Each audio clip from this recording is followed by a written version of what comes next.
The sun rose lazily over the hills of Umidike, casting a warm, golden hue over the village. The morning air was filled with the sounds of roosters crowing and women preparing for the day's market. In the heart of the village, a large compound stood out, surrounded by tall, ancient trees that whispered secrets when the wind blew.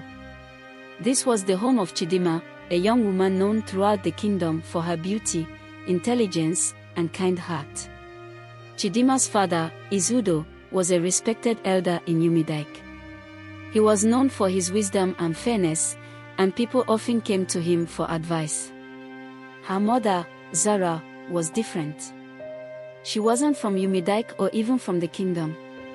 Zara came from a distant land, far across the seas, and her arrival in the village years ago had been the subject of much gossip. But over time, people had accepted her, admiring her gentle nature and the love she showed to her family. However, the peace in their lives was about to be shattered.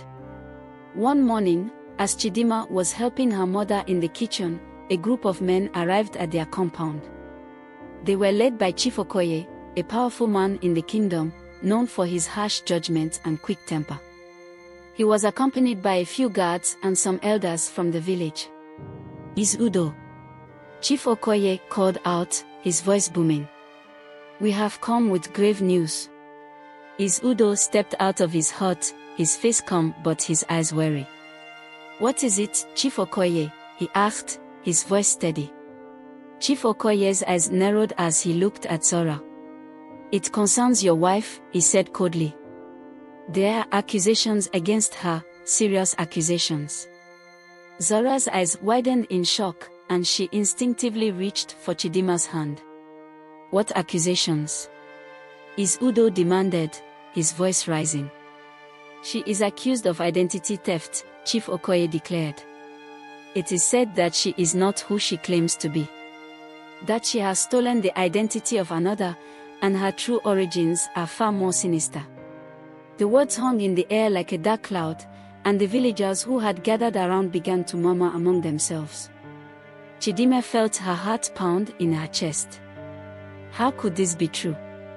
Her mother had always been kind and loving. She couldn't be a criminal. Izudo's face hardened. "These are serious accusations, Chief Okoye. But what proof do you have?" "The proof will come," Chief Okoye said with a smug smile. "But until then, we must detain her. The king himself has ordered it." Zora's face went pale, and she clutched Chidimma tightly. "Please, Udo," she whispered, her voice trembling. "I am innocent. You must believe me." Izudo looked on, but before he could speak, the guard stepped forward and grabbed Zora. Chidimma cried out, trying to hold on to her mother, but the guards pushed her away. As they dragged Zora out of the compound, Chidimma could only watch helplessly, tears streaming down her face. The days that followed were a blur for Chidimma. The once friendly villagers now looked at her with suspicion, and the whispers behind her back grew louder. People began to question Chidimma's own origins, wondering if she was truly the daughter of Izudo or if Zora had deceived them all. The rumors spread like wildfire, and soon, Chidimma found herself ostracized, avoided by friends and neighbors alike. She was no longer the beloved Chidimma, she was now the daughter of a woman accused of a terrible crime. Her once bright future seemed to crumble before her eyes. But Chidimma was not one to give up easily. She knew her mother was innocent, and she was determined to prove it. She would uncover the truth, no matter what it took. But as she delved deeper into the mystery surrounding her mother, she discovered that the path ahead was filled with dangers and secrets that could change her life forever. The days passed slowly, each one bringing new challenges for Chidimma. She had never felt so alone. Even her father, who had always been her rock, seemed distant, lost in his own thoughts. The once warm home now felt cold and empty, filled with shadows and unanswered questions. Chidimma knew she couldn't face this battle alone. She needed help, but who could she trust? Everyone in the village seemed to have turned against her. Everyone except one person, Nkem, her childhood friend. Nkem was a tall, strong boy with a quiet nature. He had always been there for Chidimma even when they were little. When the other children teased her for her foreign-looking features, Nkem was the one who stood by her side. He had a gentle heart and a strong sense of justice, qualities that Chidimma admired. One evening, as the sun was setting, Chidimma sneaked out of her compound and made her way to Nkem's house. She found him sitting outside, carving a piece of wood, something he often did to relax. "Nkem," Chidimma called softly. Nkem looked up, surprised to see her. "Chidimma, what are you doing here? It's not safe for you to be out alone." "I had to come," Chidimma said, her voice trembling. "I need your help." Nkem put down the wood and stood up, his expression serious. "What's wrong?" Chidimma explained everything, the accusations against her mother, the rumors spreading through the village, and her desperate need to prove her mother's innocence. Nkem listened quietly, his brow furrowed. When she finished, he nodded. "I believe you, Chidimma. I've known your mother my whole life. She's a good woman. But this is serious. We'll have to be careful. Will you help me?" Chidimma asked, her eyes pleading. "Of course," Nkem said without hesitation. "We'll start by finding out who's behind these accusations. Someone must have a reason for wanting to ruin your family." Chidimma felt a surge of hope. With Nkem by her side, she wasn't alone anymore. Together, they would uncover the truth. The next morning, Chidimma and Nkem set out to gather information. They visited the market, where the women gossiped while selling their goods. They spoke to the elders, who knew the old stories and the history of the village. They even ventured to the outskirts of the kingdom, where the forests were thick and mysterious, hoping to find someone who might know more about Sora's past.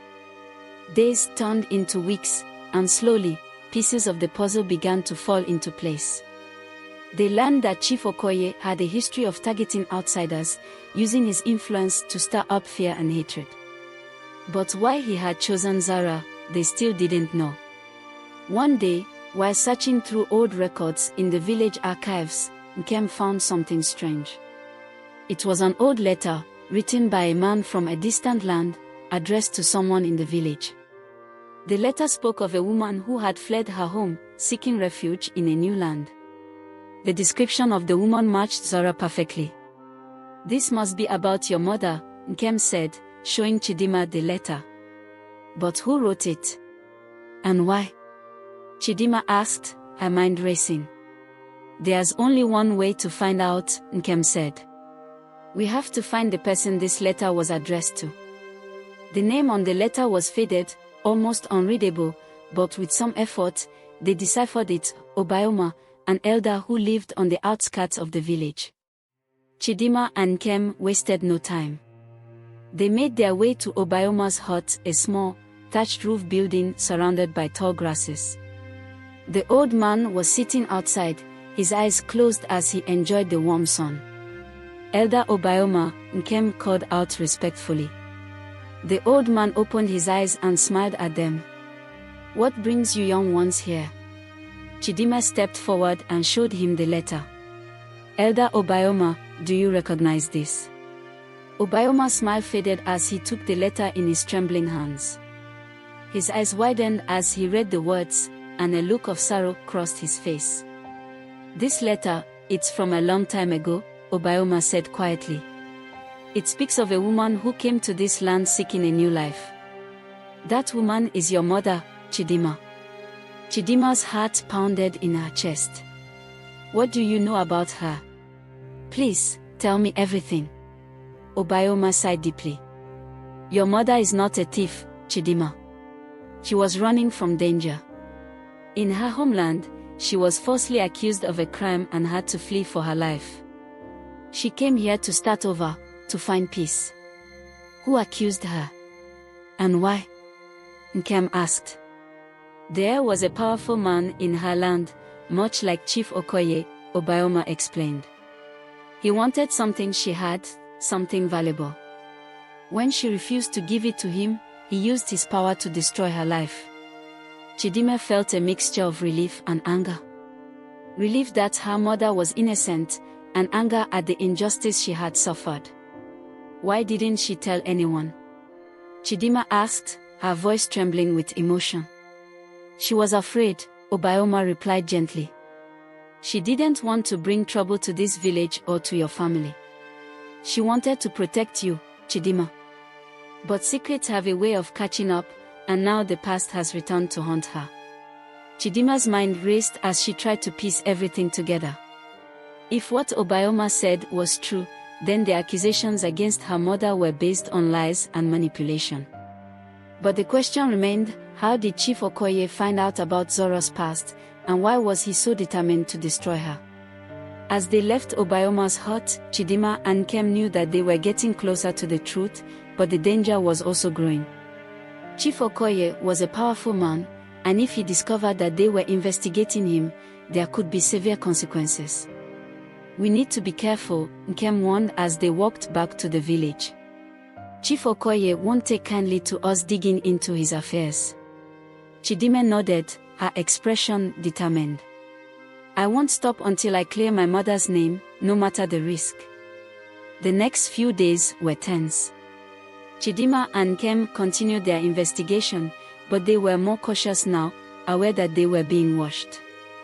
The atmosphere in the village grew more hostile, and Chidimma could feel the weight of suspicion pressing down on her.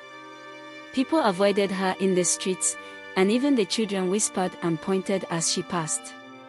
One evening, as Chidimma was returning home, she noticed a figure lurking in the shadows near her compound. Her heart raced as she realized she was being followed. She quickened her pace, trying to reach the safety of her home, but the figure moved closer. Who's there? Chidimma called out, trying to keep her voice steady. The figure stepped out of the shadows, revealing a tall man with a hood covering his face. You should stop asking questions, girl, he said in a low, menacing voice. For your own good. Chidimma's breath caught in her throat. What do you want? She demanded, trying to sound brave. The man chuckled darkly. Just a warning. Stay out of matters that don't concern you, or you'll regret it. Before Chidimma could respond, the man turned and disappeared into the night, leaving her shaken and frightened. She ran the rest of the way home, her heart pounding in her chest. When she reached the safety of her compound, she collapsed against the wall, her mind racing. Someone didn't want her to uncover the truth.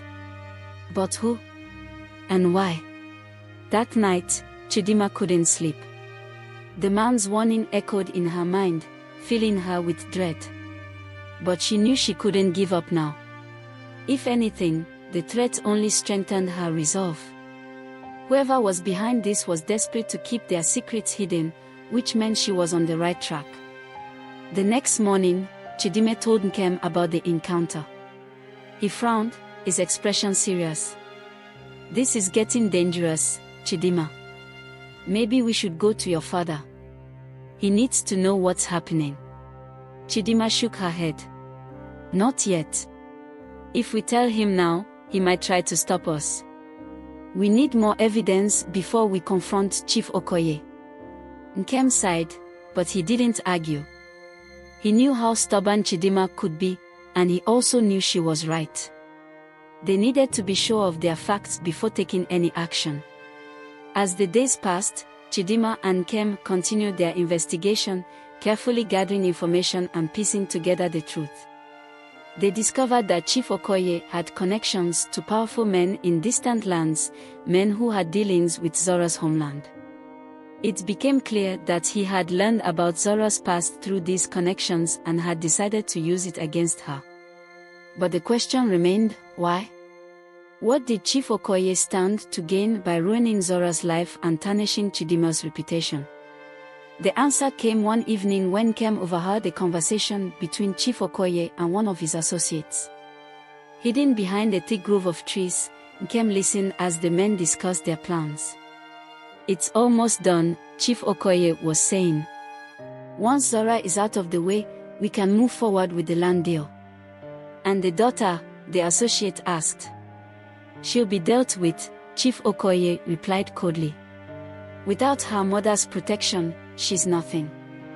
The villagers will turn against her, and she'll have no choice but to leave. The land will be ours." Nkem's blood ran cold as he realized what was happening. Chief Okoye was after the land that belonged to Chidimma's family. Zora's presence and influence in the village had been a barrier to his plans, but with her out of the way, he could seize control. Nkem knew he had to get this information to Chidimma as quickly as possible. He slipped away from his hiding spot and rushed back to the village, his heart pounding in his chest. When he reached Chidimma's compound, he found her waiting anxiously. "Nkem, what is it?" she asked, seeing the urgency in his eyes. "We need to talk," Nkem said, pulling her aside. He quickly explained what he had overheard. Chidimma listened in shock, her eyes wide with disbelief. "So, all of this, the accusations, the rumors, it's all because of the land?" Nkem nodded.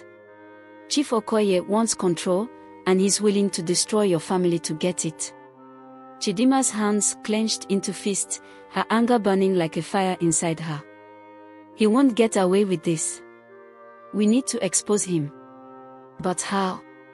Nkem asked. "He's powerful, and he has the king's ear. We need more than just my word." Chidimma thought for a moment, then her eyes lit up with determination. "We'll need to catch him in the act. If we can get proof of his plans, we can bring it to the king. He won't be able to deny it." Nkem nodded, his resolve matching Chidimma's. "Then we'll do it. But we'll need to be careful. Chief Okoye won't go down without a fight." Together, they began to form a plan. They would gather more evidence, enough to expose Chief Okoye's corruption and clear Zora's name. It wouldn't be easy, and the risks were great, but Chidimma knew it was the only way to save her family and reclaim their honor. The days that followed were filled with tension and careful planning. Chidimma and Nkem moved cautiously, gathering information and avoiding Chief Okoye's watchful eyes. They sought out allies, people who had also suffered under Chief Okoye's rule, and slowly, they began to build a case. But the more they uncovered, the more dangerous the situation became. Chief Okoye was a man who wouldn't hesitate to use force to protect his secrets, and Chidimma knew that time was running out. Finally, the day came when they had enough evidence. Chidimma and Nkem had gathered documents, witness statements, and even a recording of Chief Okoye's plans. They were ready to take their findings to the king, but they knew it wouldn't be easy. The night before they were set to present their case, Chidimma sat alone in her room, staring at the evidence laid out before her. She felt a mixture of fear and hope. Fear for what might happen if they failed, but hope that justice would prevail. Suddenly, there was a knock on her door. Chidimma's heart skipped a beat as she called out, "Who's there?" The door creaked open, and her father, Udo, stepped inside. His face was lined with worry, but there was a hint of pride in his eyes. "Chidimma," he said softly, "I know what you've been doing." Chidimma's eyes widened. "Father, Udo held up a hand to stop her. "You don't need to explain. I've been watching, and I'm proud of you. You've shown great courage in the face of adversity." Chidimma felt tears prick at her eyes. "I'm only trying to save our family." Udo nodded. "And you will. But you must be careful. Chief Okoye is dangerous, and he won't let go of his power easily." "I know," Chidimma whispered, her voice trembling. "But we have to do this. For Mother, and for our future." Udo stepped forward and placed a hand on her shoulder. "You're not alone, Chidimma. I'll be with you, every step of the way." Chidimma looked up at her father, her heart swelling with love and gratitude. With him by her side, she knew they could face whatever came their way. The next morning, Chidimma, Nkem, and Udo set out for the king's palace. They knew the road ahead would be perilous, but they were ready to fight for the truth. As they approached the palace gates, Chidimma felt a surge of determination. This was it, the moment of truth. She took a deep breath, squared her shoulders, and prepared to face the challenges that lay ahead. But even as they stepped through the gates, Chidimma knew that this was only the beginning. The path to justice was long and winding, and there were still many obstacles to overcome. But with her father and him by her side, she knew they would find a way. The story was far from over, and Chidimma was ready to continue the fight. Chidimma's journey, the battle for truth. The grand palace of the kingdom stood tall and majestic, its golden walls shimmering in the morning sun. As Chidimma, Nkem, and his Udo approached the entrance, they were met by a group of stern-faced guards. The guards eyed them suspiciously but recognized his Udo, one of the respected elders of Umidike. "What brings you to the palace, is Udo?" one of the guards asked. "We have urgent business with the king," is Udo replied firmly. "It concerns matters of great importance to the kingdom." The guard hesitated for a moment, then nodded and stepped aside, allowing them to pass. Chidimma felt a knot of tension in her stomach as they walked through the grand halls of the palace. She had never been this close to power before, and the weight of what they were about to do pressed heavily on her shoulders. They were led to a large chamber, where the king held court. The room was filled with nobles, advisors, and other elders, all engaged in various discussions. At the far end of the room, seated on a grand throne, was King Obinna.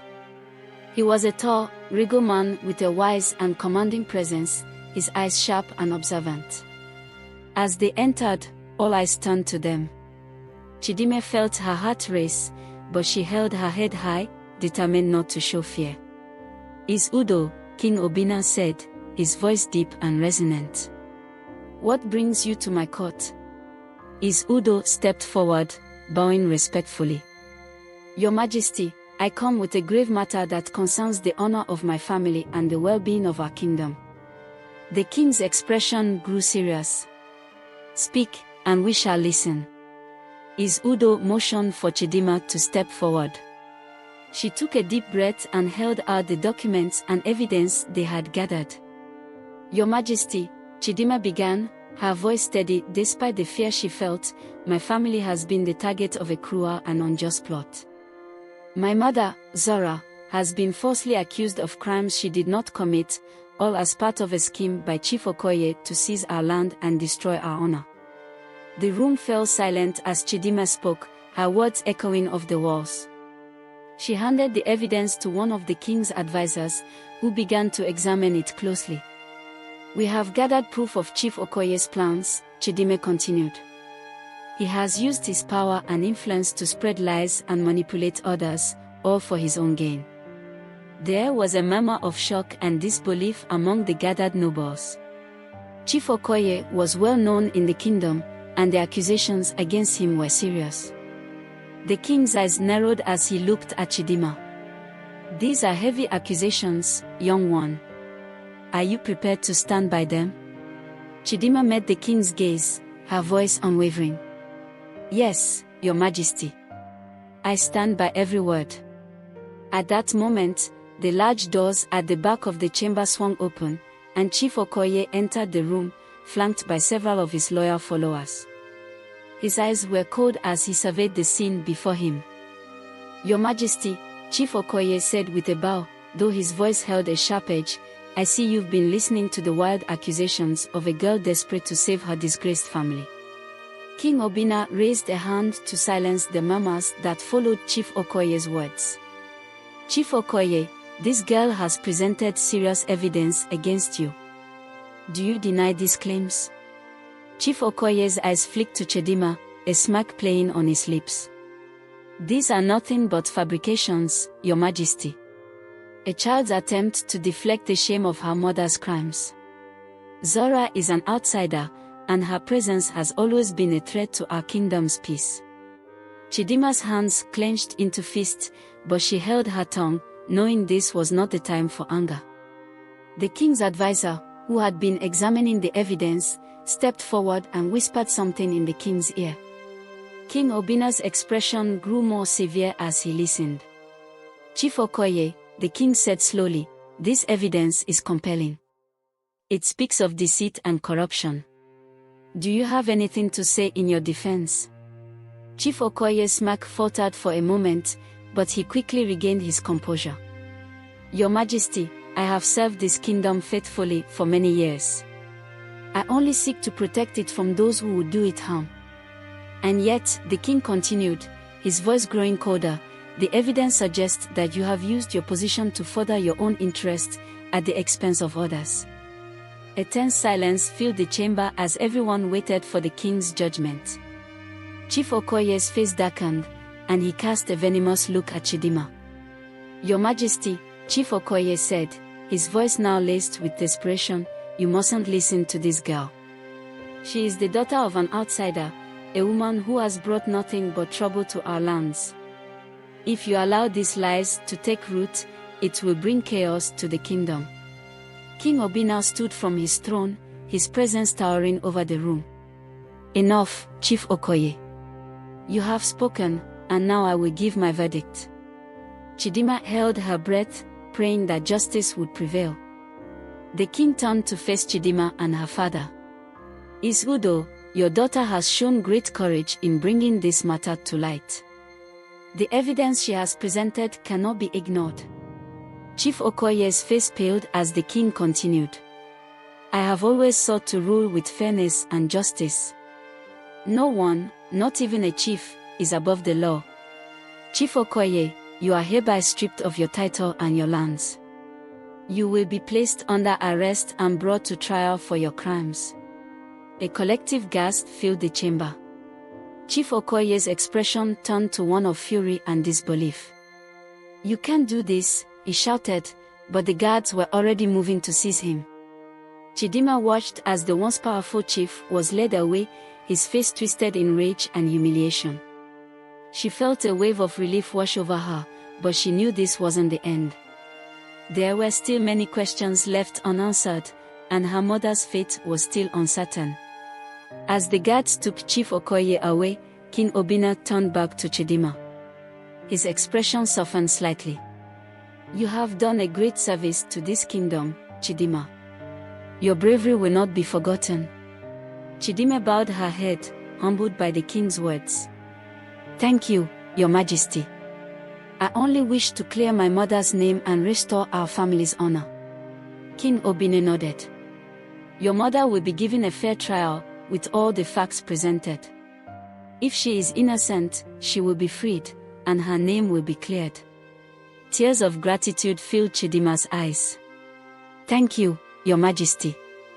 The king's gaze turned to Izudo. "Izudo, you have raised a remarkable daughter. She will go far in this kingdom." Izudo bowed deeply. "Thank you, Your Majesty. She is my pride." With the king's promise of a fair trial for Zora, Chidimma felt a weight lift off her shoulders. But as she left the palace with her father and Kem, she knew there were still challenges ahead. Her mother's trial would be a pivotal moment, and there were still forces in the kingdom that might oppose them. But for now, Chidimma allowed herself to hope. The truth was beginning to emerge, and with it, a chance for her family to rebuild their lives. As the days passed, preparations were made for Zora's trial. The news of Chief Okoye's arrest had spread throughout the kingdom, causing a stir among the people. Some were shocked by the revelations, while others were relieved that justice was being served.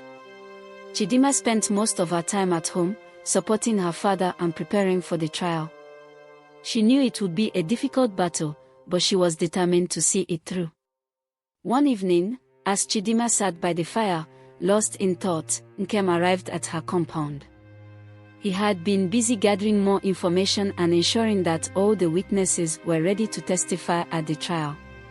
"Chidimma," Nkem said, sitting down beside her, "I've spoken to some of the villagers. They are starting to realize that Chief Okoye was the real threat, not your mother." Chidimma smiled faintly. "That's good to hear. I just hope the truth will be enough to clear her name. It will be, Nkem assured her. We've come too far to fail now. As they talked, the sound of footsteps approached, and Is Udo entered the room, his expression grave. Chidimma, Nkem, he said quietly, we've received word that the trial will begin tomorrow. Chidimma's heart skipped a beat. The moment they had been preparing for was finally here. She felt a mixture of fear and determination as she nodded. We are ready, father, she said firmly. Is Udo smiled at his daughter, pride and concern mingling in his eyes. I know you are, Chidimma. You've shown strength beyond your years.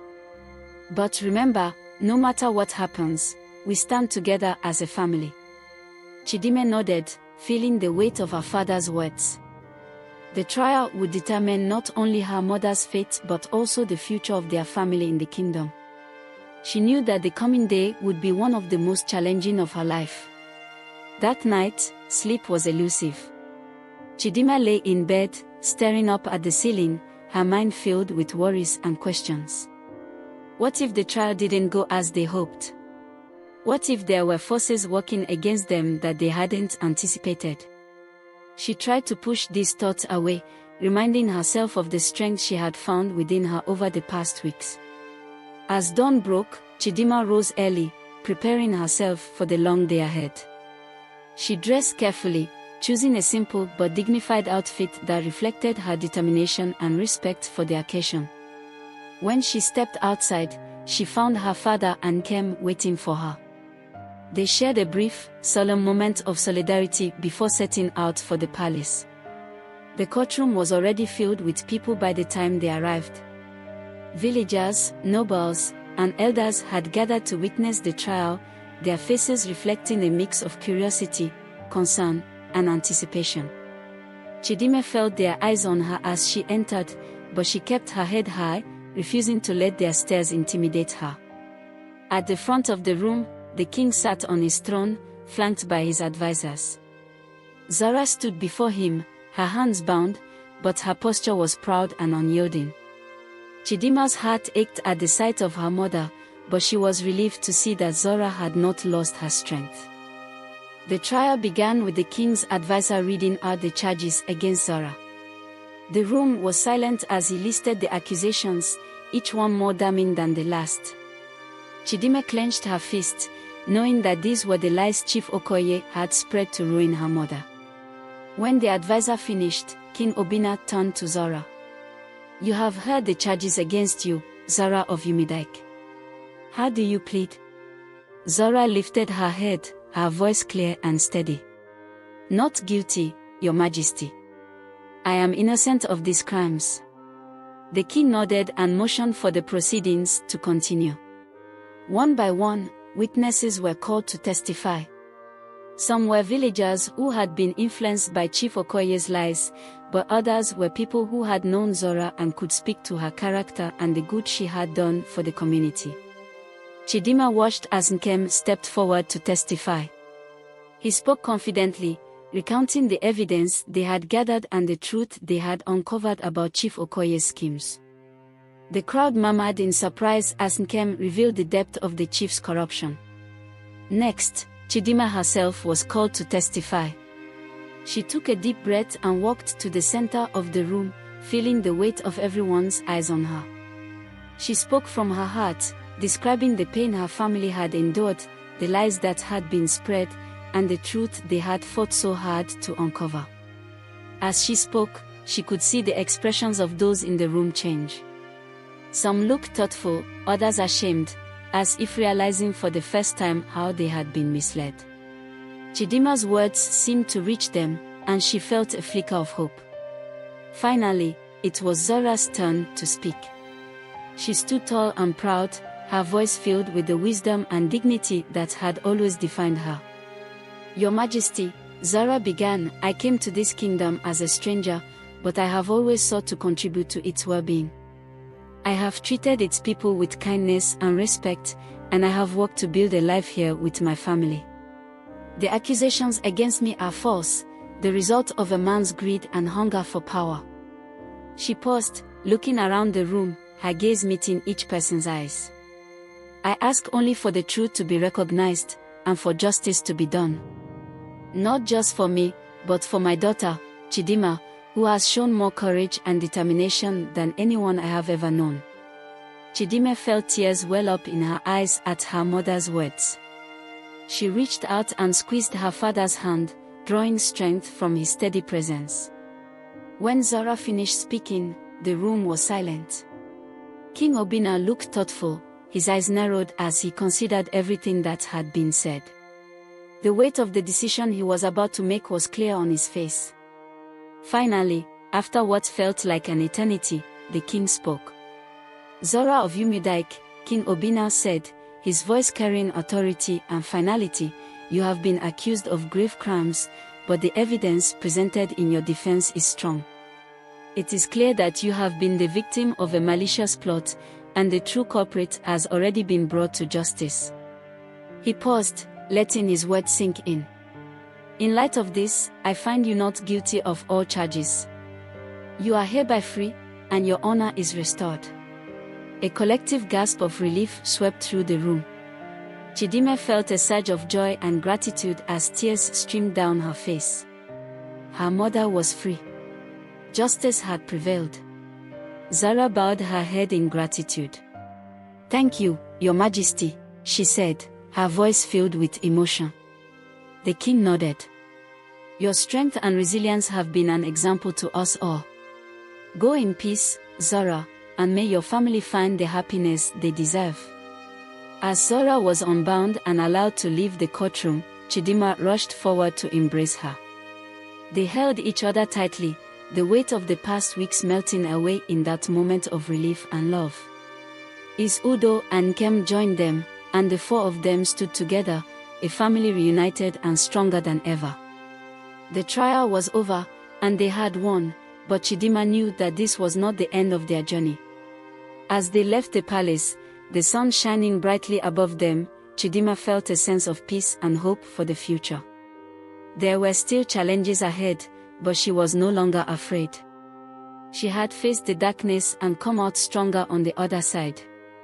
And as she walked beside her mother, father, and Nkem, Chidimma knew that they could face anything, as long as they stood together. A new dawn in Umudike.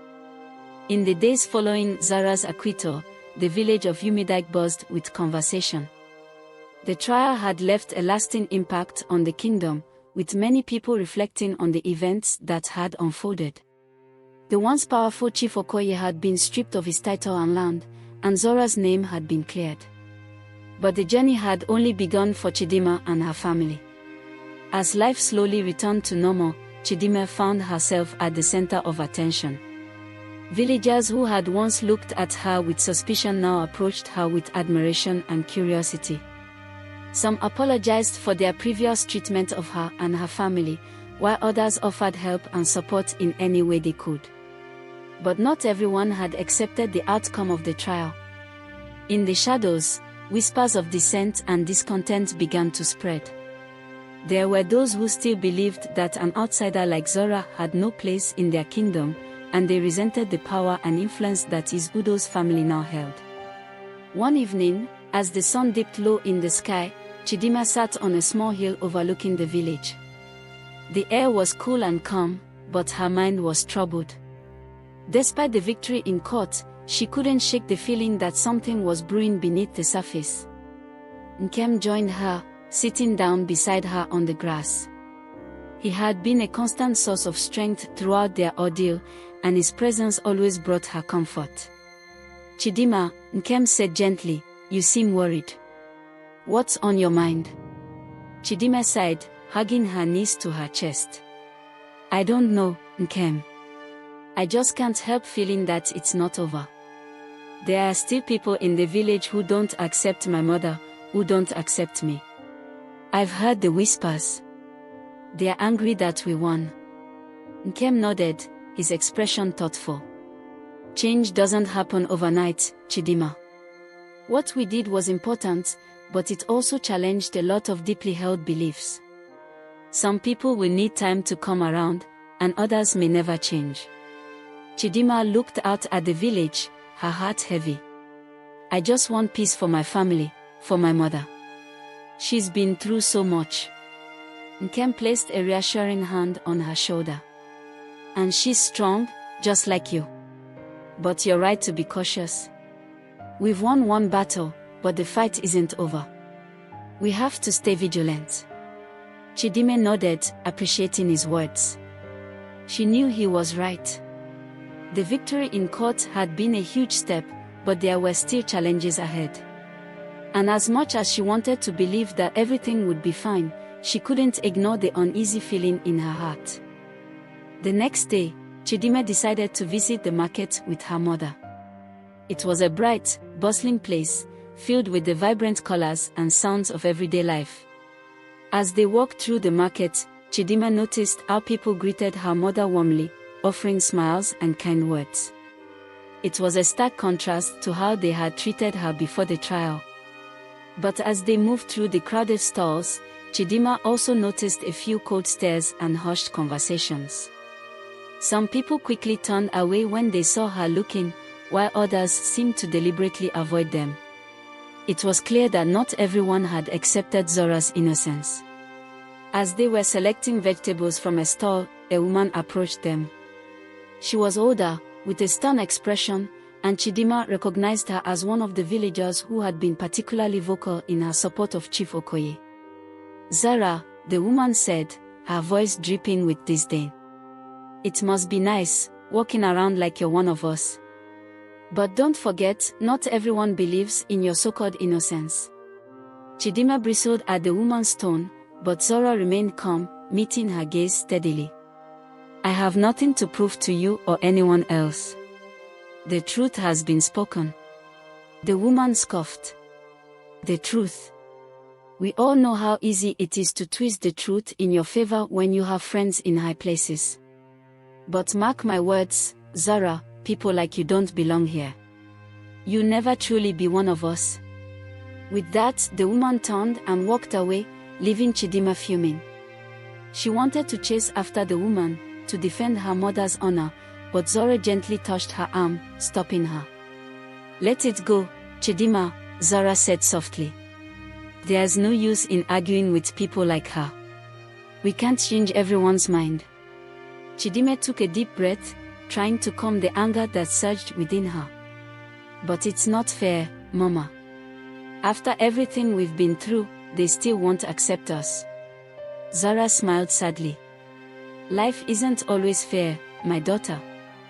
But we can't let the bitterness of others take away our peace. We know the truth, and that's what matters. Chidimma nodded, though the encounter left her feeling unsettled. As they continued through the market, she couldn't shake the feeling that the challenges they faced were far from over. In the days that followed, Chidimma began to hear more rumors circulating through the village. Some claimed that Chief Okoye's supporters were planning to challenge the king's decision, while others spoke of strange happenings in the kingdom's outskirts, whispers of unrest and strange figures seen at night. Chidimma tried to dismiss these rumors as mere gossip, but the unease in her heart only grew. She knew that the peace they had fought so hard to achieve was fragile, and that there were still those who would do anything to tear it apart. One evening, as Chidimma and her family gathered for dinner, a messenger arrived at their compound. He was a young boy, out of breath and clearly nervous. "Is Udo," the boy said, bowing respectfully, "I bring a message from the king. He requests your presence at the palace immediately." Is Udo's expression grew serious. "Thank you, young one. I will go at once." As the boy left, Chidimma felt a chill run down her spine. She exchanged a worried glance with her mother and him. "Father, what do you think it's about?" Chidimma asked, her voice trembling slightly. Udo shook his head, his face tense. "I don't know, Chidimma. But whatever it is, it's urgent. Stay here and take care of your mother." Chidimma watched as her father left the compound, her heart pounding with anxiety. She had a feeling that whatever was happening, it would be a turning point in their lives. As the night deepened, Chidimma, Zora, and Kem sat together, waiting for his Udo to return. The minutes felt like hours, and the air was thick with tension. Finally, after what seemed like an eternity, they heard footsteps approaching the compound. His Udo entered, his face pale and his expression grim. Chidimma knew immediately that something was very wrong. "Father, what happened?" she asked, her voice filled with dread. His Udo sighed heavily, sinking into a chair. "The king has received word of a growing rebellion in the kingdom. It seems that Chief Okoye's supporters are not content with the outcome of the trial. They are gathering forces, and there are rumors that they are planning to challenge the king's rule." Chidimma felt a cold knot of fear tighten in her chest. "What does this mean for us?" His Udo looked at her, his eyes filled with a mixture of worry and resolve. "It means that our fight is far from over, Chidimma. We must be prepared for whatever comes next. The kingdom is on the brink of chaos, and we are caught in the middle of it." Zora placed a comforting hand on Chidimma's shoulder, her voice steady despite the fear in her eyes. "We've faced challenges before, and we've overcome them. We will do so again, no matter what happens." Chidimma nodded, drawing strength from her mother's words. But deep down, she knew that the days ahead would be filled with danger and uncertainty. The peace they had fought so hard for was slipping away, and a new battle was about to begin. As she looked out into the night, Chidimma felt a sense of determination rise within her. She had come this far, and she would not give up now. No matter what the future held, she would stand strong, for her family and for the kingdom she loved. Rising tensions. The news of the impending rebellion spread quickly through the kingdom, fueling fear and uncertainty. The once peaceful village of Umidike was now filled with anxious whispers and worried faces. The markets were quieter, and people gathered in small groups, discussing what might come next. For Chidimma, each day felt like a balancing act between hope and dread. She tried to maintain a sense of normalcy, helping her mother with daily tasks and spending time with Nkem, but the tension in the air was impossible to ignore. Everywhere she went, she could see the fear in people's eyes, and it weighed heavily on her heart. One afternoon, as Chidimma walked through the village, she overheard a conversation between two men. They were standing near a well, their voices low but filled with concern. "They say the rebels are getting closer," one of the men said, glancing around nervously. "I've heard they've already taken over some of the smaller villages to the north." The other man nodded grimly. "And it's not just the rebels we have to worry about. There are reports of bandits taking advantage of the chaos. It's only a matter of time before they reach Umidike." Chidimma's heart sank at their words. The rebellion was no longer just a distant threat, it was becoming a harsh reality. She quickened her pace, eager to return home and share what she had heard with her family. When she arrived at the compound, she found her mother and father deep in conversation. Their faces were drawn with worry, and Chidimma could tell that they had been discussing the same troubling news.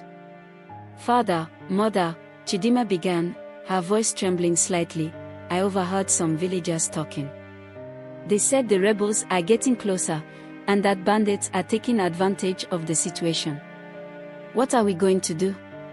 His Udo looked at his daughter, his expression serious. "We must be prepared for anything, Chidimma. The kingdom is in turmoil, and we cannot take any chances. I've already spoken with some of the village elders, and we're making plans to protect Umidike if the worst happens." Chidimma nodded, trying to remain calm. "What about the king? Will he be able to stop the rebellion?" Zara sighed, her eyes filled with concern. "The king is doing everything he can, but the situation is dire. The rebels are well organized, and they have powerful supporters.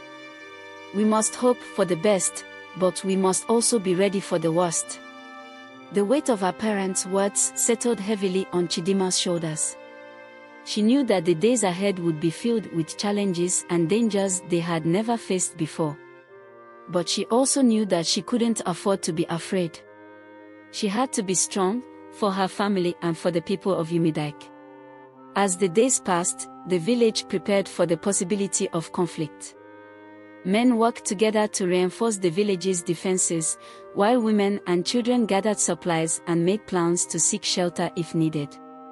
The once vibrant and lively village now had an air of quiet determination, as everyone braced for what was to come. One evening, as the sun set over the horizon, Chidimma sat with Nkem near the edge of the village. The sky was painted in shades of orange and pink, but the beauty of the scene was lost on her. Her mind was filled with worry about the future. "Do you think we'll be okay, Nkem?" Chidimma asked, her voice barely above a whisper. Nkem looked at her, his expression thoughtful. "I believe we will, Chidimma. We've faced so much already, and we've come through it together. Whatever happens, we'll find a way to survive. We have to." Chidimma nodded, appreciating his words. Nkem had always been a source of strength for her, and in that moment, she felt a glimmer of hope. But even as she tried to hold on to that hope, the fear of what might come continued to gnaw at her. That night, as Chidimma lay in bed, she found it difficult to sleep. The thought of rebels and bandits attacking her village filled her with dread. She tossed and turned, her mind racing with images of the chaos that might unfold. Suddenly, she heard a noise outside her window. It was faint at first, but then it grew louder, a rustling sound, followed by the faint clatter of something metallic. Chidimma sat up in bed, her heart pounding. She strained to listen, trying to determine if it was just her imagination or something more. The noise came again, this time closer. It was followed by the sound of hushed voices, speaking in tones too low for her to make out the words. Chidimma's blood ran cold. Someone was outside. Without a second thought, Chidimma slipped out of bed and crept toward the window. She peered out into the darkness, her breath catching in her throat as she saw shadows moving near the edge of the compound. Her heart raced as she realized what was happening. Someone, or several someones, was trying to sneak into their home. Whether they were rebels, bandits, or something else entirely, she didn't know. But one thing was clear, they were in danger. Chidimma quickly turned and ran to her parents' room, her feet barely making a sound on the floor. She burst through the door, startling her mother and father awake. "Father! Mother!" Chidimma whispered urgently. "There's someone outside. I think they're trying to break in." Udo was on his feet in an instant, his expression alert and focused. He grabbed a spear that he kept by the door for protection and motioned for Zora and Chidimma to stay behind him. "Stay close," he whispered, his voice calm but firm. "We don't know who they are or what they want, but we must be ready." Chidimma's heart pounded in her chest as they moved quietly toward the main door. She could hear the faint sounds of the intruders outside, and she prayed that they would be able to protect themselves. As they reached the door, Udo held up a hand, signaling for them to stop. He listened carefully, his eyes narrowing as he tried to determine how many intruders there were and where they might be positioned. Suddenly, there was a loud crash as one of the intruders kicked the door. Udo reacted quickly, throwing the door open and thrusting his spear forward. There was a grunt of pain as he struck one of the attackers, and the others scattered, shouting in alarm. Chidimma's heart raced as she watched her father fend off the attackers with a skill and strength she had rarely seen. Zora stood beside her, a knife in hand, ready to defend their home if necessary. But before the attackers could regroup, a loud, commanding voice echoed through the night. "Stop! In the name of the king!" Chidimma's breath caught in her throat as she saw a group of royal guards rushing toward their compound, their weapons drawn. The attackers hesitated, then turned and fled into the night, disappearing into the darkness. The guards quickly secured the area, making sure there were no more intruders. Their leader, a tall man with a stern expression, approached Udo. "Are you and your family safe, Is Udo?" the guard asked, his voice filled with concern. Is Udo nodded, though his face was tense. "We are unharmed, thanks to your timely arrival." "But who were those men? What did they want?" The guard's expression darkened. "They were rebels, part of a group that has been causing trouble in the kingdom. They are growing bolder by the day, and it seems they've decided to target those loyal to the king." Chidimma felt a chill run down her spine. The danger they faced was real and immediate. The rebels weren't just a distant threat, they were here, in their village, targeting her family.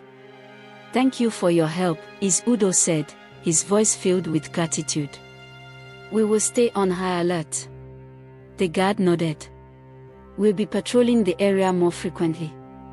If you see or hear anything suspicious, don't hesitate to call for us." As the guards left, Chidimma let out a shaky breath, her heart still pounding from the encounter. She knew that the situation was only going to get worse. The kingdom was on the brink of war, and her family was right in the middle of it. But as she looked at her parents, standing strong and determined despite the danger, Chidimma felt a renewed sense of resolve. They had faced the darkness before and had come out stronger. And they would do so again, no matter what the future held. The gathering storm. The attempted break-in at Is Udo's compound was a stark reminder that the kingdom was teetering on the edge of chaos. The next morning, the entire village of Umidike was buzzing with talk of the attack. People gathered in small groups, their faces etched with worry, as they discussed what had happened and what might come next. Chidimma felt the weight of everyone's fear and anxiety pressing down on her as she moved through the village. She could see it in their eyes, the uncertainty, the dread of what the future might hold. It was a feeling she couldn't shake, no matter how hard she tried. As she walked through the marketplace, she saw that the usual hustle and bustle had diminished. Vendors who would typically be shouting about their goods now spoke in hushed tones, and the lively chatter of the villagers had been replaced by anxious whispers. It was as if the entire village was holding its breath, waiting for the storm to break. When Chidimma returned home, she found her parents deep in discussion with Nkem. They were gathered around the table, their expression serious. "I've spoken with some of the elders," Is Udo was saying as Chidimma entered the room. "They are worried. The rebels are becoming bolder, and there are rumors that they are planning to strike at the heart of the kingdom." Zora's face was tense. "What can we do to protect ourselves? The guards helped last night, but if the rebels decide to launch a full-scale attack, we'll need more than just a few men with spears." Nkem nodded in agreement. "We need to be ready for anything. The village needs to come together, to form a defense plan. We can't just rely on the king's soldiers. We have to protect our own." Chidimma listened, her heart heavy with the weight of their words. She knew they were right. The threat was real, and they couldn't afford to be complacent. But the thought of having to fight for their lives, to defend their home against their own people, filled her with dread. "What about the other villages?" Chidimma asked, her voice trembling slightly. "Are they preparing too?" Is Udo sighed. "Some are, but others are in denial. They don't want to believe that things could get worse. They think that the king will somehow restore order before it comes to that. But we can't take that chance," Nkem said firmly. "We have to be ready." Zora reached out and took Chidimma's hand, squeezing it gently. "We will do everything we can to protect our home, Chidimma. But we must also be smart. We can't let fear cloud our judgment." Chidimma nodded, drawing strength from her mother's words. She knew that they had to stay strong, no matter what. The safety of their family and their village depended on it. The next few days were a flurry of activity as the villagers began to prepare for the worst. Is Udo and the elders organized a series of meetings to discuss the defense of Umidike. Men and women alike were assigned roles, from gathering supplies to setting up lookout points around the village. Chidimma was given the task of helping to organize the younger villagers. She worked closely with Nkem, who had taken on a leadership role in the village's defense efforts. Together, they trained the youth in basic self-defense, teaching them how to protect themselves and others if the need arose. At first, Chidimma found it difficult to focus. The idea of having to fight, to possibly harm another person, was something she had never imagined. But as she saw the determination in the faces of her friends and neighbors, she knew she had no choice. They were all in this together, and they had to be ready. One evening, after a long day of training, Chidimma sat with Nkem by the river that ran through the village. The water flowed gently, reflecting the soft light of the setting sun. It was a moment of peace in a world that seemed to be spiraling into chaos. "Do you think we'll have to fight?" Chidimma asked, her voice filled with uncertainty. Nkem was silent for a moment, his gaze focused on the water. "I don't know, Chidimma. I hope not. But we have to be prepared for that possibility. The rebels won't show mercy, and we can't afford to be caught off guard." Chidimma shivered at his words, even though the evening air was warm.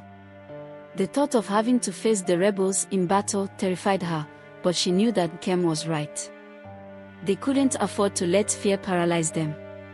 "I just want this to be over," she whispered, her voice trembling with emotion. "I want things to go back to the way they were." Nkem reached out and took her hand, his grip firm and reassuring. "I know, Chidimma. We all do. But we have to face reality. We have to be strong, for ourselves and for each other." Chidimma nodded, taking comfort in his words. She knew that no matter what happened, she wouldn't be alone.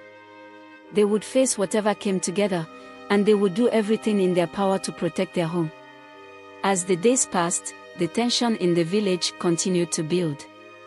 The rumors of the rebels' movements grew more frequent, and there were reports of skirmishes in nearby villages. Each night, Chidimma lay awake in bed, listening to the sounds of the night and wondering if it would be the last peaceful night they would have. One evening, just as the sun was beginning to set, a messenger arrived at the village gates. He was out of breath and covered in dust, his clothes torn and stained with sweat. The villagers gathered around him, their faces filled with anxiety. "The rebels," the messenger gasped, struggling to catch his breath. "They are on the move. They've attacked 3 villages to the north. They are coming this way."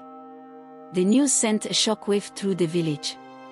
People began to shout and panic, their fear threatening to spiral out of control. But Izudo quickly stepped forward, his voice calm but commanding. "Everyone, listen to me," he called out, his voice cutting through the chaos. "We knew this day might come, and we've prepared for it. We will not let fear control us. We will stand together and defend our home." The villagers slowly began to calm down, their panic replaced by a steely resolve. They had prepared for this, and now it was time to put those preparations to the test. Izudo turned to Chidimma, his expression serious. "Chidimma, gather the younger villagers and take them to the safe house we prepared. Nkem, you and I will organize the defense."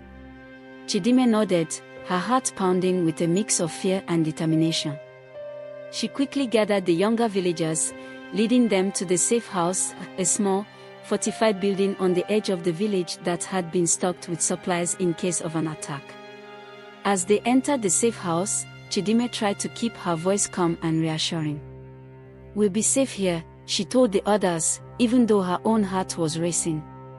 "We just need to stay together and stay strong." The younger villagers nodded, their faces filled with a mixture of fear and resolve.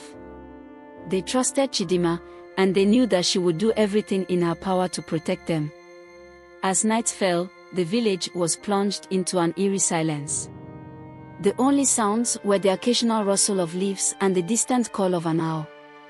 Chidimma sat near the entrance of the safe house, her eyes scanning the darkness for any sign of movement. Hours passed, and the tension grew unbearable. Every rustle of the wind, Every creak of the wooden beams seemed to signal the approach of the rebels. Chidimma's heart pounded in her chest as she strained to hear anything out of the ordinary. Then, just as the first light of dawn began to break, Chidimma heard it, a distant rumble, like the sound of thunder rolling across the land. But this was no storm. It was the sound of hundreds of feet marching in unison, drawing closer with each passing moment. The rebels were coming. Chidimma's breath caught in her throat as she turned to the others. "They are here," she whispered, her voice trembling with fear. "We have to stay quiet and stay hidden." The younger villagers huddled together, their faces pale with fear. Chidimma could see the terror in their eyes, but she knew that she had to remain strong for them. As the rumble grew louder, Chidimma could feel her heart pounding in her chest. She knew that the moment of truth had arrived. The rebels were at their doorstep, and the fate of the village, and possibly the entire kingdom, hung in the balance. As the dawn light crept across the horizon, the rumble of approaching footsteps became unmistakable. The rebels were near, their presence a looming shadow over Umidike. Chidimma could feel the tension in the air, thick and suffocating. Every breath she took felt labored, her heart pounding in her chest like a drum. The younger villagers huddled in the safe house were trembling, their eyes wide with fear. Chidimma knew that she had to keep them calm, but the weight of the responsibility pressed down on her like a heavy stone. She forced herself to take a deep breath, steadying her voice as she spoke. "Remember what we talked about," she whispered, her voice barely audible over the growing noise outside. "Stay quiet, stay hidden, and we'll get through this together." The others nodded, though their fear was palpable. Chidimma could see it in their eyes, the uncertainty, the terror of the unknown. But she also saw something else, a flicker of determination, a spark of courage that had not yet been extinguished. Outside, the village was eerily silent. The usual sounds of morning, the chirping of birds, the rustling of leaves, were absent, replaced by the oppressive quiet that came before a storm. Chidimma knew that the villagers were waiting, holding their breath as they prepared to defend their home. Suddenly, the stillness was shattered by a loud, echoing voice. "People of Umidike," the voice called out, strong and commanding. "We are the Liberation Front, here to bring justice and freedom to this kingdom. Surrender your village, and no harm will come to you. Resist, and you will face the consequences." Chidimma's heart skipped a beat as she recognized the voice. It was Okachukwu, one of the rebel leaders, a man known for his ruthless tactics and unyielding resolve. She had heard stories about him, tales of villages burned to the ground, of families torn apart by his men. The thought of him being so close, threatening her home, filled her with dread. But before she could let fear take hold, another voice rang out, this one familiar and filled with determination. "We will never surrender." Udo's voice boomed across the village, filled with defiance. "This is our home, and we will defend it with our lives. If you seek to harm us, you will find only resistance." Chidimma felt a surge of pride at her father's words, his unwavering courage in the face of danger. She knew that he would not back down, that he would fight to protect their village no matter the cost. There was a tense pause, as if the entire world was holding its breath. Then, with a sudden burst of noise, the battle began. The rebels charged into the village, their war cries echoing through the air. The villagers, prepared and resolute, met them head-on. The clash of metal, the shout of men and women fighting for their lives, filled the once peaceful village with the sounds of war. Chidimma pressed herself against the wall of the safe house, her heart racing as she listened to the chaos outside. She could hear the screams of the wounded, the cries of the dying, and the relentless roar of the battle as it raged on. She knew that she couldn't just hide. Her father, Nkem, and so many others were out there, risking their lives to protect what they loved. The thought of them fighting while she stayed safe filled her with guilt. Without thinking, Chidimma grabbed a small dagger that she had tucked into her belt. It wasn't much, but it was something. She turned to the others, who were watching her with wide eyes. "I have to help them," she said, her voice trembling but determined. "I can't just sit here while they fight." One of the younger girls, Ada, grabbed Chidimma's hand, her eyes pleading. "Please, Chidimma, don't leave us. We are scared." Chidimma's heart ached as she looked at Ada's tear-streaked face. She knew that the others were counting on her to keep them safe, but she also knew that she couldn't abandon those who were fighting outside.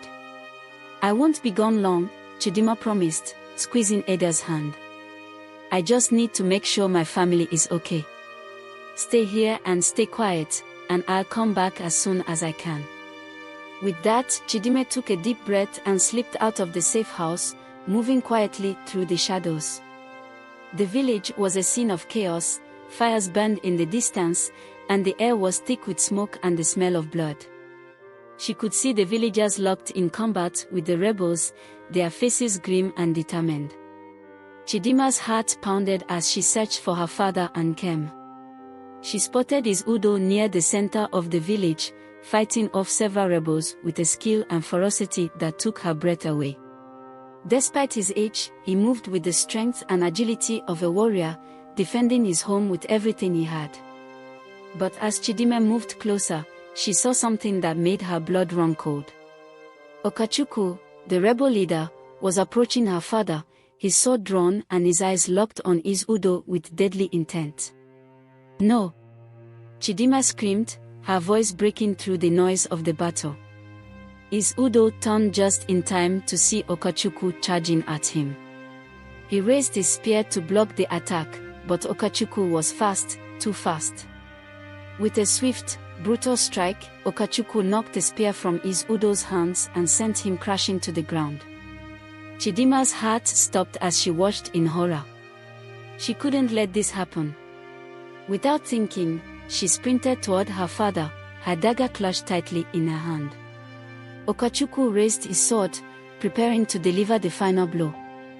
But before he could strike, Chidimma threw herself between them, her small dagger flashing as she thrust it at the rebel leader with all her strength.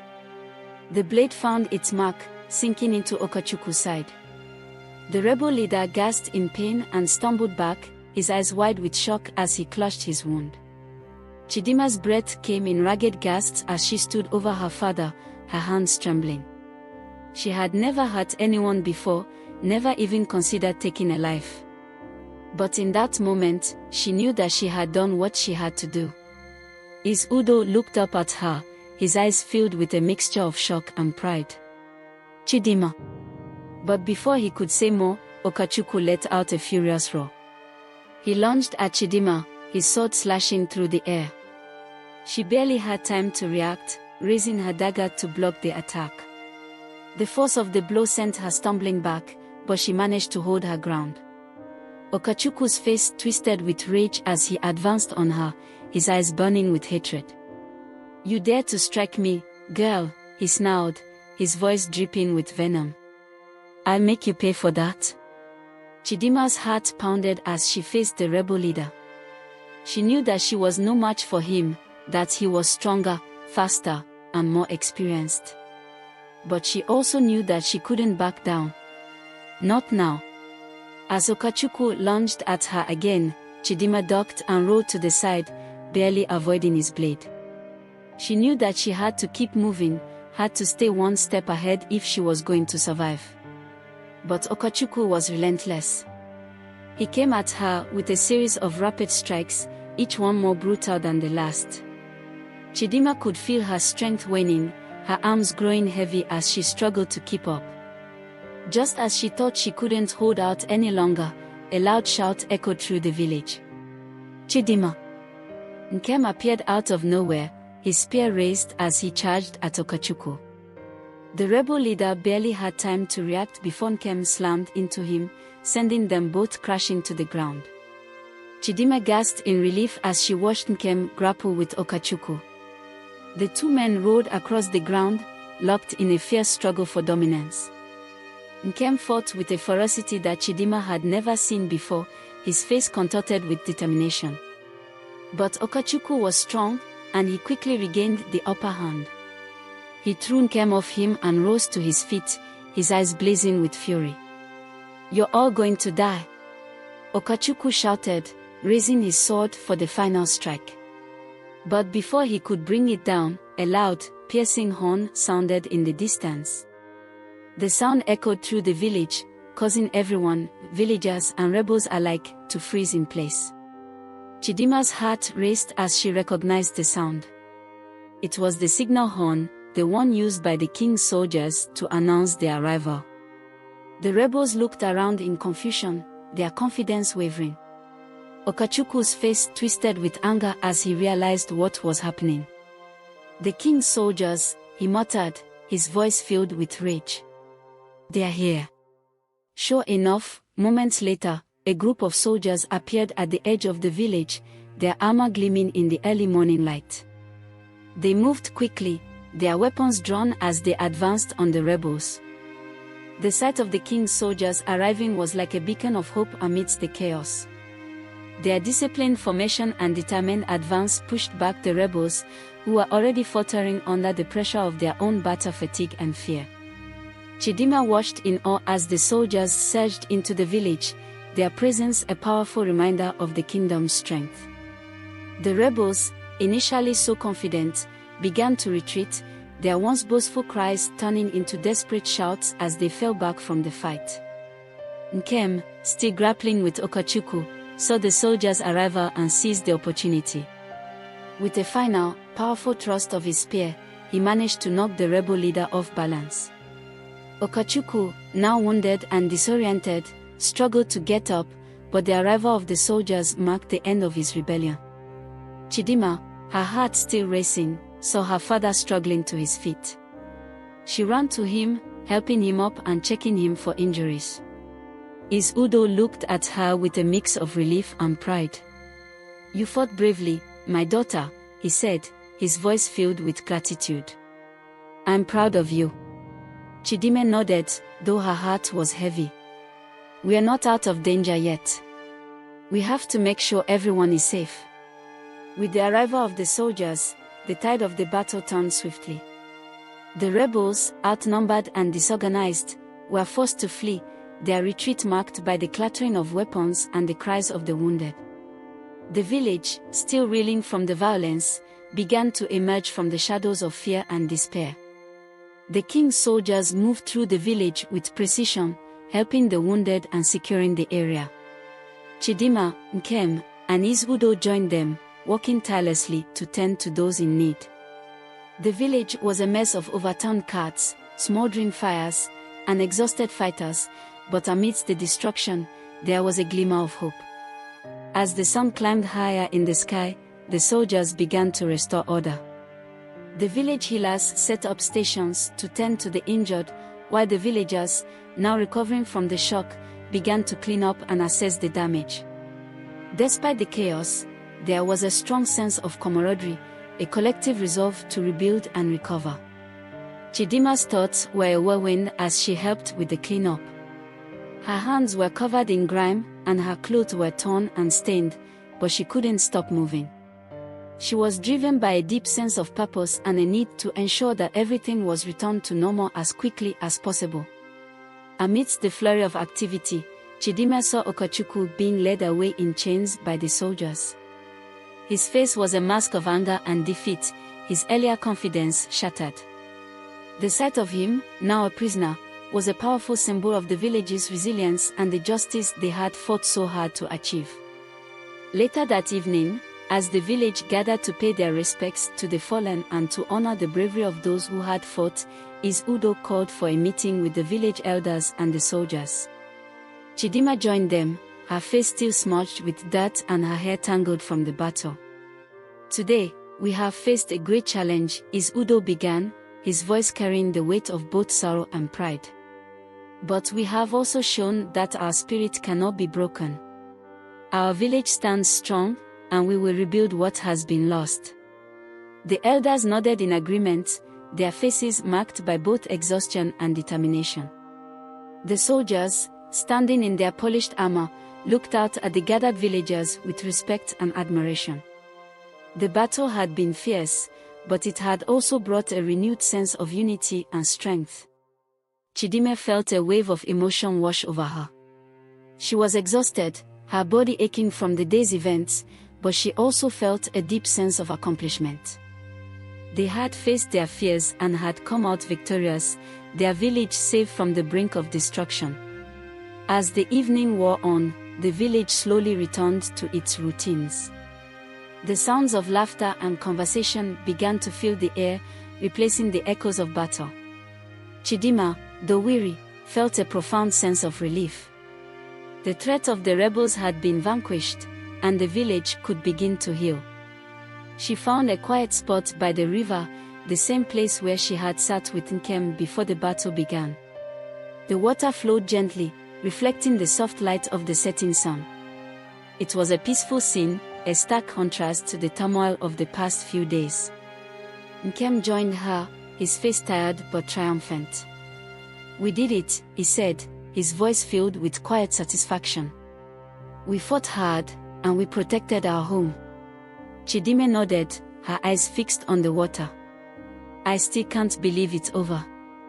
I'm grateful, but I also feel lost." Nkem sat beside her, placing a comforting hand on her shoulder. "It's natural to feel that way. We've been through so much, and it will take time to adjust. But we are stronger now. We've proven that we can face anything together." Chidimma took a deep breath, allowing herself to find solace in Nkem's words. The village had survived, and they had emerged stronger from the ordeal. It was a new beginning, a chance to rebuild and to reclaim their sense of normalcy. As the night fell and the stars began to twinkle in the sky, Chidimma felt a sense of peace settle over her. The battle was over, but the journey was far from complete. The village would need time to recover, and she would need time to come to terms with the changes that had come. But for now, she allowed herself to simply be in the moment, to savor the calm after the storm. She knew that whatever challenges lay ahead, she would face them with the same courage and determination that had carried her through the battle. The days following the battle were a whirlwind of activity.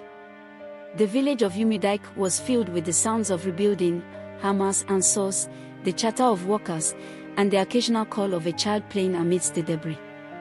The once destroyed parts of the village were slowly being restored, each effort a testament to the community's resilience.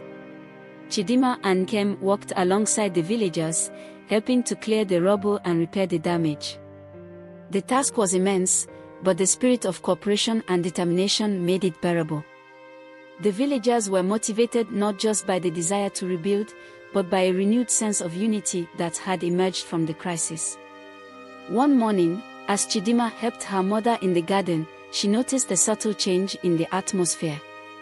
The air was lighter, the tension that had hung over the village like a dark cloud seemed to be lifting. The village was healing, and so was she. Zara, busy tending to the plants, glanced up at her daughter. "You've been working so hard, Chidimma. It's inspiring to see how you've led and supported everyone." Chidimma smiled, though her eyes were tired. "It's not just me. Everyone has come together to make this happen. We are all part of the same team." Zara nodded, her expression thoughtful. "And it's important to remember that healing takes time. We've been through a lot, and it's okay to take things one step at a time." Chidimma's heart swelled with gratitude for her mother's wisdom. She knew that Zara was right. The physical rebuilding was only part of the process. The emotional scars of the battle would take longer to mend. Later that day, Chidimma and Nkem visited the village healer, Ijeoma, who was busy with the injured and the sick. Ijeoma had been working tirelessly since the battle, her hands steady as she tended to the wounded. Chidimma, Nkem, Ijeoma greeted them with a tired smile. "Thank you for coming. We've made progress, but there's still much work to be done." Chidimma nodded, looking around at the makeshift medical tents and the villagers receiving care. "How are things going? Is there anything we can do to help?" Ijeoma sighed. "We are doing our best, but the strain is taking its toll. We need more herbs and bandages, and the villagers who are recovering will need time to regain their strength. Chidimma and Nkem offered to help gather supplies and assist in any way they could. They spent the afternoon collecting herbs from the surrounding forest and bringing them back to the healer's tent. The task was grueling, but Chidimma felt a sense of purpose in helping those who had been affected by the battle. As the sun began to set, casting a golden glow over the village, Chidimma took a moment to reflect on the changes that had occurred. The village was still a work in progress, but there was a palpable sense of hope in the air. The community had come together, and with each passing day, they were moving closer to recovery. That evening, Udo gathered the villagers for a meeting. The once tense and fearful atmosphere had transformed into one of camaraderie and determination. As the villagers gathered around the fire, Udo addressed them with a mixture of pride and gratitude. "We have faced great challenges," Udo began, his voice carrying over the crowd. "But we have also shown immense strength and unity. This village is not just a place, it's a family. And together, we will overcome any obstacle." The villagers erupted into cheers and applause, their spirits lifted by Udo's words. Chidimma stood among them, her heart swelling with pride and relief. The village had survived, and the bonds that had been forged in the heat of battle were stronger than ever. As the evening wore on, Chidimma found herself sitting beside Nkem by the river once again. The peaceful sound of the flowing water was a soothing balm to her weary soul. Nkem looked at her, his expression thoughtful. "We've come a long way, Chidimma. There's still much to do, but I believe we can face whatever comes next." Chidimma nodded, her gaze fixed on the water. "I've learned a lot through all of this. About strength, courage, and what it means to truly belong. We've been through so much, but we've emerged stronger for it." Nkem smiled, placing a comforting hand on her shoulder. "You've been a true leader, Chidimma. Your bravery and determination have inspired us all." Chidimma felt a rush of warmth at Nkem's words. She knew that the road ahead would still have its challenges, but she was ready to face them. The village was healing, and so was she. The future was uncertain, but she felt a renewed sense of hope and purpose. As the stars began to twinkle in the night sky, Chidimma took a deep breath, letting the serenity of the moment wash over her. The village was on the path to recovery, and she was determined to continue walking that path with courage and resilience. The journey was far from over, but Chidimma was ready for whatever came next. With her family, her friends, and her village by her side, she felt confident that they could overcome any challenge and build a future filled with hope and unity. Days turned into weeks, and the village of Umidike slowly began to return to a semblance of normalcy. The physical repairs were well underway, with new homes and buildings rising from the ashes of the old. The air was filled with the sounds of hammers and laughter, a stark contrast to the echoes of battle that had once dominated the village. Chidimma's days were busy but fulfilling. She continued to assist with the rebuilding efforts, but she also took time to engage with the villagers, helping them process the trauma they had experienced and encouraging them to look forward with hope. One morning, as Chidimma walked through the village, she noticed that the atmosphere was different. The villagers seemed more relaxed, their smiles more genuine. The children played more freely, their laughter a reminder of the joy that had survived despite the darkness. Chidimma met with Udo, who was overseeing the construction of a new community center. The structure was coming together, and it was clear that the village was investing in its future. The center would serve as a place for gatherings, education, and cultural events, a symbol of their resilience and unity. "This is going to be a great addition to the village," Chidimma said, surveying the work. "It will be a place where we can come together and celebrate our strength." Udo nodded, his eyes filled with pride. "Indeed. It's important to have a space where we can share our stories, support one another, and build our future together." As they spoke, Zora approached, holding a bundle of freshly harvested vegetables. She looked tired but content, her face reflecting the satisfaction of returning to familiar routines. "Chidimma," Zara called out, her voice warm. "I've brought some produce from the garden. I thought you might like to share it with the workers." Chidimma took the bundle from her mother, grateful for the gesture. "Thank you, Mama. It will be a nice treat for everyone." As Chidimma distributed the vegetables, she noticed a familiar face among the workers, Ada, the young girl who had been so frightened during the battle.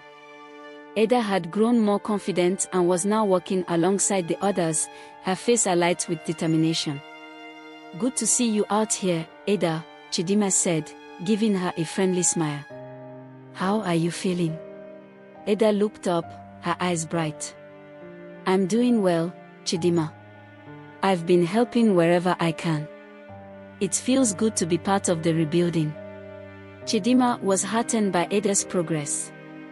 It was a sign that the village was not just recovering, but growing stronger in the process. Later that day, Chidimma received a visitor, Chief Namdi, the leader of a neighboring village. He had come to offer his support and to discuss ways in which their communities could collaborate to prevent future conflicts. "Chidimma," Chief Namdi greeted her with a warm smile. "I've heard about the challenges you've faced and the strength you've shown. I wanted to come and see how we might help each other." Chidimma welcomed him and led him to the community center, where they discussed the possibilities of mutual support and cooperation. Chief Namdi's presence was a reminder that the bonds of friendship and solidarity extended beyond their own village. As the days passed, Chidimma also continued to visit the healer's tent, assisting Ijeoma with the recovery process. The healer's tent had become a place of comfort and healing, a sanctuary for those who needed both physical and emotional support. One afternoon, as Chidimma walked alongside Ijeoma, the healer looked at her with a thoughtful expression. "You've been a great help, Chidimma. Your strength and compassion have made a difference in so many lives." Chidimma smiled, though her eyes were weary. "It's been a journey, but I'm grateful for the opportunity to contribute. We've all been through so much, and it's important to support each other." Ijeoma nodded, her eyes reflecting the wisdom of someone who had seen much in her lifetime. "The path to healing is long, but each step forward is a victory. And you've been instrumental in guiding us through this time."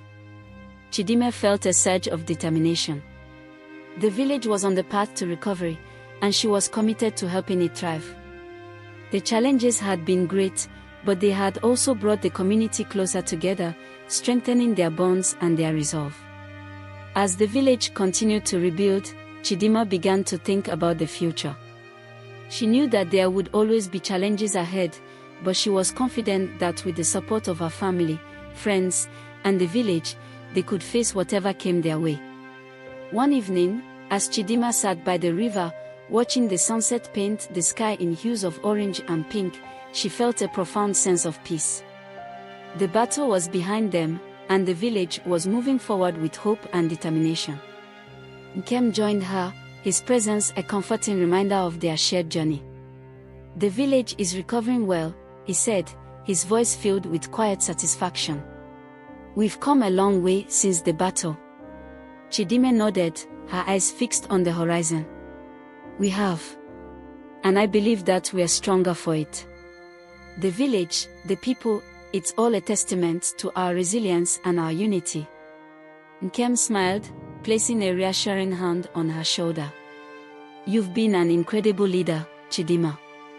Your courage and strength have inspired us all." Chidimma felt a swell of pride at Nkem's words. The journey had been difficult, but it had also been transformative. The village had faced its darkest hour and emerged stronger, more united, and more hopeful. As the stars began to twinkle in the night sky, Chidimma took a deep breath, savoring the tranquility of the moment. The future was still uncertain, but she was ready to face it with the same courage and determination that had carried her through the battle. With her family, her friends, and her village by her side, Chidimma knew that they could overcome any challenge and build a future filled with hope and unity. The path ahead was clear, and she was ready to walk it, one step at a time. As the village of Umudike continued its journey of recovery, Chidimma became increasingly involved in initiatives that aimed to foster unity and strengthen ties with neighboring communities. The scars of the recent conflict were still fresh, but the spirit of collaboration and mutual support was growing stronger every day. One day, Chidimma was approached by Is Udo with an important proposal. "Chidimma, we've been considering hosting a cultural festival to celebrate our resilience and to strengthen our relationships with neighboring villages. I'd like your help in organizing it." Chidimma's eyes lit up with excitement. "That sounds like a wonderful idea, Is Udo. It will be a great way to showcase our traditions and to build bridges with others." Over the next few weeks, Chidimma threw herself into planning the festival. The preparations were extensive, involving coordination with artisans, musicians, and chefs from across the region. The goal was to create an event that celebrated the rich cultural heritage of Umudike and its neighbors while promoting peace and cooperation. Chidimma and Nkem worked tirelessly on the festival's logistics. They organized workshops for traditional crafts, rehearsals for dance performances, and discussions with local leaders about how to ensure the festival's success. The village was abuzz with activity, and the sense of anticipation was palpable. One evening, as Chidimma and Nkem reviewed the festival plans, Zora joined them with a thoughtful expression. "I've been thinking about the festival and how important it is for us to come together and show our strength as a community. But I also believe it's an opportunity to heal old wounds." Chidimma nodded in agreement. "Yes, Mama. It's a chance for us to put the past behind us and to embrace a future where we work together in harmony." Zara smiled warmly. "Exactly. Let's make sure that this festival is not just a celebration, but also a symbol of our commitment to unity and peace." The festival day finally arrived, and the village was transformed into a vibrant celebration of culture and community. Colorful banners and decorations adorned the streets, and the air was filled with the sounds of music and laughter. The smell of delicious foods wafted through the village, tantalizing the senses of everyone present. Villagers and visitors alike gathered at the central square, where a large stage had been set up for performances. Traditional dancers in bright costumes performed intricate routines, their movements a testament to the rich cultural heritage of the region. Musicians played traditional instruments, their melodies weaving a tapestry of sound that filled the air with joy. As Chidimma walked through the festival, she saw people from neighboring villages mingling with Umudike's residents. The barriers that had once divided them were beginning to dissolve, replaced by a sense of camaraderie and shared celebration. During the festival, Is Udo took the stage to address the crowd. "Today, we come together not just to celebrate our culture, but to celebrate our strength and unity. The challenges we have faced have brought us closer together, and this festival is a testament to our resilience and our commitment to a brighter future." The crowd erupted into applause, their cheers a powerful affirmation of Is Udo's words. Chidimma felt a surge of pride and hope as she looked around at the sea of smiling faces. The festival was not just a celebration of their heritage, but also a symbol of the new bonds that had been forged through their shared experiences. As the day turned into night, the festival continued with a grand feast. Tables were filled with an array of traditional dishes, and the villagers and their guests shared stories, laughter, and food. The atmosphere was one of warmth and connection, a reflection of the spirit of unity that had emerged from the recent turmoil. Chidimma found herself sitting at the table with Nkem, Zora, and several leaders from neighboring villages. The conversation was lively and filled with optimism about the future. They spoke of collaborations, mutual support, and the ways in which they could continue to build strong, lasting relationships. Later that evening, as the festival began to wind down, Chidimma took a moment to reflect on the day's events. She stood by the river, watching the reflections of the festival lights dance on the water. The night sky was clear, and the stars twinkled above, a silent witness to the celebration of peace and unity. Nkem joined her, his face reflecting the satisfaction of a successful event. Today was incredible, Chidimma. The festival was a huge success, and it's clear that we've made a real impact. Chidimma smiled, feeling a deep sense of accomplishment. It was a beautiful day. I'm so grateful for everyone's support and participation. It feels like we're truly moving forward. Nkem placed a reassuring hand on her shoulder. We are.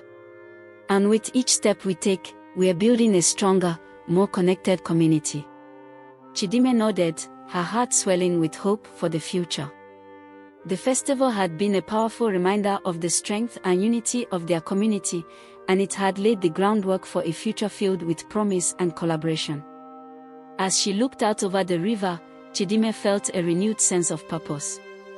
The journey of recovery was far from over, but the festival had been a significant milestone in their path to healing. With her family, her friends, and her village by her side, she was ready to face whatever came next with courage and optimism. The aftermath of the festival brought a renewed sense of vitality to Umidike. The village, once shaken by conflict, was now vibrant with a spirit of cooperation and optimism. The bonds formed during the festival created a ripple effect, fostering deeper connections and setting the stage for future collaborations. In the weeks that followed, Chidimma continued her efforts to strengthen the village's ties with its neighbors. The success of the festival had opened doors for more regular exchanges of ideas and resources. She organized meetings with leaders from nearby villages to discuss joint projects that could benefit the entire region. One day, as Chidimma reviewed the plans for a new agricultural project with Udo, she felt a surge of excitement. This project will not only improve our farming techniques but also create opportunities for us to share knowledge with other villages.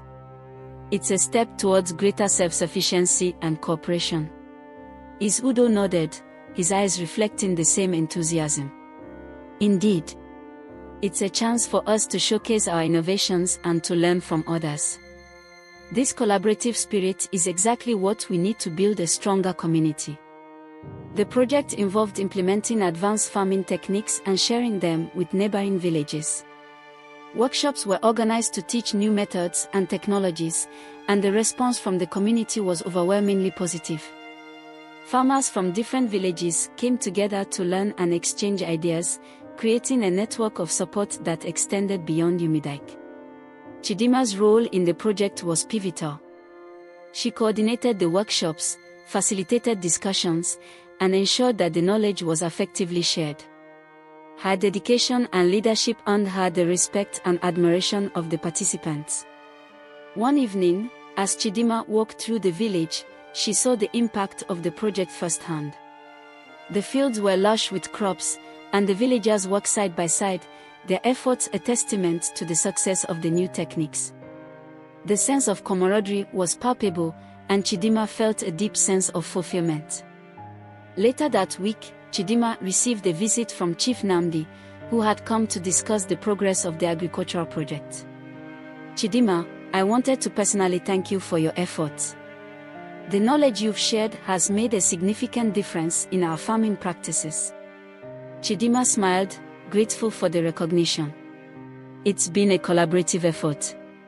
We've all contributed to the success of the project, and it's inspiring to see the positive results. Chief Nnamdi nodded in agreement. The benefits of this project extend far beyond just improved crops. It's building a sense of unity and shared purpose among our villages. And that, I believe, is the greatest achievement. As the project continued to thrive, Chidimma began to focus on another important initiative, education. She recognized that knowledge was key to the village's long-term success and decided to establish a formal education program for the children and adults of Umidike. Working with the village elders and local educators, Chidimma helped create a curriculum that included not only traditional subjects but also practical skills and cultural studies. The goal was to provide a well-rounded education that would equip the villagers with the tools they needed to succeed and contribute to their community. The opening of the new school was a momentous occasion. The village gathered to celebrate the launch of the educational program, and Chidimma was filled with pride as she looked around at the excited faces of the children and their parents. Udo addressed the crowd, his voice filled with emotion. Today marks the beginning of a new chapter for our village. Education is the foundation of our future, and this school represents our commitment to building a brighter tomorrow for all of us. The villagers cheered, their enthusiasm a clear indication of their support for the new initiative.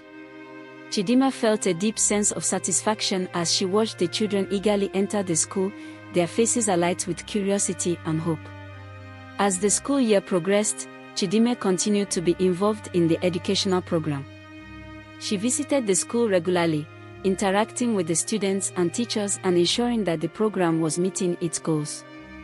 The feedback was overwhelmingly positive, and it was clear that the education program was making a significant impact on the village.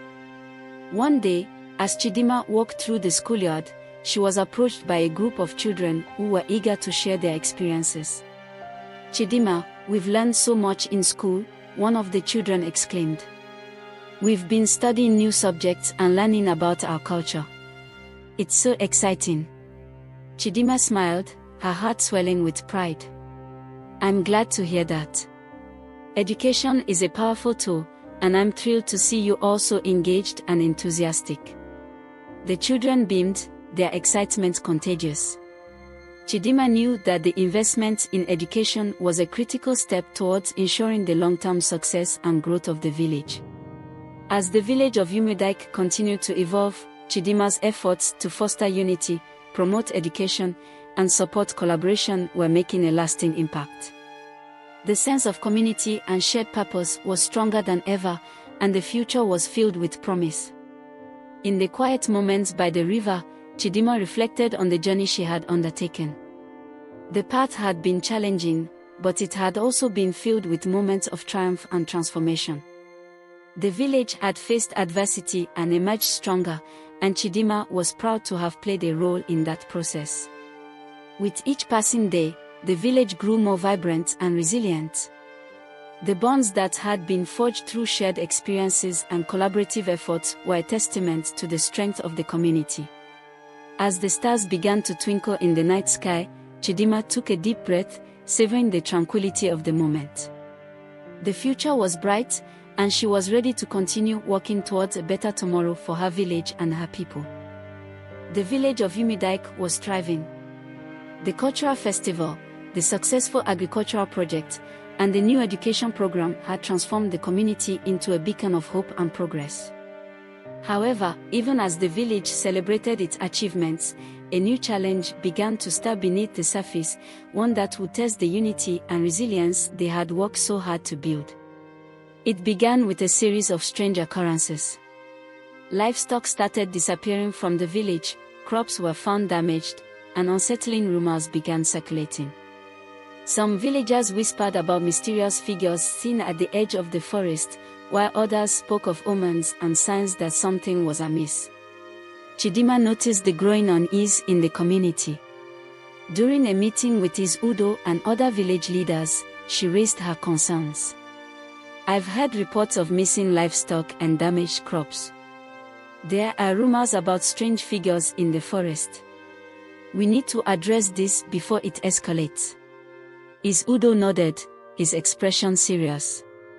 "I've heard similar reports. We must take action to protect our village and ensure that our progress is not undermined by these disturbances." The leaders decided to form a task force to investigate the situation. Chidimma volunteered to be part of it, determined to get to the bottom of the problem. Alongside Nkem and a few trusted villagers, she began to investigate the incidents. Their first stop was the edge of the forest, where the sightings had been reported. As they walked through the dense underbrush, Chidimma's senses were on high alert. The forest was eerily quiet, the usual sounds of wildlife absent. After hours of searching, they found signs of recent activity, broken branches and disturbed soil. It was clear that someone or something had been moving through the area recently. Chidimma and her team set up a series of traps and surveillance to monitor the forest. They hoped to catch any intruders and find out who or what was responsible for the disturbances. As the days passed, the situation grew more tense. The missing livestock were a serious concern, as they affected the villagers' livelihoods. The damage to the crops threatened their food supply, and the rumors and fear began to spread, causing friction among the villagers. One evening, as Chidimma reviewed the surveillance footage with Nkem, they saw something troubling. In the footage, shadowy figures could be seen moving through the forest at night. They were difficult to identify, but their presence was unmistakable. "This confirms that someone is out there," Nkem said, his voice low. "But who are they, and what do they want?" Chidimma frowned, her mind racing. "We need to find out more about these figures. If they are causing harm to the village, we need to confront them and put a stop to it." Determined to get to the bottom of the mystery, Chidimma and her team intensified their efforts. They spoke with villagers who had seen the figures and gathered as much information as possible. Their accounts were inconsistent, but there was a common thread: the figures seemed to be targeting areas where the village's progress was most visible. One night, as Chidimma and Kem patrolled the edge of the forest, they heard a rustling in the bushes. They approached cautiously, their senses alert. Suddenly, a figure emerged from the shadows, a man dressed in dark clothing, his face hidden by a hood. "Stop right there," Chidimma commanded, her voice firm. The figure froze, then turned and fled into the forest. Chidimma and Kem gave chase, their footsteps echoing through the trees. The pursuit was intense, but the figure was quick and agile, disappearing into the darkness. Breathless and frustrated, Chidimma and Kem regrouped at their camp. "We need to figure out who this person is and why they're targeting us," Chidimma said, her expression determined. "But we also need to be careful. They are clearly trying to avoid capture." The following day, Chidimma met with his Udo to discuss their findings. "We've seen someone in the forest, but they've managed to evade us. I'm worried that the situation is getting worse. We need to find a way to address the root cause of these disturbances." His Udo nodded thoughtfully. "We may need to consider seeking outside assistance. There are neighboring villages with experienced scouts and trackers who might be able to help us identify and deal with these threats." Chidimma agreed, and they reached out to Chief Namdi and other allies for support. The response was swift, and a team of skilled scouts arrived to assist in the investigation. Their expertise proved invaluable, and together, they began to piece together the puzzle. As the investigation progressed, they discovered that the shadowy figures were not from a neighboring village but were instead a group of individuals who had been displaced by the recent conflict and were seeking revenge. They had been targeting Umidike in an attempt to disrupt the village's progress and create chaos. With this information in hand, Chidimma and the task force prepared for a decisive action. They planned a strategy to confront the intruders and address the threats they posed to the village. The confrontation was tense and fraught with danger. Chidimma and her team, supported by the scouts, confronted the intruders in the forest. The encounter was a mix of negotiation and confrontation, with Chidimma seeking to understand their grievances while also protecting the village. In the end, it was clear that the intruders were driven by desperation and anger. Chidimma's approach focused on dialogue and resolution. She offered to help the displaced individuals find support and reintegration into society, provided they ceased their attacks on Umidike.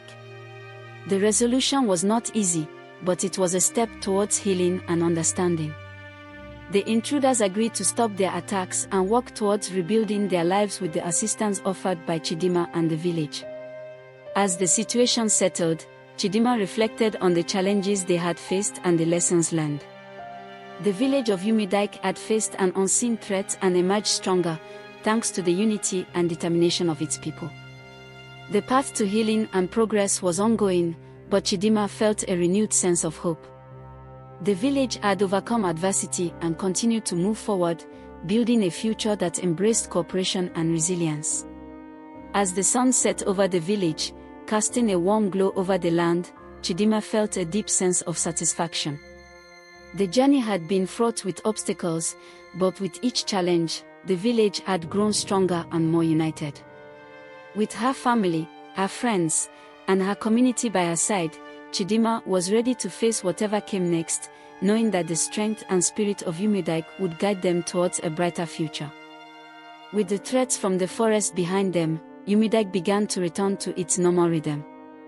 The village's resilience had been tested and proven, and the community felt a renewed sense of peace and solidarity. The lessons learned from confronting the intruders had strengthened their resolve to protect and nurture their home. One morning, as Chidimma walked through the village, she noticed a subtle change in the air. There was a whispering quality to the wind, carrying with it a faint, almost melodic hum. The villagers seemed to sense it too, their conversations tinged with curiosity and unease. As she approached the central square, Chidimma saw Is Udo deep in conversation with a group of elders. They appeared concerned, their brows furrowed as they discussed the recent strange occurrences. Chidimma joined them, her curiosity piqued. Is Udo, what's happening? Is Udo looked up, his expression serious. There have been reports of strange occurrences around the village. The wind carries unusual sounds, and some villagers have reported seeing figures at the edge of the forest. Chidimma's eyes widened. I've noticed the strange hum in the wind too.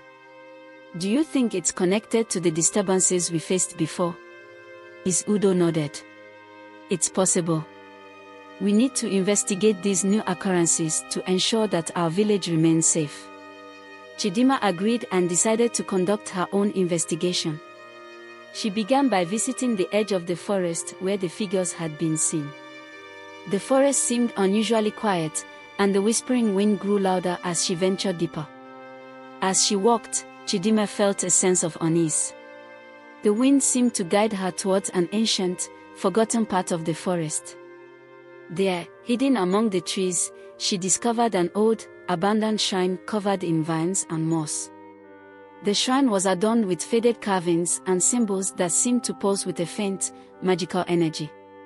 Chidimma examined the shrine closely, her intuition telling her that it held significance. She took notes and sketches of the carvings and decided to consult Ijeoma, the village healer, who had a deep knowledge of folklore and spiritual practices. When Chidimma arrived at the healer's tent, she shared her findings with Ijeoma. I found an old shrine in the forest. It's covered in symbols that seem to have a mystical quality. Do you recognize any of these? Ijeoma studied the sketches, her face growing serious. These symbols are ancient and hold powerful meanings. They are related to old spirits and ancestral forces. The shrine may be a place of spiritual significance, and the recent disturbances could be connected to it. Chidimma felt a shiver run down her spine. Do you think the shrine could be causing the strange occurrences? Ijeoma nodded. It's possible. The spirits of the shrine may be disturbed or awakened.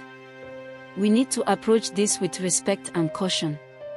I suggest performing a ritual to honor the spirits and seek their guidance. The next day, Chidimma, Ijeoma, and a group of villagers gathered at the shrine. The ritual was carefully planned, with offerings and prayers to appease the spirits and restore balance. The villagers worked together, their reverence evident as they performed the ancient rites. As the ritual progressed, the wind's whispering sound grew softer, and the eerie hum began to fade. The air around the shrine seemed to calm, and a sense of peace settled over the area. Chidimma felt a deep sense of relief as she witnessed the positive change. The ritual had restored a sense of harmony, and the village began to feel more at ease. The strange occurrences lessened, and the villagers were able to return to their daily lives with renewed confidence. Despite the resolution of the immediate issue, Chidimma remained vigilant. She knew that the balance between the physical and spiritual realms was delicate and that maintaining harmony required ongoing attention and respect. As the days passed, Chidimma continued to support the village's growth and development. The educational programs thrived, and the agricultural projects continued to flourish. The sense of unity and cooperation among the villagers was stronger than ever, and the community remained committed to building a prosperous and harmonious future. One evening, as Chidimma walked along the river, she reflected on the journey the village had undergone. The challenges they had faced and overcome had strengthened their bonds and deepened their understanding of themselves and their surroundings. Nkem joined her, his presence a comforting reminder of their shared efforts. The village has come a long way, Chidimma. The recent events have shown us the importance of balance and respect for both our traditions and our progress. Chidimma nodded, her gaze fixed on the gently flowing river. Yes, it's been a journey of growth and learning. We've faced many challenges, but we've emerged stronger and more united. Nkem smiled, placing a reassuring hand on her shoulder.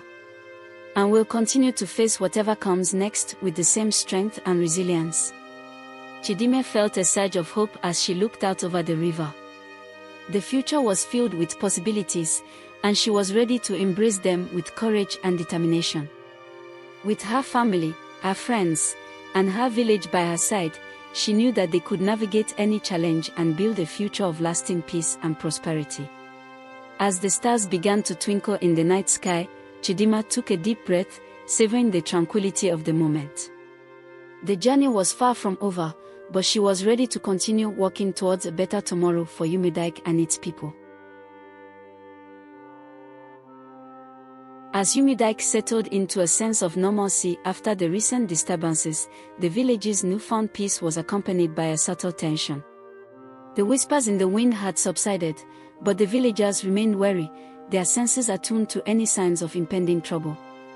Chidimma, ever vigilant, continued her duties with renewed focus. She knew that the village's progress had attracted attention, both positive and negative. The recent encounters had shown her that not everyone welcomed Umidike's success, and she was determined to protect what they had built. One morning, as Chidimma made her way to the central square, she noticed a group of strangers entering the village. They were dressed in fine robes, their demeanor exuding authority and power. The villagers watched them with a mix of curiosity and apprehension. At the head of the group was a tall man with sharp features and piercing eyes. He carried himself with the air of someone used to commanding respect, and the way the others deferred to him made it clear that he was the leader. Chidimma approached the group, her curiosity piqued. "Welcome to Umidike," she said, her voice calm and composed. "I am Chidimma. How can we assist you?" The leader of the group inclined his head slightly, acknowledging her. "I am Obina, an emissary of the king from the neighboring kingdom of Amegbo. We have heard much about the progress your village has made and the challenges you have overcome. I have been sent to discuss matters of mutual interest." Chidimma's eyes narrowed slightly. While his words were polite, there was an underlying tone that made her uneasy.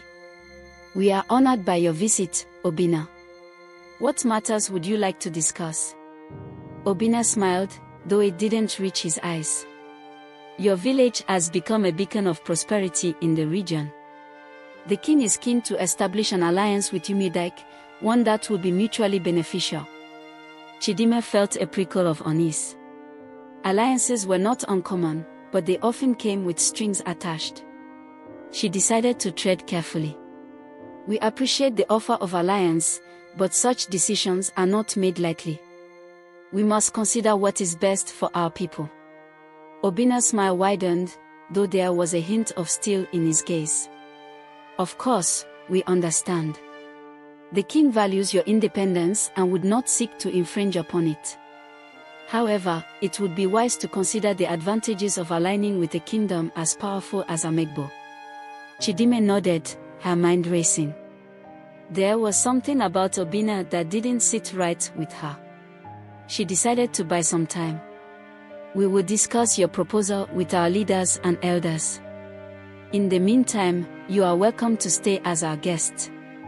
Obina's gaze lingered on her for a moment before he nodded. "Very well. We will await your decision."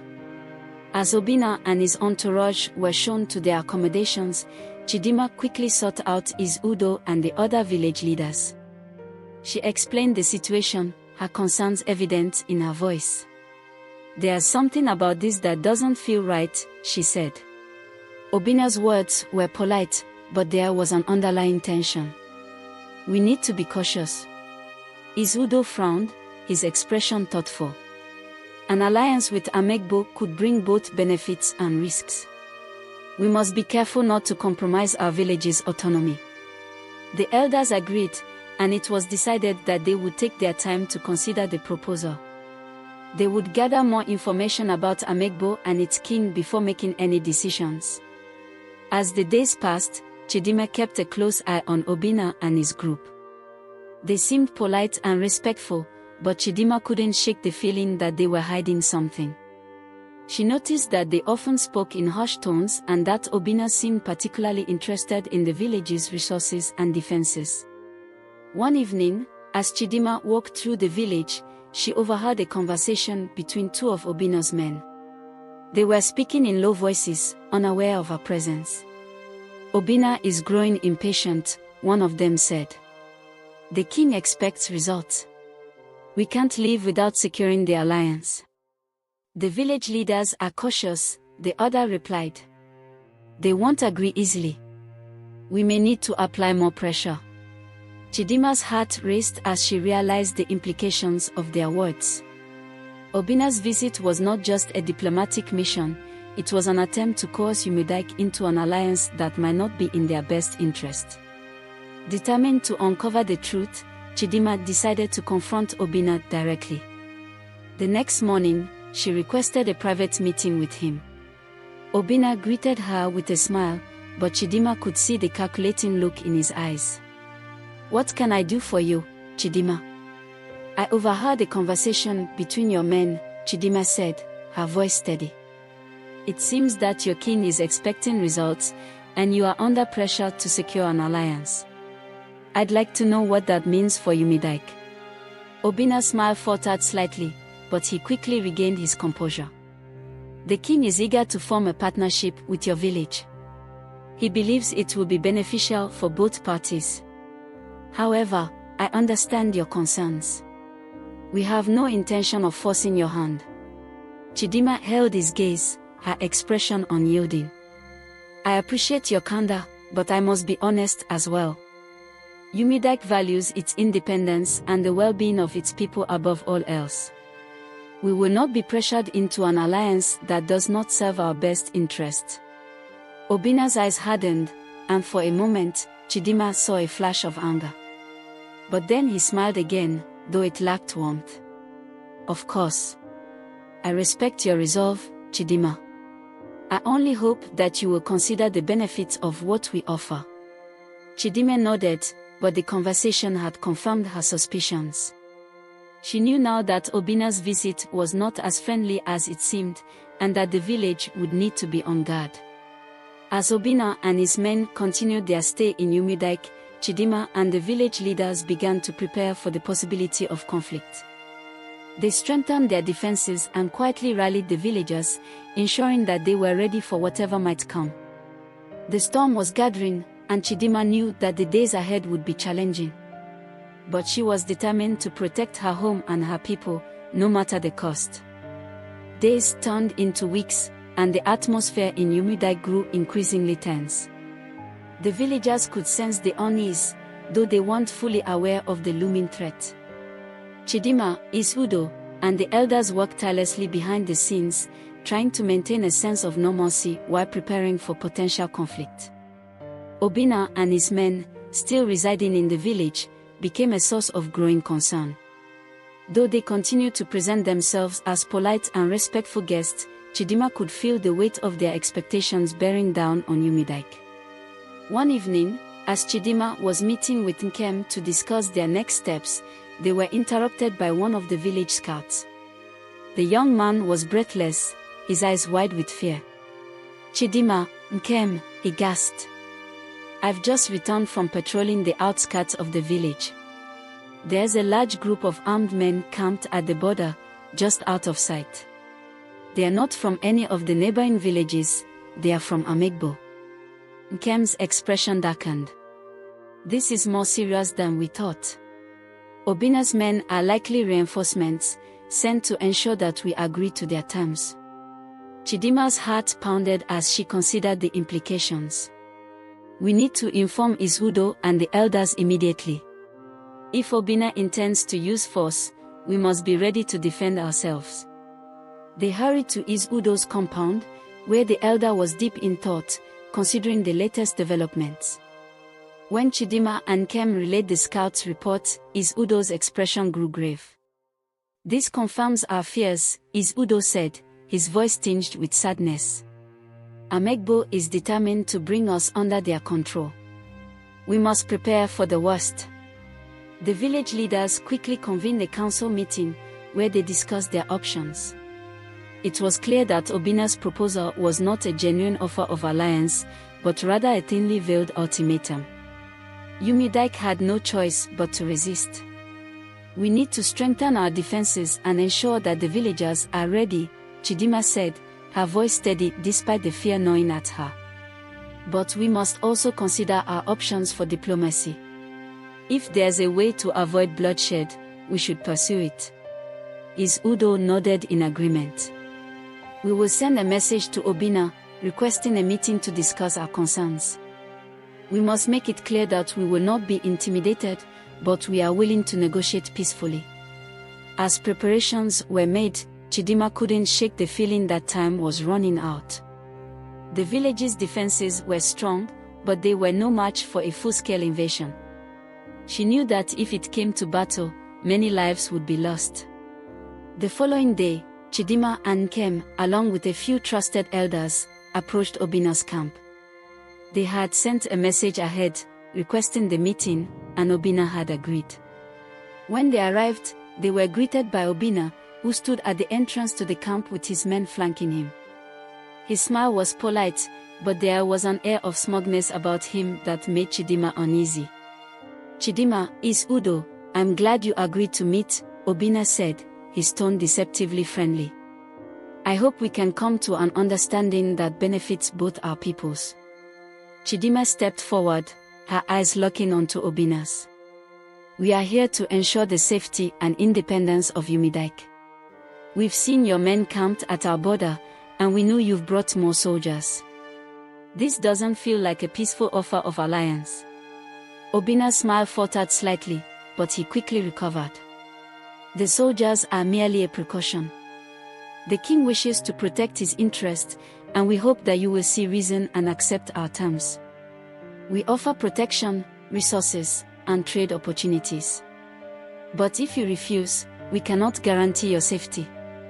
Nkem clenched his fist, his anger barely contained. "So that's the truth of it, then? You're here to conquer us, not to form an alliance." Obina shrugged, his smile turning cold. "Call it what you will. The king's offer is generous, but his patience is limited. If you do not agree to our terms, the consequences will be severe." Chidimma felt a surge of anger, but she forced herself to remain calm. "We will not be coerced into submission, Obina. We value our freedom and our people above all else. If you choose to make enemies of us, we will fight to protect what is ours."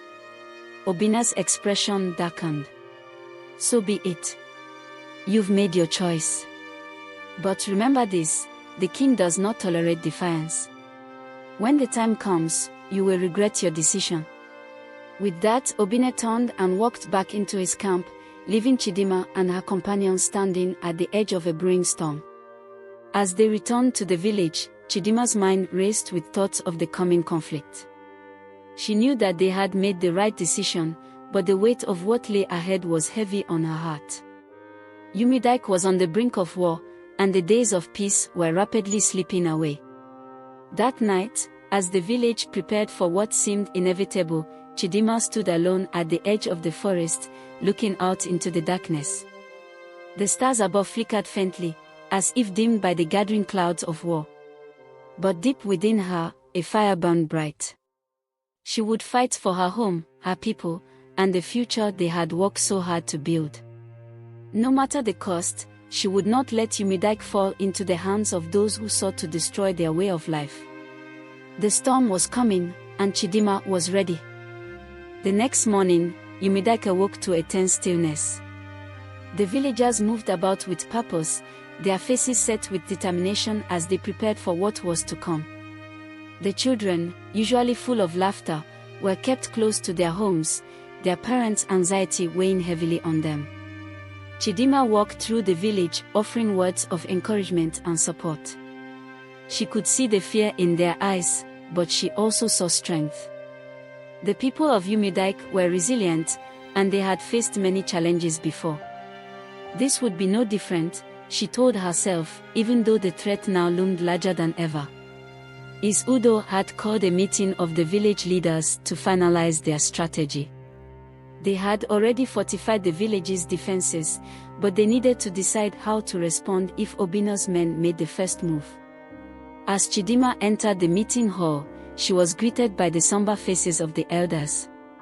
Nkem was there as well, his usual jovial demeanor replaced by a stern resolve. "We must be prepared for anything," Udo began, his voice grave. Obina made it clear that he will not accept our refusal lightly. "We must assume that he will attack soon." Nkem nodded. "We should set up a rotation of scouts to monitor the border. If they make any sudden movements, we need to know immediately." One of the elders, a wise woman named Adana, spoke up. "We must also consider our options for retreat. If the battle turns against us, we need to ensure that our women, children, and elders are safe." Chidimma agreed. "We should have a plan in place to evacuate them to the forest. It's dense and difficult to navigate, which will give us an advantage if we need to regroup." The village leaders discussed the details of the plan, making sure that every contingency was covered. As they spoke, Chidimma felt a growing sense of urgency. She knew that time was running out. Just as the meeting was drawing to a close, a scout burst into the hall, his face pale with fear. "They are coming," he cried. "Obina's men are marching toward the village. They are armed and ready for battle." The room fell silent as the weight of the scout's words sank in. Chidimma felt her heart quicken, but she forced herself to stay calm. "We knew this was coming. We are ready." Udo stood, his voice commanding. "Gather the warriors. Alert the villagers. We will defend our home with everything we have." The elders and leaders quickly dispersed, each taking on their assigned roles. Chidimma and Nkem led the charge to rally the village's warriors. The men and women who had trained for this moment gathered their weapons and armor, their faces set with grim determination.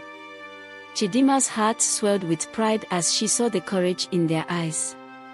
These were her people, and they were ready to stand against whatever came their way. The villagers who were not fighting were escorted to the forest, where they would be safe from the battle.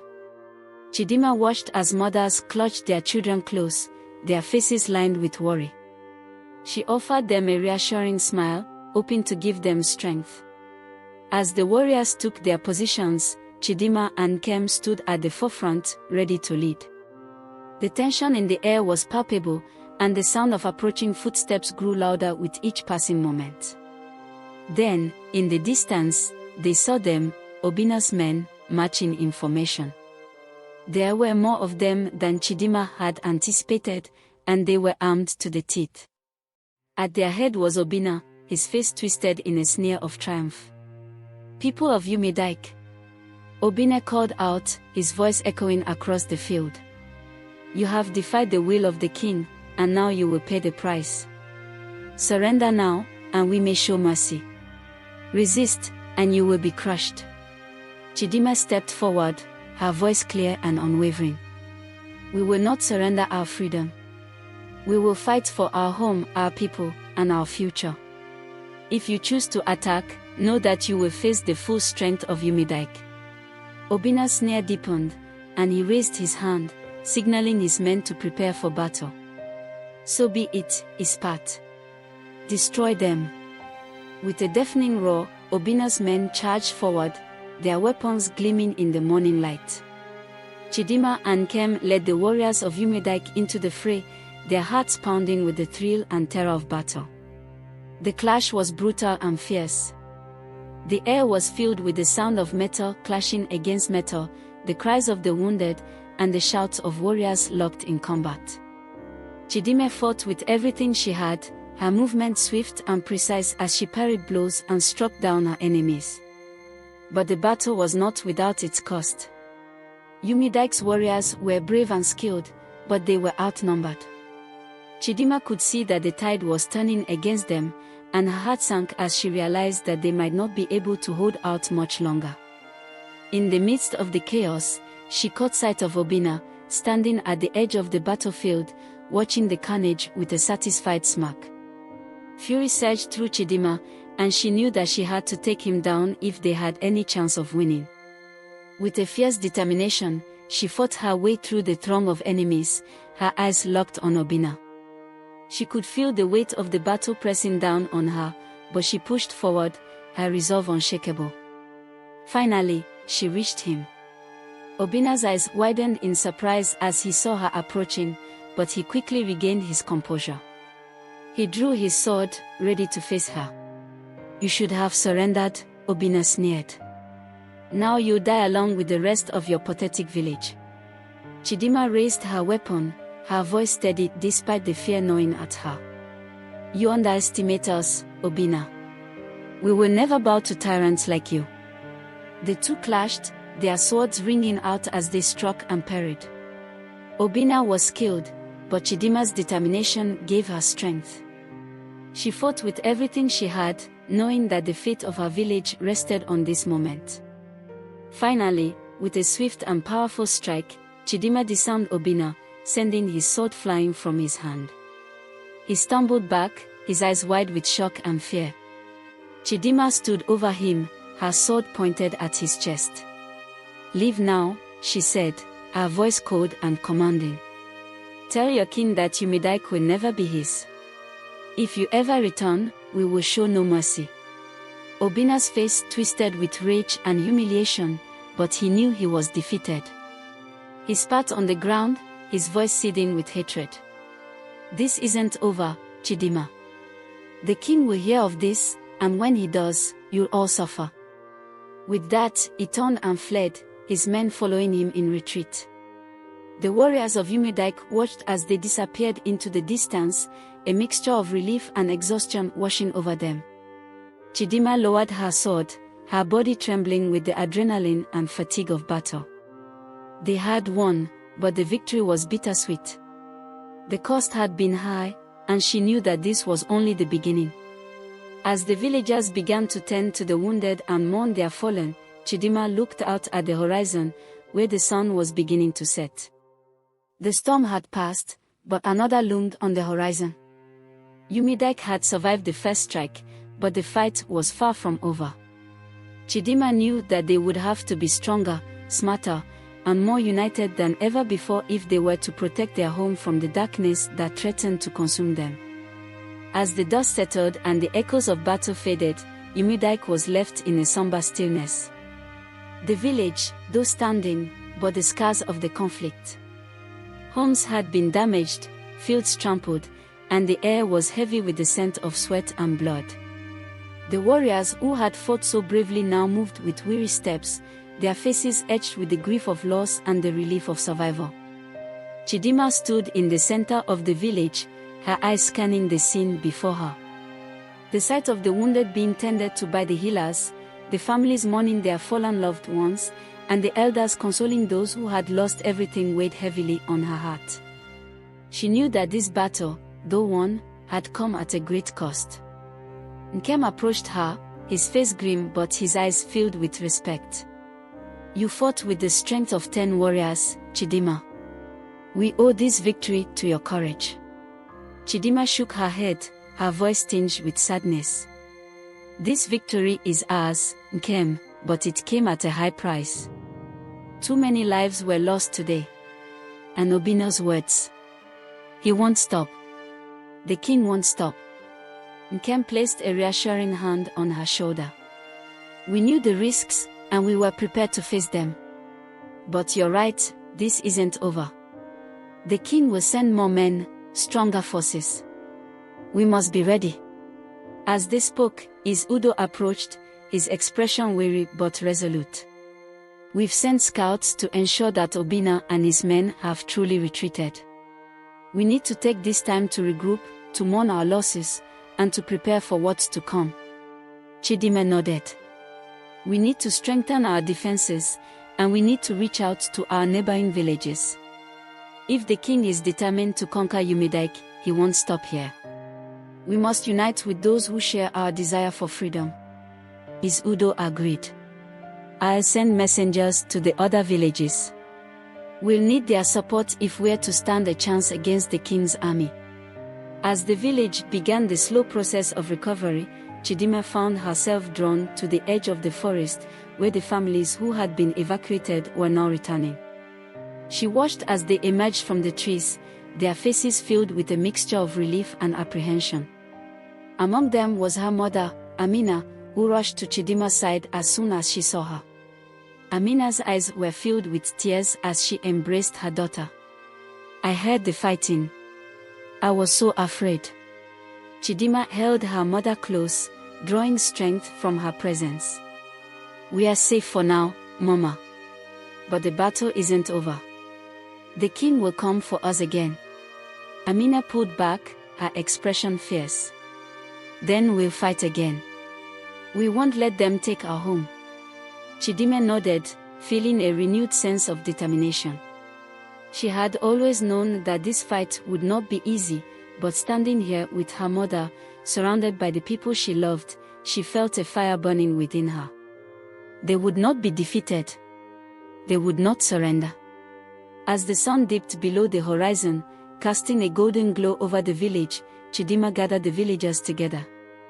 They formed a circle in the center of the village, their faces illuminated by the flickering lights of torches. The air was filled with a solemn quiet, the weight of the day's events hanging over them like a heavy shroud. His Udo stepped forward, his voice carrying over the silent crowd. Today, we faced a great challenge, and we have emerged victorious. But this victory has come at a cost. We have lost brothers, sisters, mothers, and fathers. We must honor their memory by continuing to fight for the freedom they gave their lives to protect. He paused, his gaze sweeping over the villagers. The king of Amegbo will not stop. He will send more men, more soldiers, more threats to our way of life. But we will stand strong.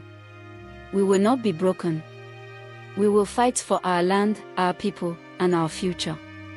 Chidimma felt the energy of the crowd shift, their sorrow transforming into resolve. She stepped forward, her voice steady and clear. We are Umidike. We are a people of strength, of courage, of unity. We will face whatever comes our way, and we will do it together. The king may try to break us, but he will fail. We will not be conquered. The villagers erupted into a cheer, their voices ringing out into the night. The sound echoed through the trees, a declaration of their determination, their defiance. Chidimma felt a swell of pride as she looked around at the faces of her people. They were ready. They were strong. As the crowd began to disperse, returning to their homes to rest and recover, Chidimma remained standing in the center of the village. Nkem joined her, his eyes reflecting the same determination she felt. What's our next move? He asked, his voice low. Chidimma thought for a moment before answering. We strengthen our defenses, we reach out to our allies, and we prepare for the next attack. But we also need to think beyond just defending ourselves. We need to find a way to end this threat once and for all. Nkem nodded, understanding her unspoken words. You're right. We need to find the king's weakness, something we can use to turn the tide in our favor. Chidimma's mind raced with possibilities. The king of Amegbo was a powerful man, but no man was invincible. There had to be something they could do, some way to undermine his power, to make him see that Umidike was not a village to be trifled with. As she stood there, the stars twinkling above her like distant beacons of hope, Chidimma knew that the path ahead would be difficult. But she also knew that they were not alone. They had each other, and they had the strength of their ancestors guiding them. And with that, she made a silent vow. She would find a way to protect her village, to end the threat of Amegbo once and for all. She would not rest until Umidike was safe, until her people could live in peace once more. The battle had been won, but the war was just beginning. In the days that followed, Umidike worked tirelessly to rebuild. The villagers mended their homes, tended to their wounded, and honored their dead. Though the physical scars of the battle would take time to heal, the spirit of the village remained unbroken. But even as life slowly returned to a semblance of normalcy, the threat of the king's retaliation loomed large. Chidimma knew that they couldn't face the next assault alone.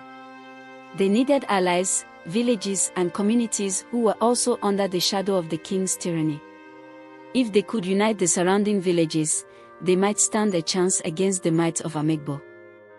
Udo called a meeting of the village leaders to discuss the plan. The meeting hall was filled with the murmur of voices as the elders, warriors, and advisors gathered to hear what their next steps would be. "We cannot afford to wait for the king to strike again," Udo began, his voice steady. "We must be proactive. We must seek out those who share our desire for freedom and who are willing to stand with us." Nkem stepped forward, addressing the group.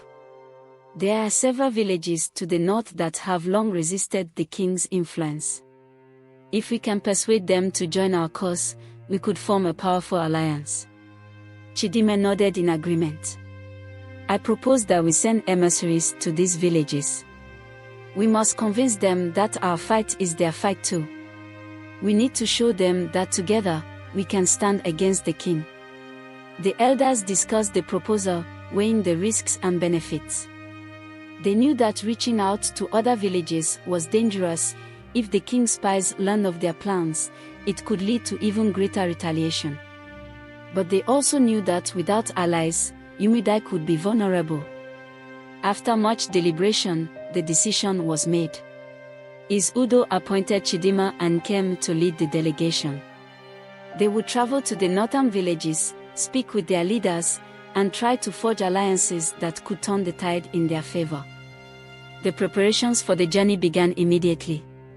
Chidimma and Nkem gathered a small group of trusted warriors to accompany them, and they made sure to pack supplies for the long journey ahead. The villagers offered their blessings and prayers, knowing that this mission could determine the future of their home. Before they departed, Chidimma sought out her mother. Amina was in their home, carefully packing herbs and remedies for the journey. She looked up as Chidimma entered, her eyes filled with both pride and worry. "I knew this day would come," Amina said softly. "You are destined for great things, my daughter." But a mother's heart still fears for her child.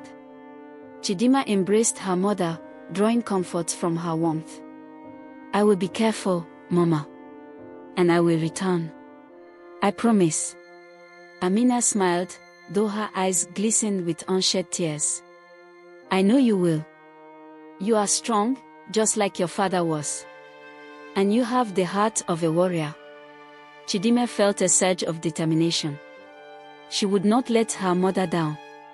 She would do whatever it took to protect their village, to secure a future where they could live in peace. The next morning, as the first light of dawn crept over the horizon, Chidimma, Nkem, and their small band of warriors set out on their journey. The villagers gathered to see them off, offering words of encouragement and hope. The path to the northern villages was long and treacherous. They traveled through dense forests, across rivers, and over rocky terrain. The journey tested their endurance, but Chidimma and Nkem remained focused on their mission. As they traveled, they encountered other travelers, merchants, farmers, and hunters, who shared stories of the king's growing influence. It became clear that the shadow of Amegbo extended far beyond their own village. Fear and resentment toward the king simmered in the hearts of many, and Chidimma knew that this could be the key to uniting them. After several days of travel, they reached the first of the northern villages. The village of Onika was larger than Umidike, with strong walls and watchtowers that spoke of its readiness for battle. The people of Onika were known for their skill in crafting weapons and armor, and Chidimma hoped that they would see the value in an alliance.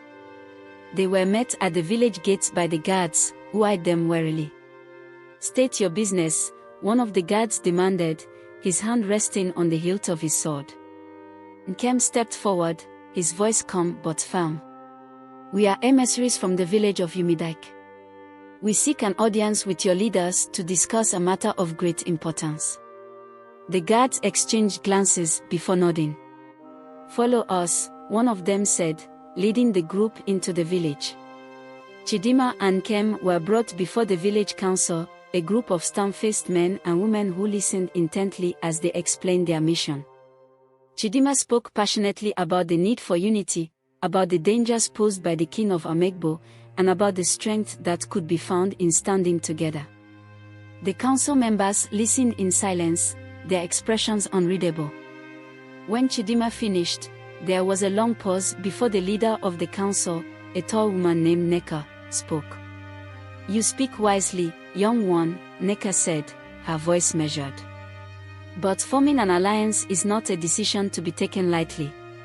We have defended our village against the king's men before, and we will do so again if necessary.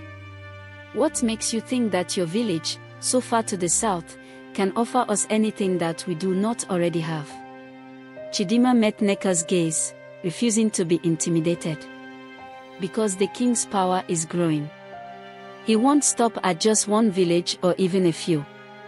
He seeks to conquer all the lands he can, to bring every village under his rule. Alone, we may hold out for a time, but together, we can stand as a united front. We can protect our way of life, our freedom. We can ensure that our children will not live in fear of the king's soldiers." Neka regarded her thoughtfully, and for a moment, Chidimma feared that her words had not been enough. But then Neka nodded slowly. "You speak the truth. The king's ambition knows no bounds. Perhaps it is time that we consider a different approach."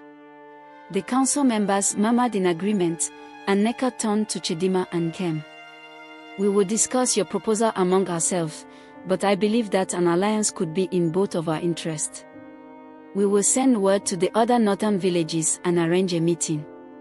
If they agree, we will join you in this fight." Chidimma felt a wave of relief and hope. This was the first step, but it was a crucial one.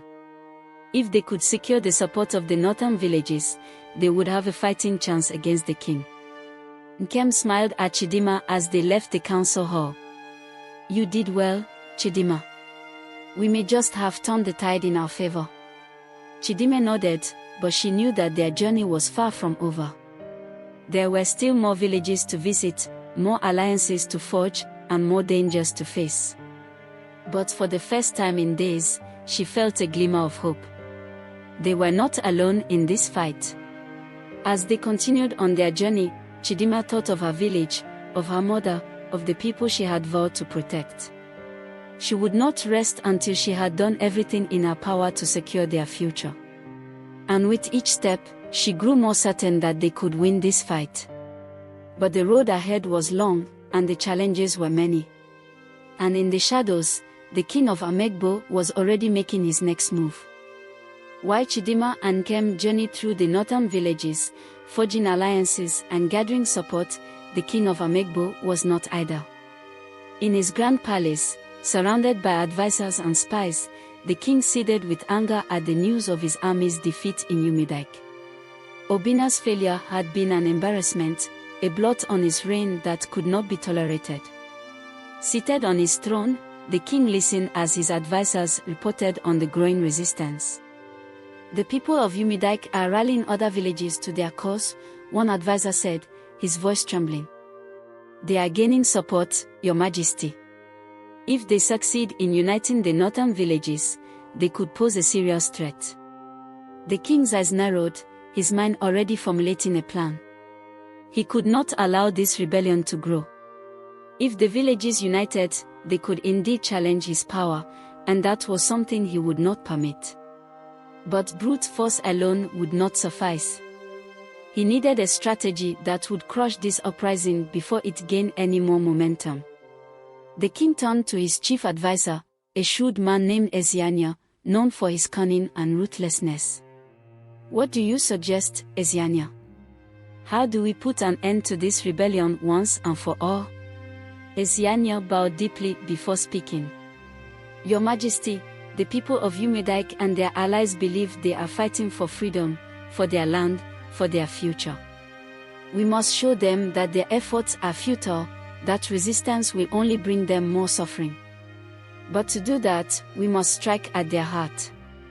We must destroy their spirit. The king listened intently, his interest piqued. Go on. We should spread rumors that Chidimma, the one who leads them, is not who she claims to be. We should plant seeds of doubt among her allies, make them question her loyalty, her origins. If we can turn her own people against her, their unity will crumble. The king nodded slowly, considering the idea. And how do you propose we do that? Eziania's eyes gleamed with malice. We can use her mother's past against her. There are already whispers about her mother's origins, about the possibility that Chidimma herself is not truly of Umedike.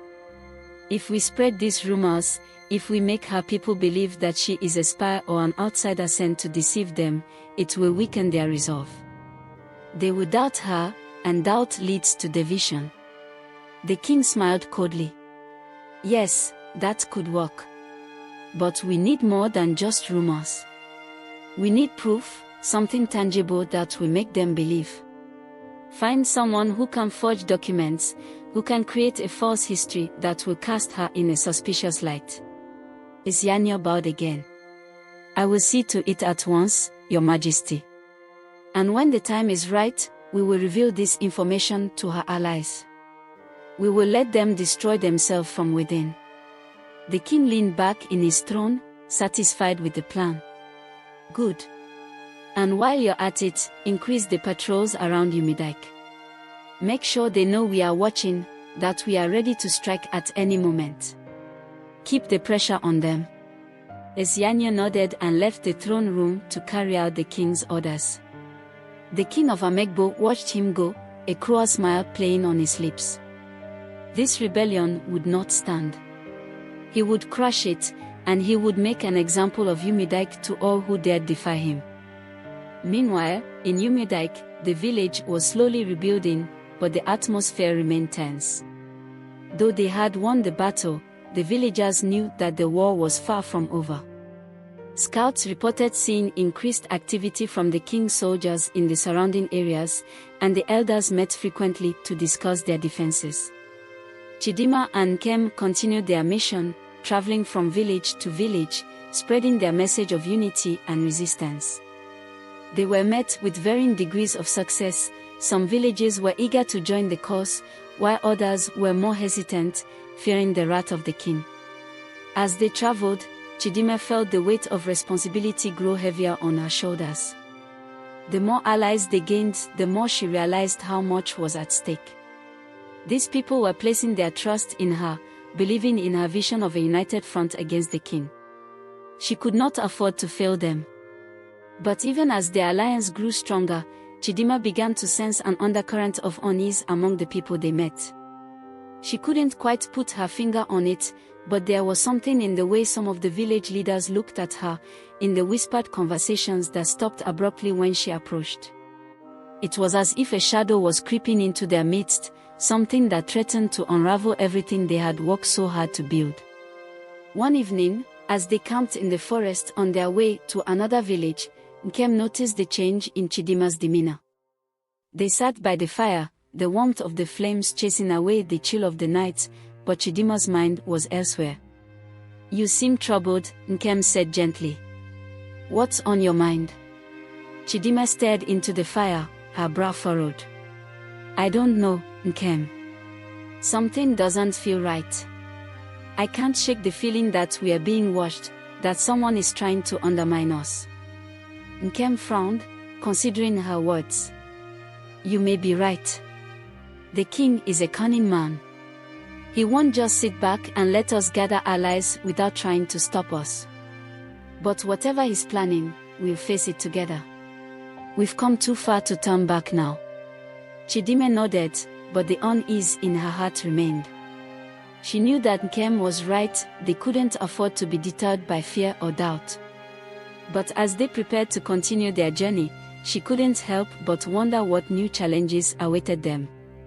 The road ahead was uncertain, and the shadows were growing longer. Chidimma could only hope that their unity would be strong enough to withstand whatever the king had in store. The journey to the next village, Arachukwu, took several days. The landscape changed as they traveled, with the dense forest giving way to rolling hills and open plains. The people of Arachukwu were known for their wisdom and their deep connection to the spiritual world, and Chidimma hoped they would see the value in joining the alliance. As they approached the village, Chidimma felt a strange sense of foreboding. The sky was overcast, and the wind carried a chill that seemed to seep into her bones. She glanced at Nkem, who was riding beside her, and saw the same unease reflected in his eyes. When they arrived at the village gates, they were greeted by a group of villagers led by an elder named Obesai. He was a tall, imposing man with a deep voice that resonated with authority. Obesai welcomed them, but there was a weariness in his eyes as he spoke. We have heard of your journey, and of your mission to unite the villages against the king, Obesai said, his tone measured. But before we discuss such matters, we must know more about you, Chidimma of Umidike. There are rumors that have reached us, rumors that cast doubt on your true origins. Chidimma's heart skipped a beat. She had feared that the rumors would spread, but hearing them spoken aloud by Obesai brought a new level of anxiety. She had prepared herself to face the challenges of uniting the villages, but she had not anticipated that her own identity would be questioned so openly. Rumors are often tools used by those who fear the truth, Nkem interjected, his voice firm. Chidimma is the daughter of Umidike, and she has proven her loyalty to her people time and time again. Obesai regarded Nkem with a calm, assessing gaze. Perhaps. But we must be certain before we commit to an alliance that could endanger our village. We have heard that Chidimma's mother is not of Umidike, and that there are those who question whether Chidimma herself has a rightful place among your people. Chidimma took a deep breath, steadying herself. She knew that she needed to address the doubts head-on. It is true that my mother, Amina, came from another land, she began. But she chose to make Umidike her home, and she has served our people faithfully for many years. I was born in Umidike, and I have dedicated my life to protecting my village and my people. Whatever my origins, my loyalty lies with Umidike and with the cause of freedom. Obesai listened, his expression unreadable. When she finished, he nodded slowly. Your words are strong, Chidimma. But words alone will not be enough to convince all of our people. There are those who believe that your mother's past, and by extension your own, could be used against us by the king. Chidimma's heart sank. She had known that the king would try to sow discord, but she hadn't realized just how deeply the doubts would run. She glanced at Nkem, who gave her a reassuring nod. We understand your concerns, Nkem said, his voice calm. But we ask you to judge Chidimma by her actions, not by rumors. She has led our people with courage and wisdom, and she seeks to unite us against a common enemy. The king would like nothing more than to see us divided, to see us turn against one another. But if we stand together, we can defeat him. Obesai was silent for a long moment, his gaze shifting between Chidimma and Nkem. Finally, he spoke. You speak wisely, Nkem. But trust is not easily given, especially in times of war. We will welcome you into our village as guests, and we will discuss your proposal with our council. But know that we will not make this decision lightly. Chidimma nodded, grateful for the chance to prove herself. "Thank you, Elder Obesai. We will respect your decision, whatever it may be." As they were led into the village, Chidimma couldn't shake the feeling of unease. The rumors had taken root, and she knew that it would take more than words to dispel them. She would need to prove her loyalty not just through speeches, but through her actions. That evening, as they sat by the fire in the guest house provided by the village, Chidimma confided her fears to Nkem. "What if the rumors spread to the other villages? What if they all start to doubt me?" Nkem looked at her with concern. "We can't let the king's lies get to us, Chidimma. He's trying to divide us, to make us lose faith in each other. But we know the truth, and we need to hold on to that." Chidimma nodded, but the doubts lingered. She knew that the strength of their alliance depended on trust, and if that trust was undermined, everything they had worked for could fall apart. The next day, they met with the village council of Arachuku. The council members were wise and respected, and their decision would carry significant weight. Chidimma and Nkem presented their case once again, speaking of the need for unity and the dangers of the king's growing power. But as they spoke, Chidimma noticed something troubling. A few of the council members exchanged uneasy glances, as if they were already doubting her. She could feel the tension in the room, and she knew that the rumors had reached them. When they finished, the council leader, a dignified man named Ikin, addressed them. "We appreciate your efforts to unite the villages, and we recognize the threat posed by the king. But there are concerns among our people about the rumors surrounding your origins, Chidimma. These concerns cannot be ignored." Chidimma felt a pang of frustration and fear, but she forced herself to stay calm. "I understand your concerns, Councillor Ikin. But I ask you to judge me by my actions, not by the whispers of those who seek to divide us. I am committed to this cause, and I will do whatever it takes to protect our people." Ikin nodded, but the doubt in his eyes remained. "We will need time to consider your proposal. Until then, you are welcome to stay in our village." As they left the council meeting, Chidimma couldn't shake the feeling that their mission was in jeopardy. The king's plan was working. He was planting seeds of doubt that could destroy the alliance from within. Nkem tried to reassure her. "We'll find a way to prove ourselves, Chidimma. We won't let the king win." But Chidimma knew that the road ahead would be even more difficult than she had imagined. The battle wasn't just against the king's soldiers, it was against the fear and doubt that he was spreading. And if they couldn't find a way to overcome that, their entire cause could be lost.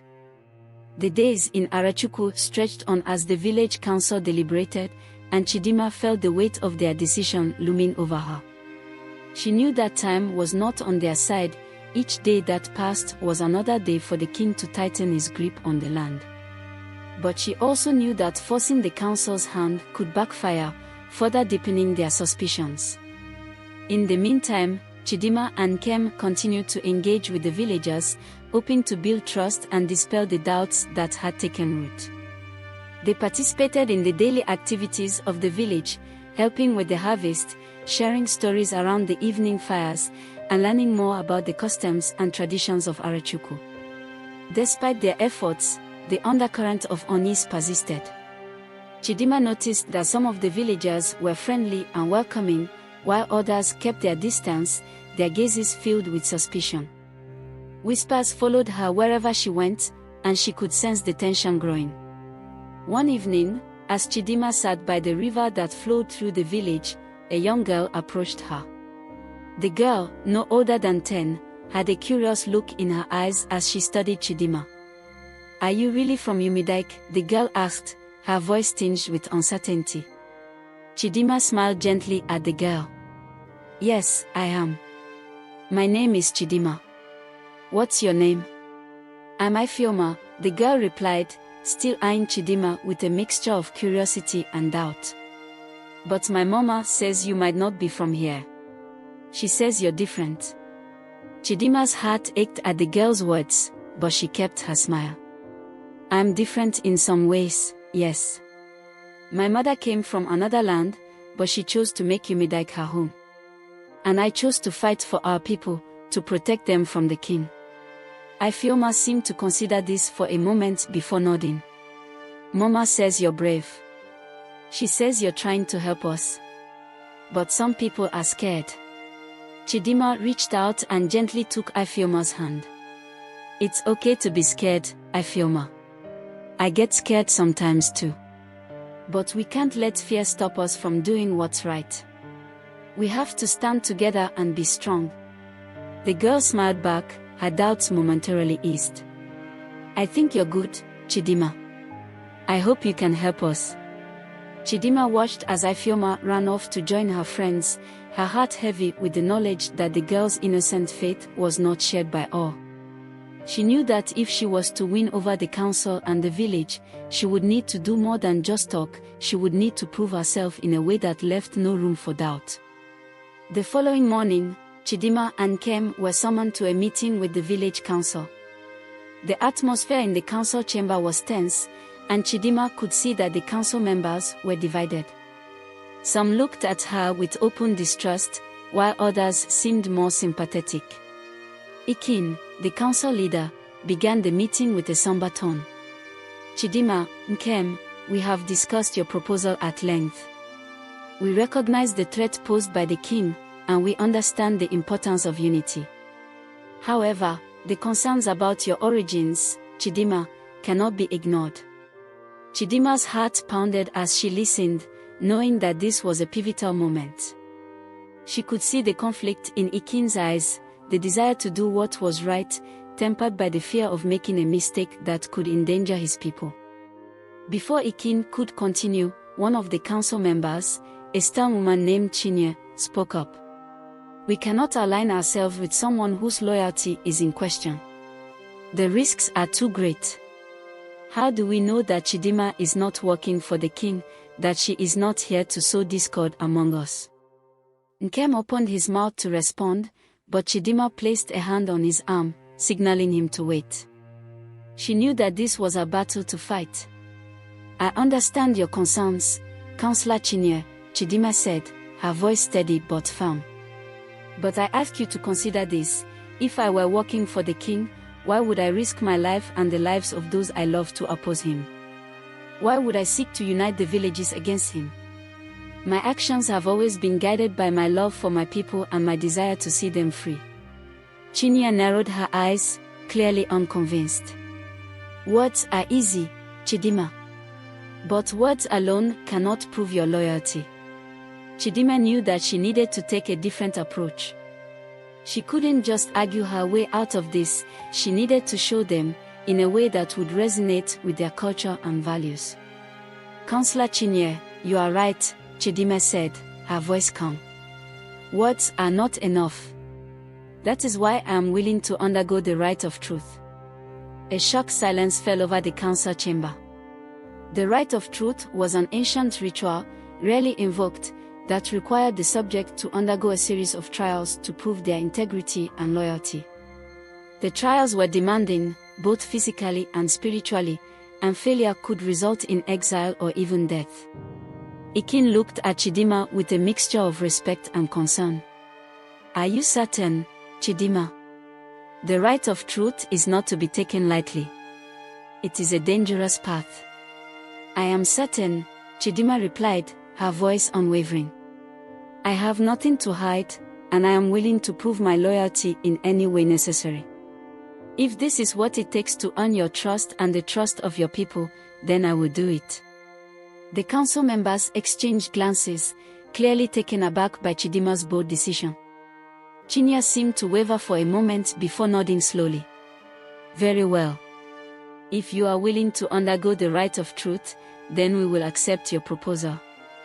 But know this, Chidimma, once the rite begins, there is no turning back. I understand, Chidimma said. And I accept the challenge. Ikin rose from his seat, his expression solemn. Then it is decided. The rite of truth will begin at dawn tomorrow. May the spirits guide you, Chidimma. As Chidimma and Kem left the council chamber, Nkem couldn't contain his concern any longer. Chidimma, are you sure about this? The right of truth is dangerous. What if something goes wrong? Chidimma met his gaze, her resolve clear. I have to do this, Nkem. The king has planted seeds of doubt, and I need to root them out. If I don't prove myself now, the alliance could fall apart. This is the only way. Nkem nodded, though his worry was evident. I'll be with you every step of the way, Chidimma.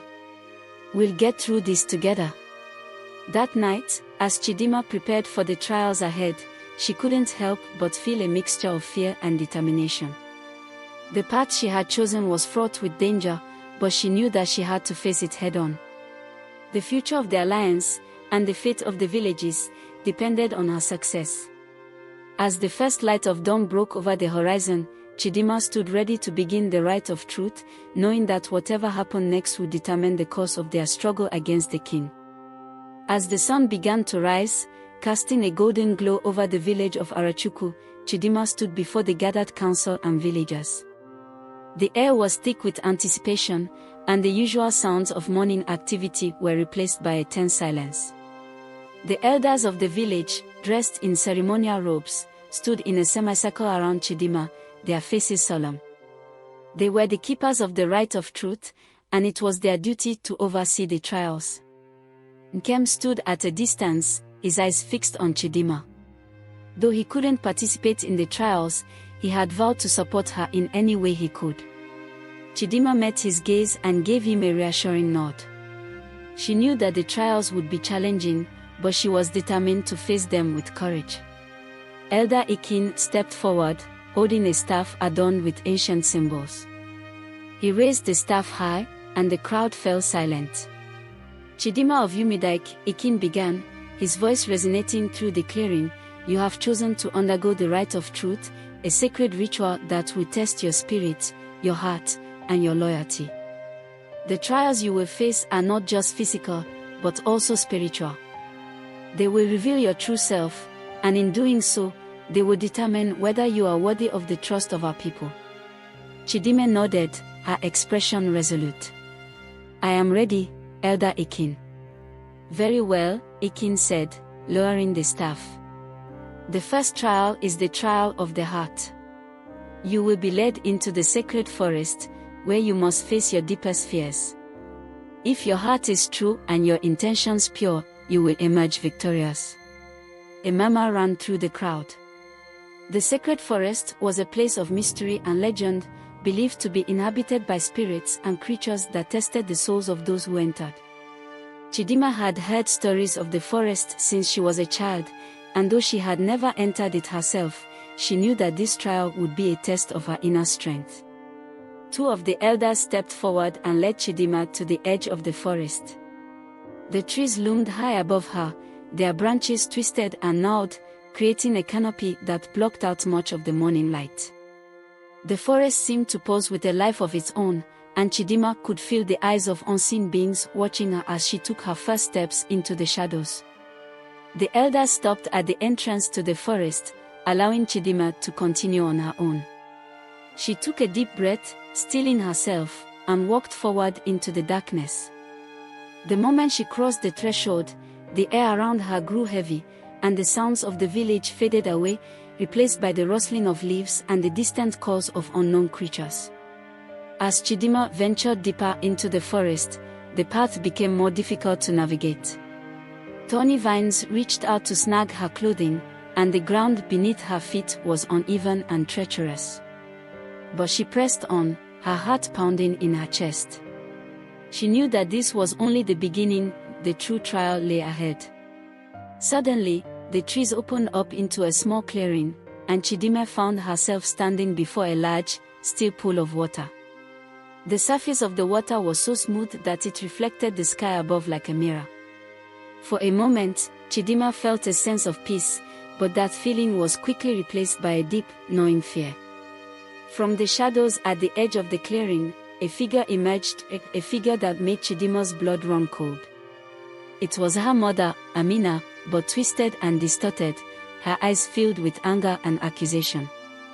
The sight of her mother in such a state was terrifying, and Chidimma instinctively took a step back. "Why have you come here, Chidimma?" the figure demanded, its voice a harsh whisper. "You do not belong in this land. You are an outsider, a fraud. You have no place among these people." Chidimma's heart ached at the words, and she felt tears welling up in her eyes. The figure before her was not truly her mother, but it was a reflection of her deepest fears, the fear that she was not worthy, that she was a fraud who did not belong. "No," Chidimma whispered, shaking her head. "I am not a fraud. I belong here. I am a daughter of Umidike, and I will fight for my people." The figure's eyes narrowed, and it stepped closer, its presence overwhelming. "How can you fight for a people who do not trust you? How can you lead when you are filled with doubt?" Chidimma clenched her fist, summoning every ounce of strength within her. "I will not let fear control me. I know who I am, and I know what I must do. My heart is true, and I will not falter." As she spoke these words, the figure began to waver, its form dissolving like mist. The fear that had gripped Chidimma's heart began to recede, replaced by a calm certainty. She had faced her deepest fear and emerged stronger for it. The figure of her mother faded away completely, leaving Chidimma alone in the clearing. The pool of water, once still and foreboding, now seemed serene and inviting. Chidimma stepped forward and knelt by the water's edge, cupping her hands to take a drink. The water was cool and refreshing, and as she drank, she felt a sense of peace and clarity wash over her. The trial was over. She had faced the darkness within her own heart and had proven her resolve. When Chidimma returned to the village, the elders were waiting for her. Ikin looked at her with approval, and even Chinya seemed impressed. The first trial had been passed, but there were more to come. The second trial, Ikin announced, is the trial of the mind. You must solve the riddle of the ancestors, a challenge that tests your wisdom and your understanding of our people's history. Only those who truly know and respect our ways can succeed. Chidimma nodded, ready for whatever lay ahead. The right of truth was far from over, but with each trial, she grew more confident in her ability to overcome the challenges before her. As the villagers looked on, their expressions a mix of awe and hope, Chidimma knew that she was not just fighting for herself, she was fighting for the trust and unity of all the villages. The path was difficult, but she was determined to see it through to the end. Chidimma stood before the council once more, her heart still racing from the recent trial in the sacred forest. She had conquered her deepest fears, but now she faced a different challenge, the trial of the mind. This trial would test her knowledge of the village's history, her understanding of the people's values, and her ability to think critically under pressure. Elder Ikin addressed the gathered crowd, his voice clear and commanding. The trial of the mind is a test of wisdom and knowledge. Chidimma, you must solve the riddle of the ancestors. This riddle has been passed down through generations, and it represents the core of our beliefs and traditions. If you solve it, you will have proven your deep connection to our culture and your worthiness to lead. Chidimma took a deep breath, her mind already racing. She had spent much of her childhood learning the stories and customs of her people, but she knew that this riddle would not be easy. The elders were known for their cleverness, and the riddle would likely be a complex one. Elder Chinya stepped forward, her expression stern but fair. She held a carved wooden box in her hands, and as she opened it, the crowd leaned in to see what was inside. Chinya carefully removed an ancient scroll, the edges frayed with age. She unrolled the scroll and began to read. Here is the riddle of the ancestors. I am not alive, but I grow. I do not have lungs, but I need air. I do not have a mouth, but water kills me. What am I? Solve this riddle, Chidimma, and you will pass the trial of the mind. Chidimma listened intently, repeating the riddle in her mind.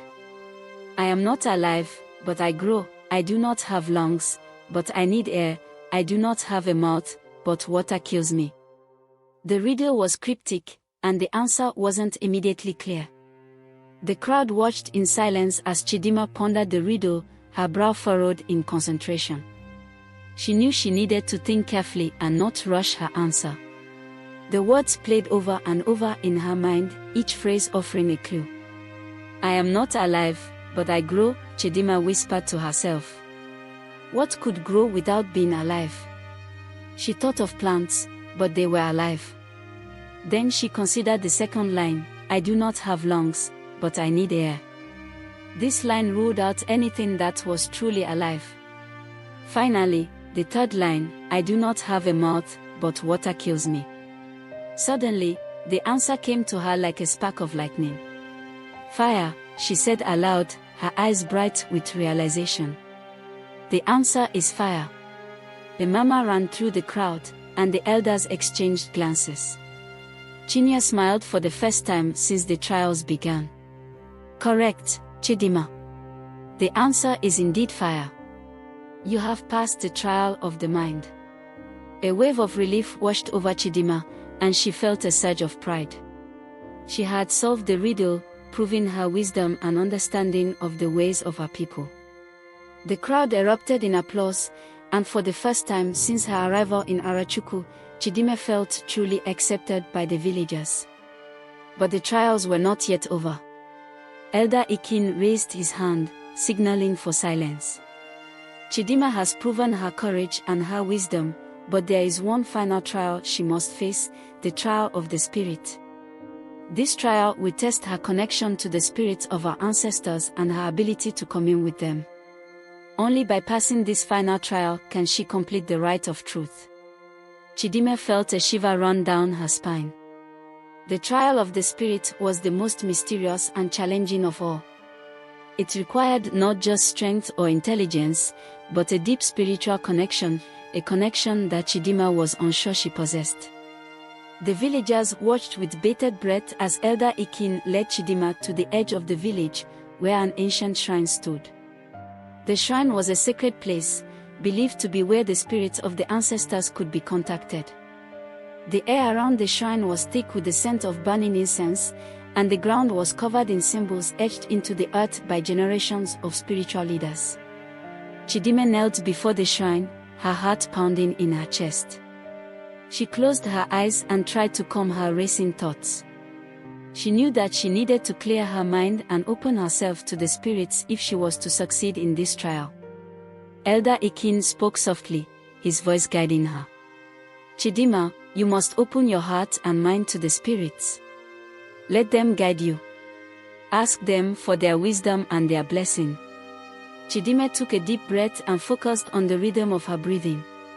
Slowly, she felt the world around her fade away, the sounds of the village, the smell of the incense, the weight of the trials she had already faced. All that remained was the stillness within her. Time seemed to stretch on, and Chidimma began to feel a presence, a warm, comforting presence that seemed to envelop her.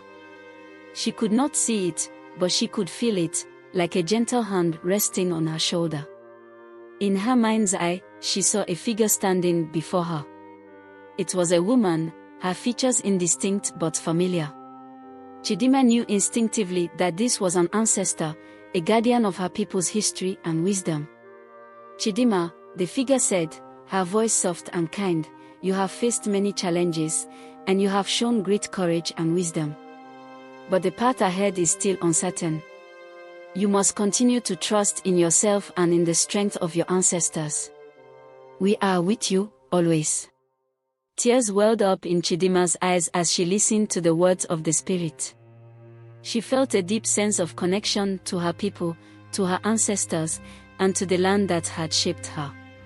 "Thank you," Chidimma whispered, her voice choked with emotion. "I will not forget your words." The presence slowly faded, leaving Chidimma with a profound sense of peace. She opened her eyes and saw the elders standing before her, their faces filled with respect and admiration. "The spirits have spoken," Elder Ikin said, his voice filled with reverence. "Chidimma, you have passed the trial of the spirit. You have completed the rite of truth." The villagers erupted in cheers, their voices filled with joy and relief. Chidimma stood, feeling lighter than she had in days. The trials were over, and she had proven herself to be a true daughter of her people. As the villagers gathered around her, offering their congratulations and pledging their loyalty, Chidimma knew that the road ahead would still be difficult. The king was still a threat, and the fight for the village's freedom was far from over. But now, she knew that she was not alone. She had the support of her people, the wisdom of her ancestors, and the strength within herself to face whatever challenges lay ahead. With the right of truth complete, Chidimma found herself embraced by the people of Arachukwu in a way she had never experienced before. The villagers, once wary of her mixed heritage and the scandal surrounding her mother, now looked upon her with newfound respect and admiration. They saw in her not just a young woman, but a leader who had proven her courage, wisdom, and connection to their shared history and traditions. But even as she basked in this acceptance, Chidimma knew that her journey was far from over. The trials had been only the beginning. The king's threat still loomed large, and the unity of the villages was more fragile than ever. There were whispers of war, of betrayal, and of powers beyond their understanding that might be at play. One evening, as the sun dipped below the horizon and the village was bathed in the soft glow of twilight, Chidimma sat with Nkem by the river. The water flowed gently, reflecting the pinks and oranges of the sky, and the air was filled with the sounds of birds settling down for the night.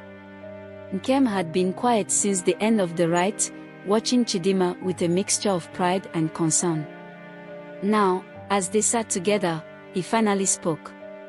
"You've done something incredible, Chidimma," he said, his voice soft but earnest. "You've earned the trust of the people, and you've shown them that you're more than capable of leading. But I can't help but worry about what comes next. The king won't take this lightly. He'll see you as a threat." Chidimma nodded, her expression thoughtful. "I know, Nkem. I've been thinking about it too.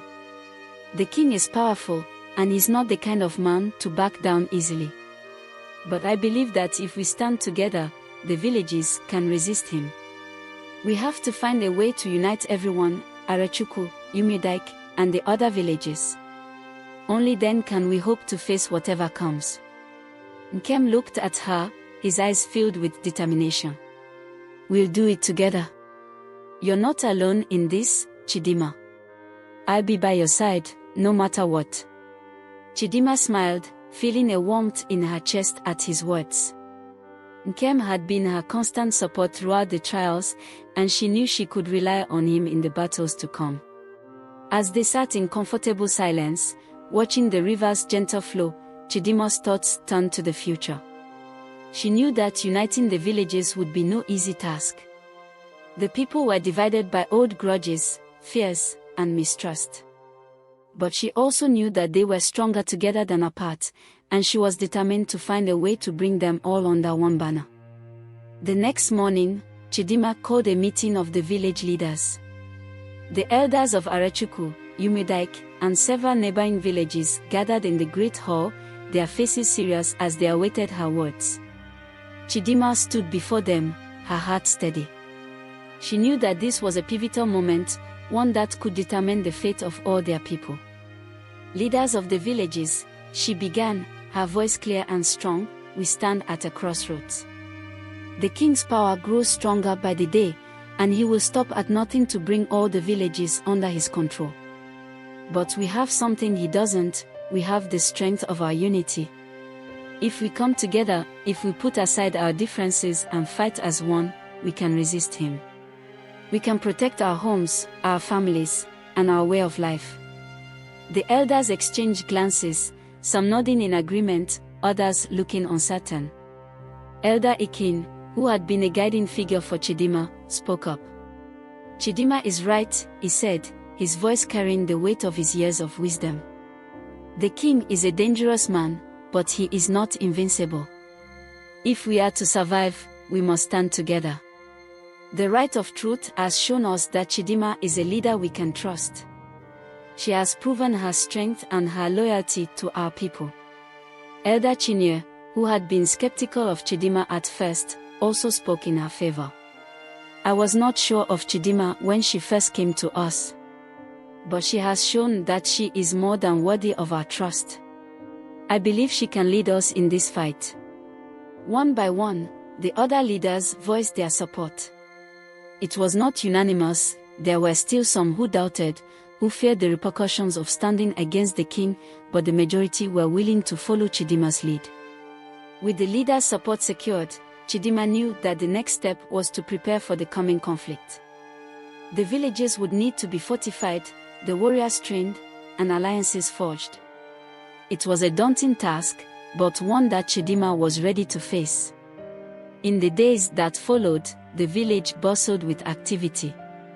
Warriors trained in the fields, crafting weapons and honing their skills. Women and children worked tirelessly to gather supplies and strengthen the village defenses. The elders met frequently, discussing strategy and planning for the days ahead. Through it all, Chidimma remained at the center, guiding and encouraging her people. She visited each village, speaking with the leaders and the villagers, listening to their concerns, and reassuring them that they were not alone in this fight. Her presence brought hope to those who were afraid, and her determination inspired those who wavered. But as the preparations continued, Chidimma couldn't shake the feeling that something was amiss. There were rumors of spies in the villages, of traitors who might seek to undermine their efforts. And there were whispers of a power greater than the king, a dark force that was said to be manipulating events from the shadows. Chidimma knew that the battle ahead would be more than just a physical one. It would be a battle of wills, of hearts, and of spirits. And as the storm clouds gathered on the horizon, she steeled herself for what was to come. The calm before the storm was ending, and soon, the true test of her leadership would begin. The days following Chidimma's call to unite the villages were filled with a tense energy. Word spread quickly across the land that the people were preparing to resist the king's rule. Warriors from neighboring villages arrived in Arachuku, pledging their loyalty to the cause. Each village brought something unique to the alliance: skilled fighters, expert craftsmen, and even knowledge of the terrain that would prove invaluable in the battles to come. Chidimma moved through the camp, observing the preparations. She saw warriors practicing with their weapons, sharpening their swords, and refining their archery skills. The sounds of training filled the air, clashing metal, shouted commands, and the steady rhythm of drums that kept everyone in sync. Despite the serious atmosphere, there was also a sense of camaraderie among the people. Old rivalries were set aside as they focused on the greater threat. Chidimma noticed warriors from different villages sharing techniques and stories, bonding over their shared purpose. It gave her hope that, together, they could stand against the king's forces. One afternoon, as Chidimma was discussing strategies with the village elders, Nkem approached her with a grave expression. "Chidimma," he said, lowering his voice so only she could hear, "there's something you need to know. We've received reports of strange movements in the forest. Some of our scouts have gone missing, and those who return speak of seeing shadows, figures moving in the trees that seem to disappear when approached." Chidimma frowned, her mind immediately going to the rumors she had heard about a dark force aiding the king. "Do you think it's the king's men?" she asked. Nkem shook his head. "I'm not sure. The scouts described something unnatural. I don't want to alarm anyone, but we need to be prepared for anything.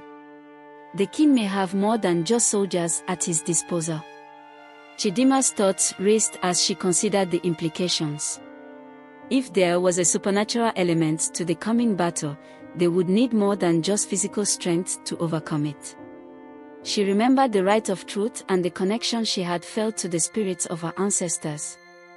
Perhaps they could help guide her now.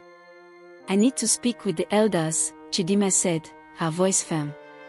"We may need to call upon the spirits for protection and guidance. If there is something more at play here, we can't afford to face it unprepared." Nkem nodded, trusting her judgment. "I'll make sure the warriors are ready. Whatever comes, we'll face it together." Chidimma gathered the village elders in the sacred grove where she had completed the rite of truth. The air was thick with anticipation as they lit incense and prepared to call upon the spirits. Elder Ikin led the ceremony, his voice rising in a chant that resonated with the ancient trees surrounding them. As the smoke from the incense curled into the air, Chidimma closed her eyes and focused on the connection she had felt during the rite. She silently called out to the spirits, asking for their guidance and protection in the coming battle. For a long moment, there was nothing but silence. The elders waited, their eyes closed, their breath slow and steady. Then, Chidimma felt a familiar presence, a warmth that spread through her chest and filled her with a sense of calm. She knew the spirits had heard her. In her mind's eye, she saw the same figure she had seen before, the woman who had spoken to her during the rite. The spirit's voice was soft but clear. "Chidimma," the spirit said, "the path ahead is fraught with danger, but you are not alone. The king has indeed called upon dark forces to aid him, but you have the strength of your ancestors behind you. Trust in your people, and trust in yourself. The power to overcome this lies within you." Chidimma nodded, her resolve strengthening. "Thank you," she whispered. "I will not let you down." The presence slowly faded, leaving Chidimma with a renewed sense of purpose. She opened her eyes and saw the elders watching her, their expressions filled with expectation. "The spirits have spoken," Chidimma said, her voice steady. "The king has dark forces on his side, but we are not without protection. We must strengthen our defenses, both physical and spiritual. The battle ahead will test us in ways we cannot yet imagine, but we must remain united." The elders nodded in agreement, and Elder Chinyat stepped forward. "We will prepare the village for what is to come. Our ancestors have always protected us, and they will continue to do so. But we must also be vigilant. There may be those among us who would seek to undermine our efforts." Chidimma understood the warning. There was still the possibility of traitors within their ranks, those who might be swayed by fear or greed to serve the king. They would need to be cautious and keep a close watch on everyone in the village. Over the next few days, the preparations intensified. The warriors trained harder, the villagers worked tirelessly to fortify the defenses, and the elders conducted rituals to strengthen the spiritual protections around the village. Chidimma moved among them, offering encouragement and ensuring that everyone was ready for the trials ahead. But even as they prepared, the sense of unease grew. There were more sightings of the strange figures in the forest, and the missing scouts were never found. Chidimma could feel the tension mounting, like the calm before a storm. Then, one night, as the village lay quiet under the cover of darkness, the storm finally broke. It began with a distant rumble, like thunder rolling across the sky. The villagers stirred, their sleep disturbed by the ominous sound. Chidimma was already awake, her senses alert. She could feel the shift in the air, the heaviness that signaled something terrible was about to happen. Nkem burst into her hut, his face pale with urgency. "Chidimma, they are here. The king's forces are approaching from the north. And there's something else. Something unnatural." Chidimma quickly gathered her things and stepped outside, where the village was already in a state of alarm. The warriors were assembling, readying their weapons, while the villagers hurried to take shelter. As Chidimma looked to the north, she saw them, hundreds of soldiers, their armor gleaming in the moonlight. But it wasn't just the soldiers that sent a chill down her spine. Behind them, moving through the trees like shadows, were the figures the scouts had described. They were barely human, more like wraiths, dark, twisted forms that seemed to merge with the night itself. Chidimma felt a wave of fear wash over her, but she pushed it aside. This was the battle they had been preparing for. The time had come to fight for their homes, their families, and their freedom. "Everyone, to your positions," she called out, her voice cutting through the chaos. "Remember what we've trained for. We fight for our people, for our ancestors, and for our future. The warriors let out a battle cry, rallying behind Chidimma's words. As they took their positions, Chidimma felt the weight of her responsibilities more acutely than ever. The lives of everyone in the village depended on her decisions, her leadership. But she also knew that she wasn't alone. The spirits of her ancestors were with her, and so were the people she had come to love and respect. As the king's forces drew closer, Chidimma took her place at the front of the warriors, her heart pounding with a mix of fear and determination. This was the moment she had been preparing for. The battle for their future was about to begin. With one final glance at the sky, where the moon shone down like a silent witness, Chidimma drew her sword and braced herself for the fight of her life. The night was alive with tension as the king's forces advanced on Arachuku.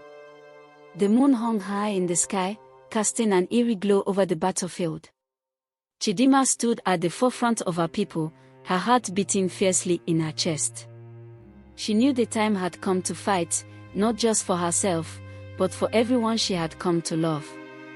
The warriors of Arachuku, Umedike, and the other allied villages stood ready, their weapons gleaming in the moonlight.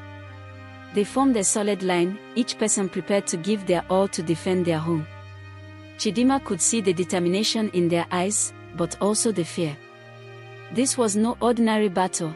They were facing not just the king's men, but forces of darkness that few truly understood. Chidimma's gaze shifted to the twisted forms moving behind the king's soldiers, dark wraiths that seemed to blend with the shadows. The stories had been true. The king had allied himself with something unnatural, something that threatened to consume them all. But Chidimma felt the presence of the spirits with her, their strength flowing into her like a river of light. She knew she could not let fear control her. The people were looking to her for leadership, and she would not let them down. With a deep breath, she raised her sword high. For Arachuku. For our ancestors. For our future. Her voice rang out, strong and clear, cutting through the night. The warriors answered with a thunderous roar, their spirits lifted by her rallying cry. The king's forces surged forward, and the battle began in earnest.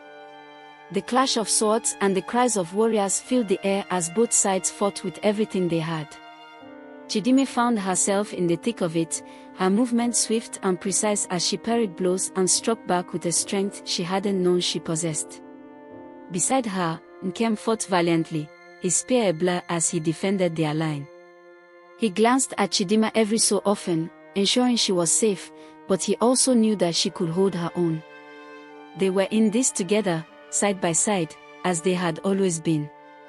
The battle raged on, but it wasn't long before Chidimma realized that the wraiths were the real threat. They moved silently, slipping through the lines and sowing chaos wherever they went. The warriors who tried to engage them found their weapons passing through empty air, as if the wraiths were made of smoke. But Chidimma knew these were no mere shadows. They were creatures of darkness, bound by ancient magic. And if magic had summoned them, then perhaps magic could defeat them. Remembering the right of truth, Chidimma reached deep within herself, calling on the power of the spirits. She closed her eyes, blocking out the sounds of battle, and focused on the warmth she had felt in the sacred grove. Slowly, she began to chant, words that came to her not from memory, but from some deeper place within her soul. The air around her shimmered, and a soft glow began to emanate from her skin. The wraiths seemed to sense the change, turning their attention to her. But instead of fear, Chidimma felt a surge of power. She opened her eyes, and they were filled with light. With a cry, she raised her sword and slashed at the nearest wraith. This time, the blade connected, cutting through the dark form with a burst of light. The wraith let out a shriek, dissolving into mist that was quickly carried away by the wind. Chidimma didn't stop. She moved through the battlefield with purpose, each strike of her sword sending waves of light into the wraiths, driving them back. The warriors around her began to notice, their fear giving way to hope. They fought with renewed vigor, rallying around Chidimma as she led the charge. But the battle was far from over. The king's soldiers were well trained, and they fought fiercely, refusing to give ground. Chidimma's arms ached from the strain, but she couldn't afford to stop. Not when so much was at stake. Then, from the corner of her eye, Chidimma saw a figure approaching, tall, imposing, and unmistakably the king himself. He wore a crown of gold, and his eyes gleamed with a mixture of fury and something darker. He moved through the battlefield with a confidence that sent a chill down Chidimma's spine. The king raised a hand, and the wraiths that remained surged forward with renewed aggression. Chidimma could feel the power emanating from him, a dark, twisted energy that was unlike anything she had ever encountered. "You think you can stand against me, girl?" the king's voice boomed, cold and disdainful. "You are nothing. I will crush you and take what is mine." Chidimma stood her ground, refusing to be intimidated. "You're wrong," she called back, her voice steady. "You may have power, but you have no honor, no love for your people. That's why you will fail." The king sneered, his expression full of contempt. "We shall see." He raised his hand again, and the ground beneath Chidimma's feet began to tremble. The earth split open, and dark tendrils of shadow emerged, reaching for her with malevolent intent. Chidimma tightened her grip on her sword, but before she could strike, a figure stepped in front of her, Elder Ikin, holding a staff of ancient wood. The elder's eyes were filled with resolve, and he began to chant in a language older than the earth itself. The shadows recoiled, unable to withstand the power of the elder's words. The ground closed up, and the tendrils vanished as if they had never existed. The king's eyes narrowed in anger, but Elder Ikin continued to chant, his voice growing louder and more powerful. Chidimma felt the energy building around her, a force of light that pushed back the darkness. She knew this was her moment. With a cry, she charged at the king, her sword glowing with the combined power of the spirits and the elder's magic. The king met her with a snarl, drawing his own sword. Their blades clashed, sending sparks flying. The force of the impact shook the ground, but Chidimma held firm. She fought with everything she had, her movements fueled by the determination to protect her people. But the king was a formidable opponent. He matched her blow for blow, his dark power making him faster, stronger. Chidimma could feel her strength waning, but she refused to give in. She knew that she had to end this, once and for all. As their swords clashed again, Chidimma suddenly felt a surge of energy, stronger than anything she had felt before. It flowed into her from all around, from the earth, the air, the spirits, and the people who had placed their trust in her.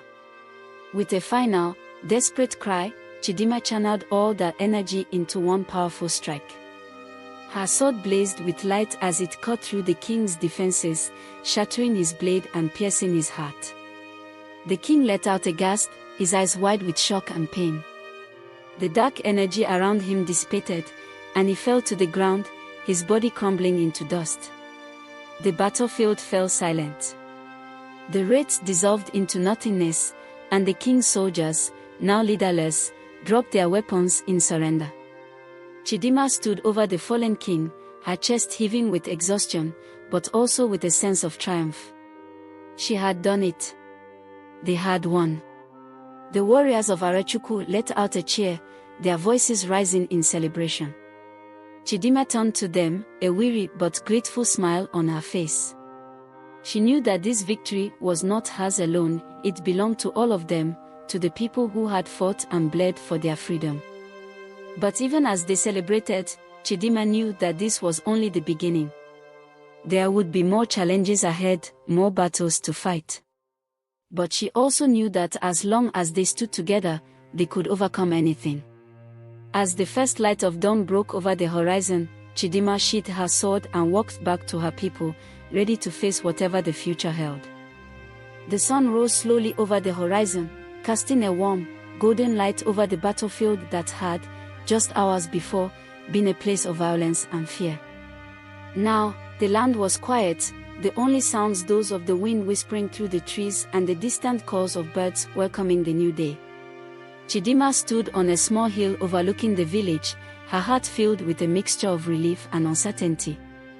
The king was defeated, his dark forces vanquished, and the people of Arachukwu were safe for now.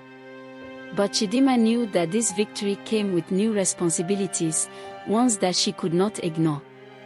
Nkem joined her, his face weary but his eyes bright with admiration. "You did it, Chidimma," he said quietly. "We all did. But without you, none of this would have been possible." Chidimma shook her head, humbled by his words. "We did this together, Nkem. I may have led the charge, but it was the strength and courage of our people that brought us victory." Nkem nodded, understanding her humility. "What happens now?" he asked, looking out at the village below, where the people were beginning to emerge from their homes, unsure but hopeful. Chidimma sighed, the weight of the future pressing down on her shoulders. "Now, we rebuild. We heal the wounds left by this battle, and we prepare for whatever challenges may come. The king is gone, but the scars he left behind will take time to mend. We must unite the villages, strengthen our bonds, and ensure that something like this can never happen again." As the morning progressed, the village elders gathered to discuss the next steps. Elder Ikin, still recovering from the immense power he had channeled during the battle, spoke with a wisdom that came from years of experience. "We must be cautious," he said, his voice firm but kind. "The king's defeat will not go unnoticed by those who supported him. There may be others who seek to take his place, to seize power for themselves. We must be vigilant and protect what we have fought so hard to achieve." The elders agreed, and Chidimma was once again reminded of the complexity of leadership. It wasn't just about winning battles, it was about guiding her people through the aftermath, ensuring that they could thrive in a world that was still filled with dangers. Over the next few weeks, the villages worked together to rebuild what had been damaged during the battle. Homes were repaired, fields replanted, and the people began to return to their daily lives. But there was a change in the air, a newfound sense of unity that had not existed before. The villages that had once been rivals were now allies, bound together by the trials they had faced and the victory they had won. Chidimma spent her days helping wherever she could, working in the fields, aiding in the construction of new homes, and listening to the concerns of the villagers. She was no longer just the daughter of a foreign woman and a local man, she was a leader, someone whom the people looked up to with respect and trust. But even as peace settled over the land, Chidimma couldn't shake the feeling that something was still amiss. The battle had been won, but the world was changing, and she knew that they had only seen the beginning of the challenges that lay ahead. One evening, as the sun set over the village, Chidimma visited the sacred grove where she had completed the rite of truth. The trees stood tall and silent, their leaves rustling softly in the breeze. She knelt before the ancient stone altar, closing her eyes and reaching out to the spirits that had guided her through so much. "Ancestors," she whispered, her voice barely audible, "I have done what I could, but I know our journey is not over. Please, continue to guide me. Show me the path that will keep our people safe and strong." For a long moment, there was nothing but silence. Then, just as before, Chidimma felt the warm presence of the spirits, a gentle reassurance that filled her with peace. In her mind, she saw a vision, a vast expanse of land, stretching far beyond the borders of Arachukwu.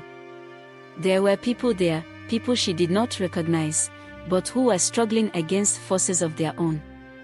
She saw a great river, winding through the land like a lifeline, and a towering mountain that seemed to touch the sky.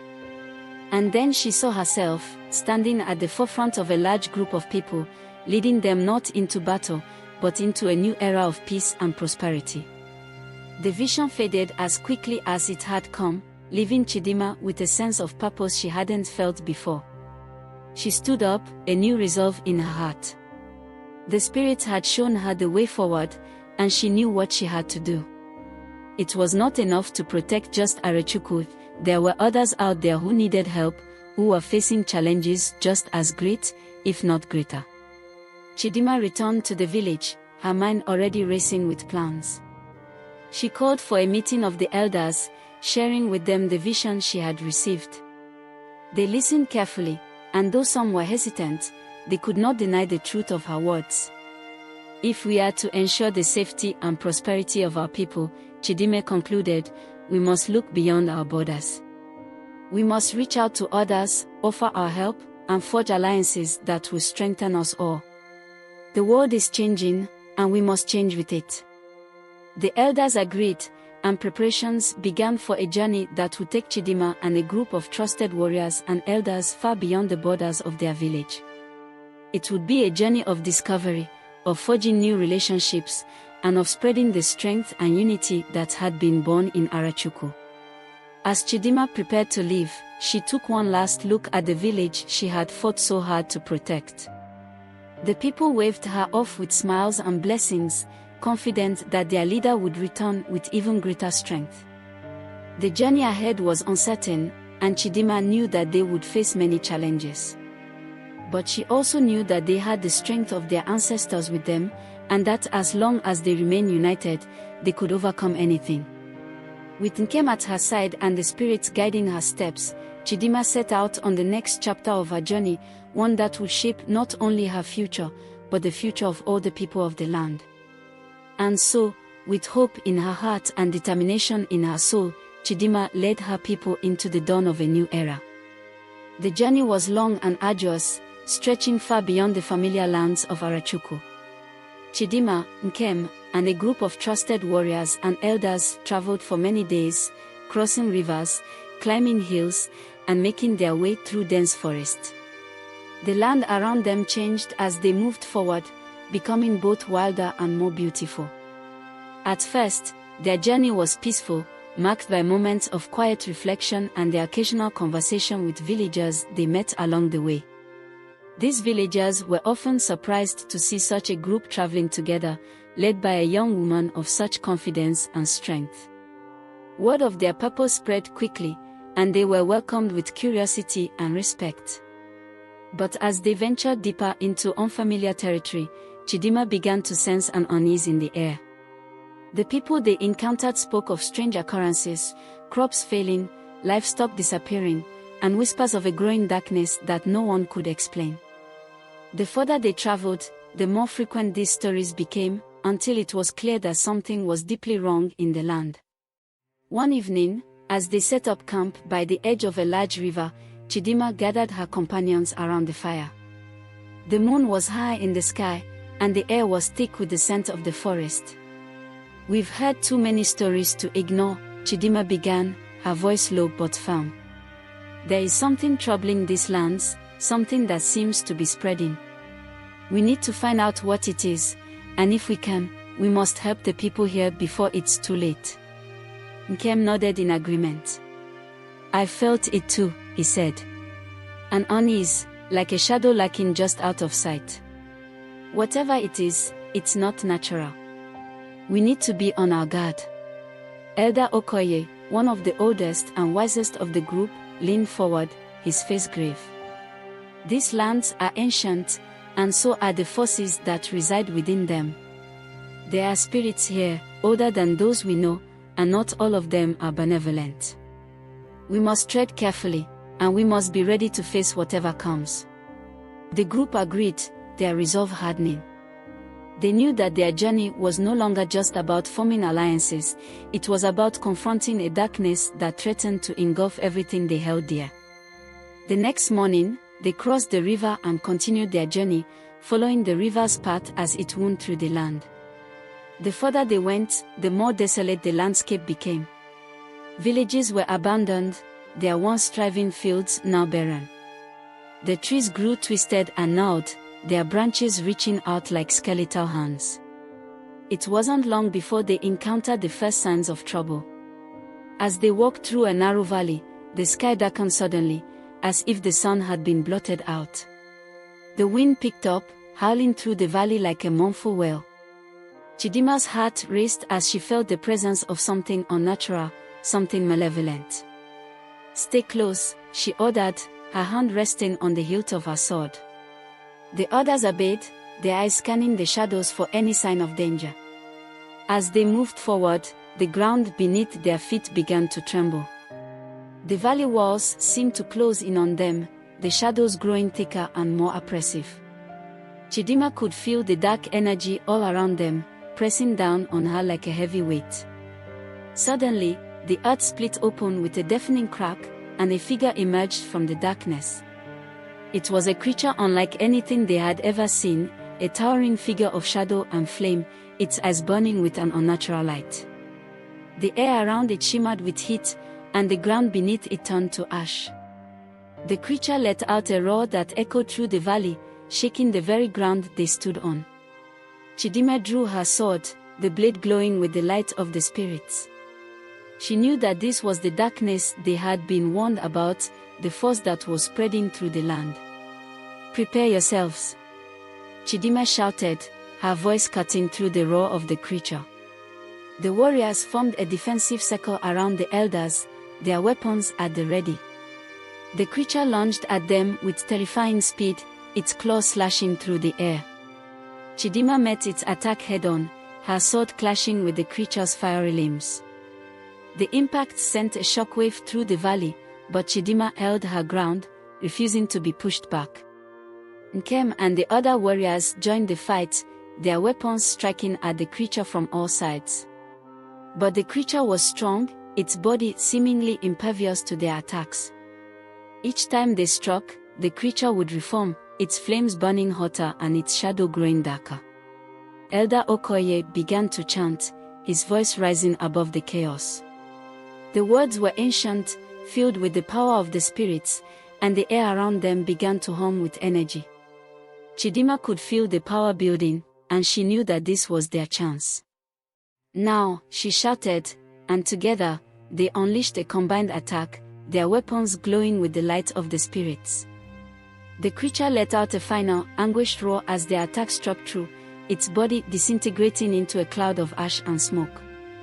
The valley fell silent, the shadows retreating as the creature was vanquished.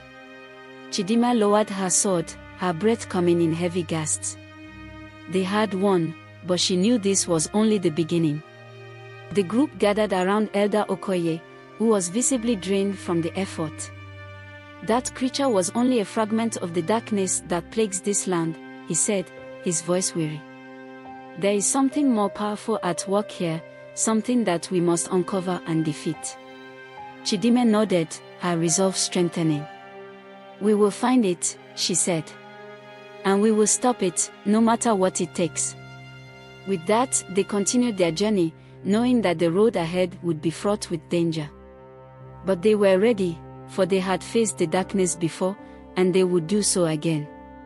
As they traveled deeper into the unknown, Chidimma couldn't shake the feeling that they were being watched. The land around them grew wilder, the air thicker with tension.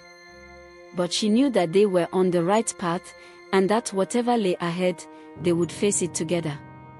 And so, with the spirits guiding their steps, Chidimma and her companions pressed on, determined to uncover the truth and bring light to a land shrouded in darkness. Days passed as Chidimma and her companions journeyed further into the unknown, the landscape growing more treacherous with each step. The air was heavy with tension, and the once blue sky was now a constant, oppressive gray. The land seemed to resist them, the very earth shifting beneath their feet as if trying to push them back. Despite the challenges, Chidimma pressed on, her resolve unshaken. She knew that they were drawing closer to the source of the darkness that plagued the land. Each night, as they set up camp, she would meditate by the fire, reaching out to the spirits for guidance. And each night, she would receive visions, fragments of a past long forgotten, of battles fought and lost, and of an ancient power that had been sealed away. One evening, as the group made camp in a dense forest, Chidimma had a vision more vivid than any before. She saw a great temple, hidden deep within the mountains, its entrance guarded by towering statues of ancient gods. Inside the temple, a dark power pulsed, contained by ancient words that were beginning to weaken. The vision ended with the image of a great shadow, spreading across the land, consuming everything in its path. When she awoke from the vision, Chidimma knew that they had found their destination. The temple was the source of the darkness, and it was there that they would find the answers they sought. The next morning, she shared her vision with the group. "We must find this temple," she said, her voice firm. "It's the key to everything. The darkness that plagues this land is coming from within its walls, and if we can reach it, we may be able to stop it." The others agreed, their faces grim but determined. They knew that the journey would be dangerous, but they also knew that there was no turning back. With renewed purpose, they set off towards the mountains, guided by the visions that Chidimma had received. The forest grew thicker as they approached, the trees twisted and gnawed, their branches reaching out like claws. The ground beneath their feet was soft and treacherous, as if the earth itself was trying to swallow them whole. After several days of arduous travel, they finally reached the base of the mountains. The towering peaks loomed above them, shrouded in mist and shadow. The air was cold and still, the silence broken only by the occasional cry of a distant bird. As they began their ascent, the path grew narrow and steep, forcing them to move slowly and carefully. The mountains seemed to grow darker as they climbed, the mist thickening until they could barely see a few feet ahead. Chidimma led the way, her senses heightened by the presence of the spirits. She could feel their energy all around her, guiding her steps and warning her of dangers ahead. Despite the cold and the exhaustion, she felt a deep sense of calm, as if the spirits were with her, protecting her. After several hours of climbing, they finally reached a plateau where the temple stood, hidden deep within the mountain. Just as in her vision, the entrance was guarded by towering statues of ancient gods, their faces stern and unforgiving. The temple itself was massive, its walls carved with intricate symbols and depictions of battles fought long ago. But even from a distance, Chidimma could feel the darkness that pulsed within the temple's walls. It was a malevolent energy, ancient and powerful, and it seemed to reach out to them, trying to pull them closer. "We've found it," Chidimma said quietly, her voice barely above a whisper. "This is the place." The group approached the temple cautiously, their weapons at the ready. As they neared the entrance, they could see that the ancient words that had once protected the temple were beginning to fade, the symbols that had once glowed with power now dull and cracked. "This place was sealed long ago, to keep something inside," Elder Okoye said, his voice filled with awe and fear. "But the seals are breaking. Whatever is inside is trying to escape." Chidimma nodded, her heart pounding in her chest. She knew that they had no choice but to enter the temple and face whatever awaited them inside.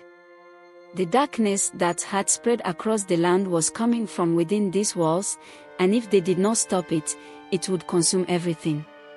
With a deep breath, Chidimma led the way into the temple, the others following close behind. As they crossed the threshold, the air grew colder, and the darkness seemed to close in around them. The walls were lined with ancient carvings, depicting scenes of battle and sacrifice, of gods and demons locked in eternal struggle.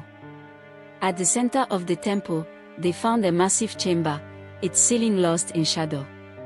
In the center of the chamber was an altar, and on it lay a dark, pulsating orb, its surface swirling with shadow and flame.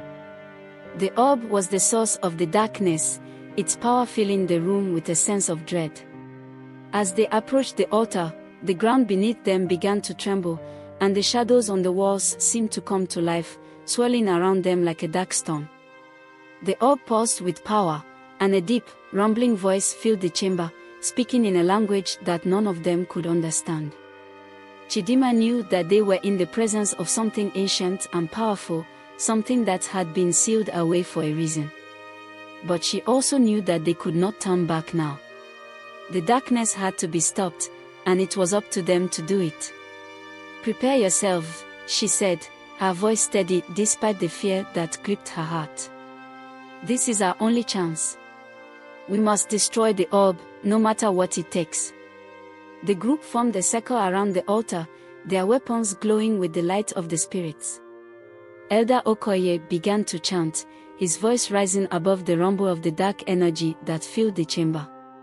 The others joined in, their voices blending together as they called upon the spirits for strength. The orb began to pulse faster, its light growing brighter as it fought against the power of their combined will. The shadows in the chamber swirled around them, trying to break their circle, but Chidimma and her companions held firm, their determination unwavering. With a final, deafening roar, the orb exploded in a burst of light and darkness, the force of the blast sending them all to the ground. For a moment, there was nothing but silence, the air thick with the scent of smoke and ash.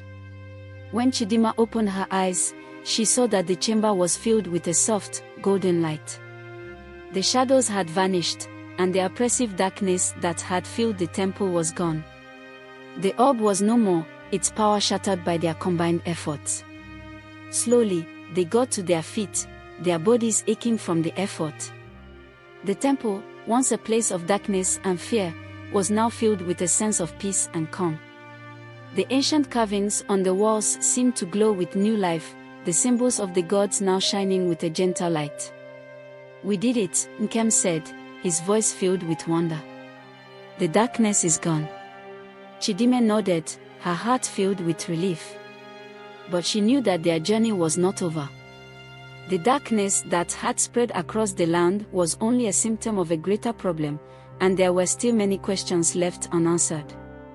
As they left the temple and made their way back down the mountain, Chidimma felt a sense of hope for the first time in a long while. They had faced the darkness and won, and now they could begin the work of healing the land. But even as they descended the mountain, Chidimma couldn't shake the feeling that there were still challenges ahead. The world was changing, and she knew that they would need to be ready for whatever came next. As they reached the base of the mountain and began their journey back to Arachuku, Chidimma looked out at the horizon, her heart filled with determination. The battle was won, but the war was far from over. As Chidimma and her companions made their way back to Arachuku, the journey felt different. The air was lighter, and the oppressive gloom that had once hung over the land was gone. Villages they passed were beginning to show signs of recovery, with crops sprouting and people emerging from their homes to greet the travelers with smiles and words of gratitude. Despite the visible changes, Chidimma remained cautious. She knew that while they had destroyed the source of the darkness in the temple, the after effects could still linger, and there were still many mysteries that needed unraveling. The group reached Arachuku just as the sun was setting, painting the sky with shades of gold and crimson. The people of the kingdom gathered at the gates, their faces filled with hope and curiosity as they watched the return of their leaders. News of their victory had spread quickly, and the atmosphere was electric with anticipation. Chidimma's father, Chief Okpara, stood at the front of the crowd, his eyes filled with pride and relief as he saw his daughter leading the group. He stepped forward to embrace her, the tension of the past weeks melting away in that moment. "You have done more than I could have ever imagined," Chief Okpara said, his voice thick with emotion. "You have brought hope back to our people." Chidimma smiled, but her mind was still focused on the challenges ahead. "The darkness may be gone for now, but we need to stay vigilant," she said. "There are still many questions left unanswered, and we need to be ready for whatever comes next." The elders gathered to discuss the journey, and Chidimma recounted everything that had happened, from the visions she had received to the battle within the temple. As they listened, the elders nodded in agreement, their faces serious. "There is much we do not understand," Elder Okoye said, his voice grave. The orb was a powerful force, but it was only a manifestation of something greater. We need to learn more about these ancient powers and how they came to be. Chief Okpara agreed, his brow furrowed in thought. "We will need to send word to other kingdoms and seek their counsel," he said. "This is not just a threat to Arachuku, but to all of our people." As the elders discussed their next steps, Chidimma felt a sense of restlessness. She knew that her journey was far from over, and that there was still much she needed to do.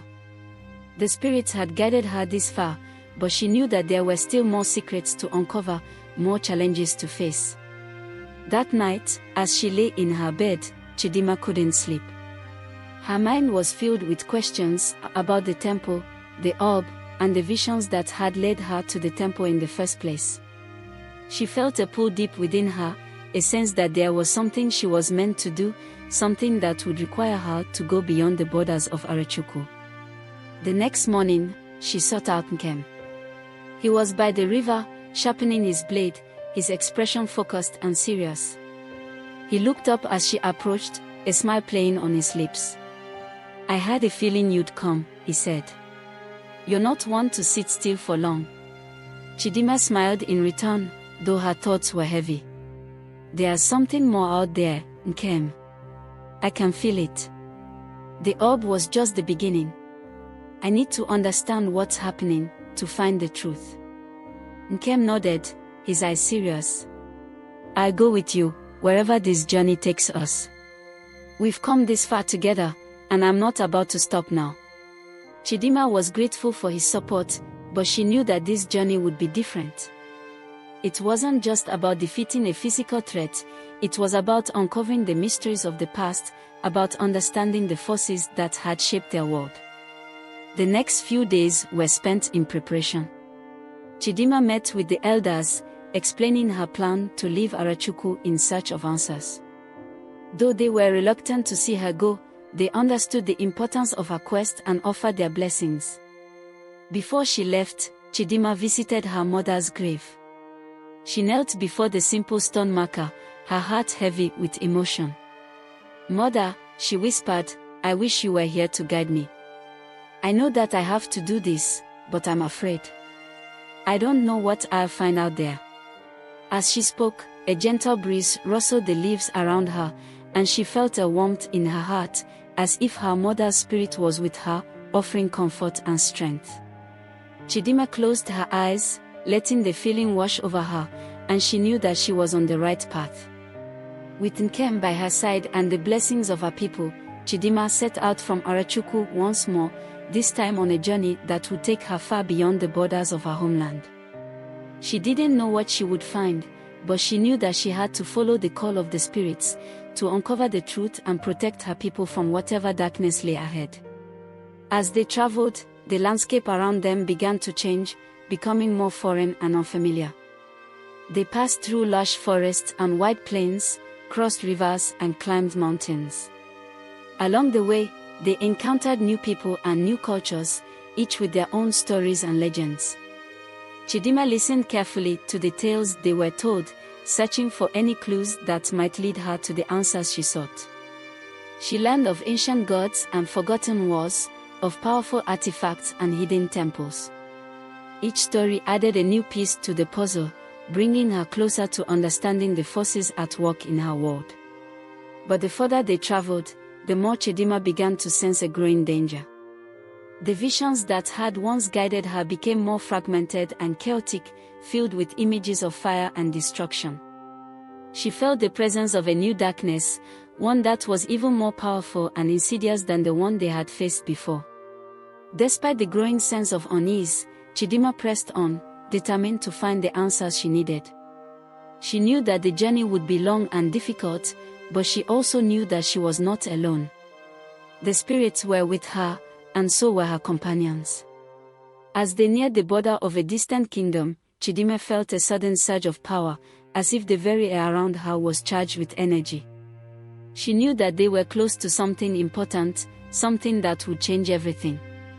With a deep breath, Chidimma led her companions forward, ready to face whatever challenges lay ahead. The journey was far from over, but she was prepared to see it through to the end, no matter what the cost.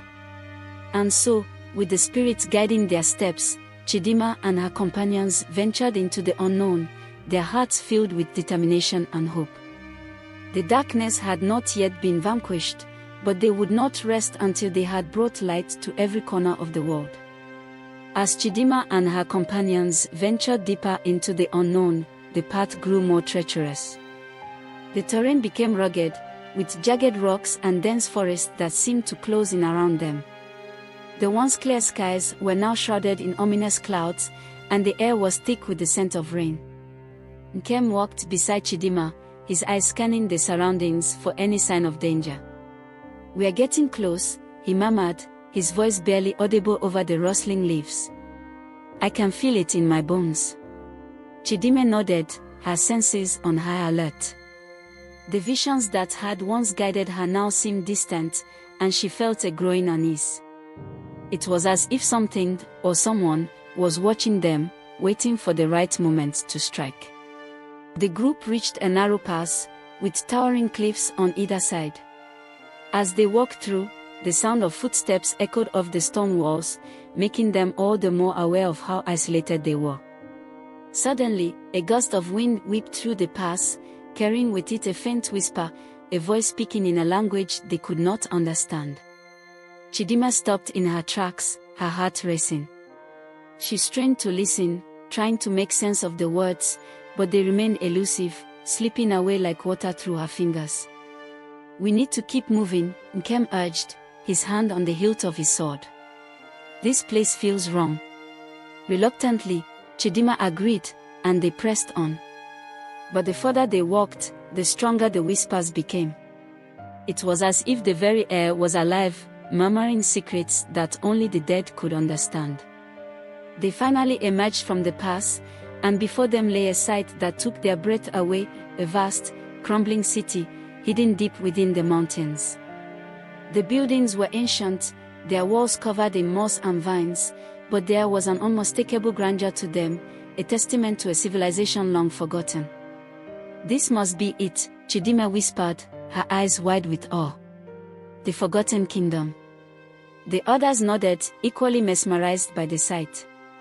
But their wonder was short-lived, for as they stepped into the city, the ground beneath them began to tremble. The whispers grew louder, swirling around them like a storm, and the air turned icy cold. "Something's not right," Nkem warned, drawing his sword. "Be ready." Chidimma reached for the pendant around her neck, the one her mother had given her before she died. She closed her eyes, focusing on the warmth it brought her, and for a moment, the whisper subsided. But then, a new sound filled the air, the sound of footsteps, heavy and deliberate, approaching from the shadows. They turned to see a figure emerging from the darkness, a tall, imposing man with skin as dark as night and eyes that glowed like embers. He wore robes of deep red, embroidered with symbols that seemed to pulse with power. "Welcome," the man said, his voice deep and resonant. "I have been waiting for you." Chidimma felt a chill run down her spine. "Who are you?" she demanded, trying to keep her voice steady. The man smiled, revealing teeth as sharp as knives. "I am the guardian of this kingdom," he replied. "The last of my kind. And you, Chidimma, have been chosen to fulfill a destiny that has been written in the stars." Chidimma exchanged a wary glance with Nkem. "What destiny?" she asked, her heart pounding in her chest.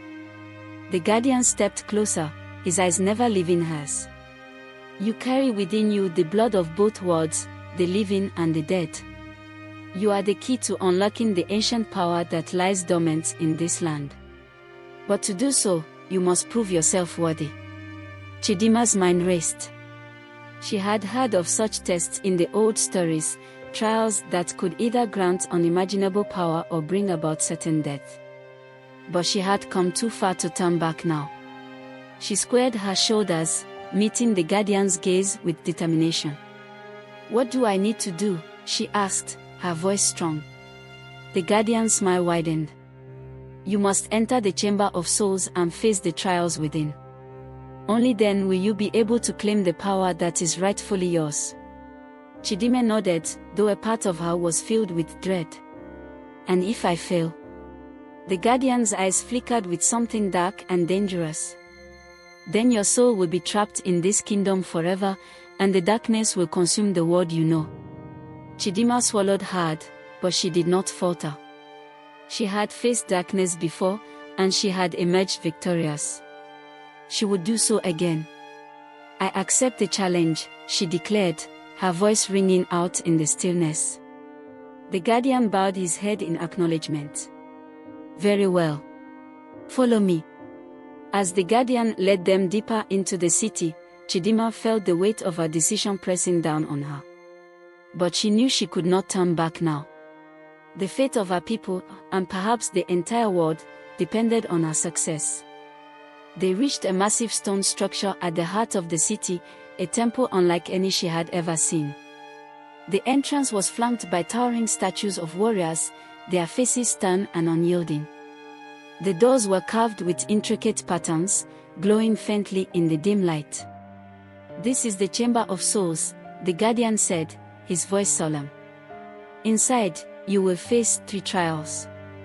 Each one will test a different aspect of your being, your mind, your heart, and your spirit. Only by overcoming all 3 can you unlock the power that lies within."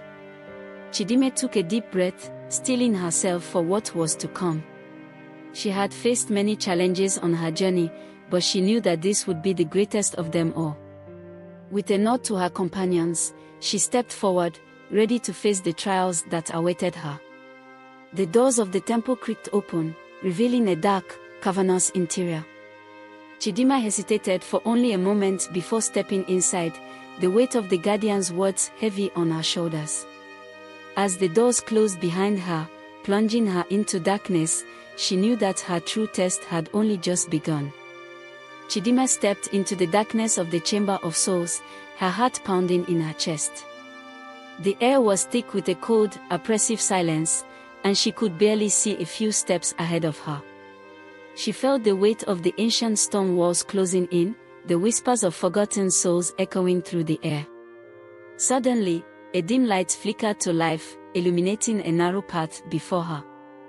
The light came from a series of torches, each one igniting in turn, leading deeper into the temple.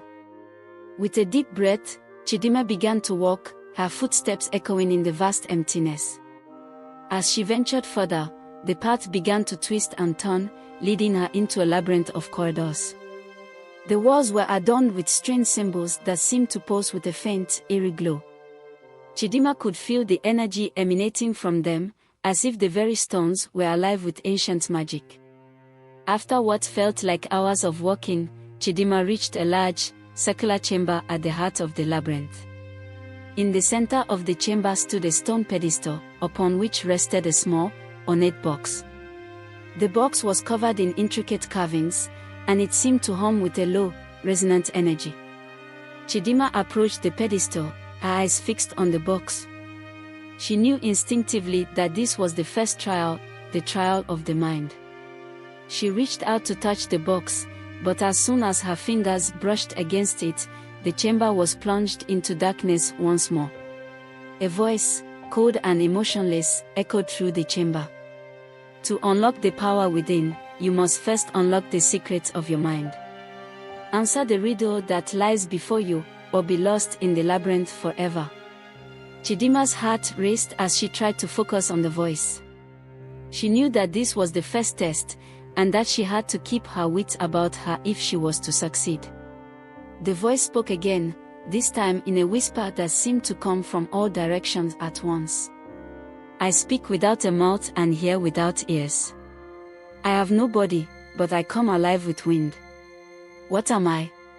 Chidimma closed her eyes, her mind racing. She had heard riddles like this before, stories told by the elders around the fire. She focused on the words, trying to piece together the clues. "A voice," she whispered, opening her eyes. "The answer is a voice." As soon as the words left her lips, the chamber was flooded with light. The box on the pedestal began to glow, and with a soft click, it opened, revealing a small, gleaming key. Chidimma let out a breath she hadn't realized she'd been holding. She had passed the first trial. But as she reached for the key, the voice spoke again. "One trial is complete, but 2 more remain. The next test will challenge your heart, your courage, and your resolve." Chidimma took the key and placed it in her pocket. She knew that the journey was far from over. As the light began to fade, she steeled herself for what was to come. The walls of the chamber began to shift and move, revealing a new path that led deeper into the temple. With the key in hand, Chidimma set off once more, determined to see the trials through to the end. The new path led Chidimma into a vast, open chamber filled with towering pillars and cascading waterfalls. The air was warm and humid, and the sound of rushing water filled her ears. In the center of the chamber, a large stone bridge spanned a deep, seemingly bottomless chasm. On the other side of the bridge stood a grand door, engraved with the same symbols that had guided her through the labyrinth. Chidimma knew that this bridge would lead her to the next trial. She stepped onto the stone, her footsteps echoing in the cavernous space. But as she reached the middle of the bridge, she felt a sudden chill, and the air around her grew thick with fog. From the mist, a figure emerged, a woman, tall and graceful, with eyes as sharp as daggers. Her face was strikingly familiar, though Chidimma could not place where she had seen it before. "Chidimma," the woman said, her voice soft but filled with a cold edge. "Do you know who I am?" Chidimma shook her head, though a sense of recognition gnawed at the back of her mind. "I am your mother's sister," the woman continued, stepping closer. "I am the one who has been watching over you since the day you were born. But now, you must prove that you are worthy of the power you seek." Chidimma's heart pounded. Her mother had never spoken of any sister. Could this woman be telling the truth? Or was she another test, a figment of the trial meant to deceive her? "What do you want from me?" Chidimma asked, her voice trembling. The woman's eyes bored into hers. "I want you to choose," she said. "On one side of this chasm lies the power you seek. On the other, the safety of those you love. You cannot have both. Which will you choose?" Chidimma's mind raced. She had come this far, endured so much, to unlock the power within the temple. But she also knew that her journey had never been just for herself. It had been for her family, for her people, for the kingdom that had been torn apart by darkness and lies. "I choose my people," Chidimma said, her voice steady.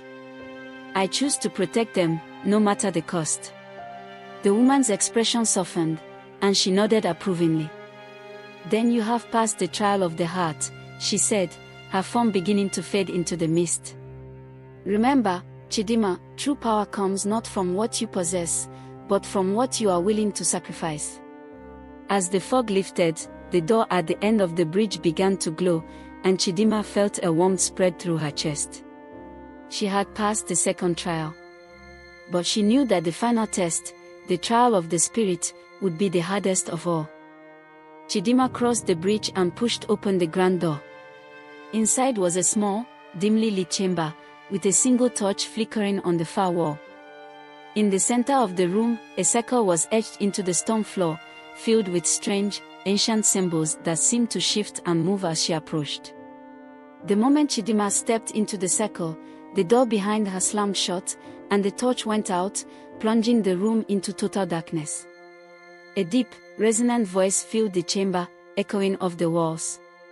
"To unlock the power of the spirit, you must face your deepest fears.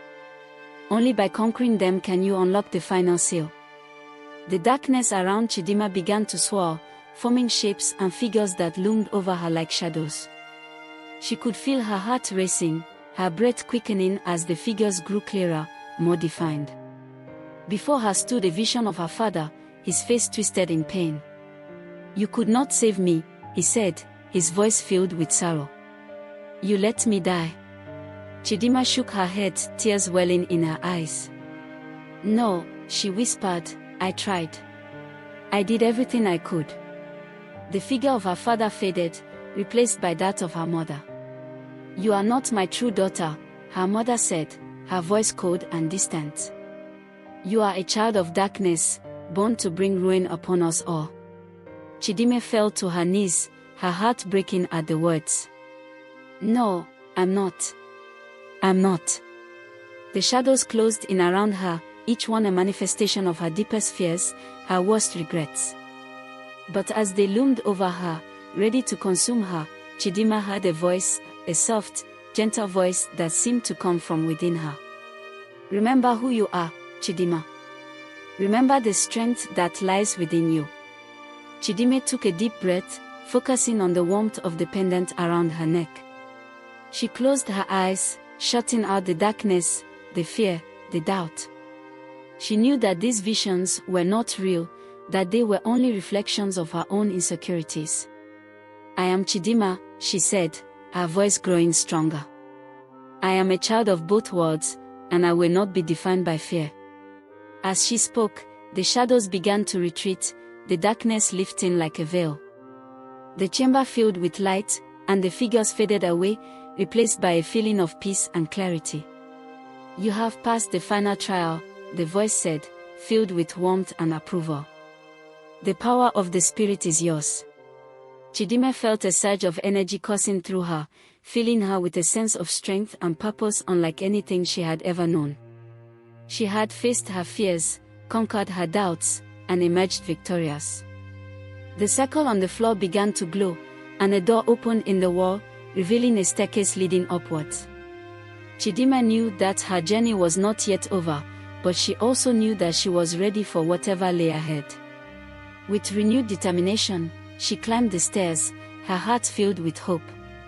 She had unlocked the power within the temple, and now she would use it to save her people and bring peace to her kingdom. As she reached the top of the stairs, Chidimma found herself standing in a grand hall bathed in a soft, golden light. The walls were adorned with intricate carvings, depicting scenes of ancient battles, wise leaders, and the spirits of the ancestors guiding their people. At the far end of the hall, a large throne sat atop a raised platform, its surface shimmering with a mystical energy. Chidimma approached the throne, her steps echoing in the vast chamber. As she drew closer, she could feel the power emanating from it, a force that resonated deep within her.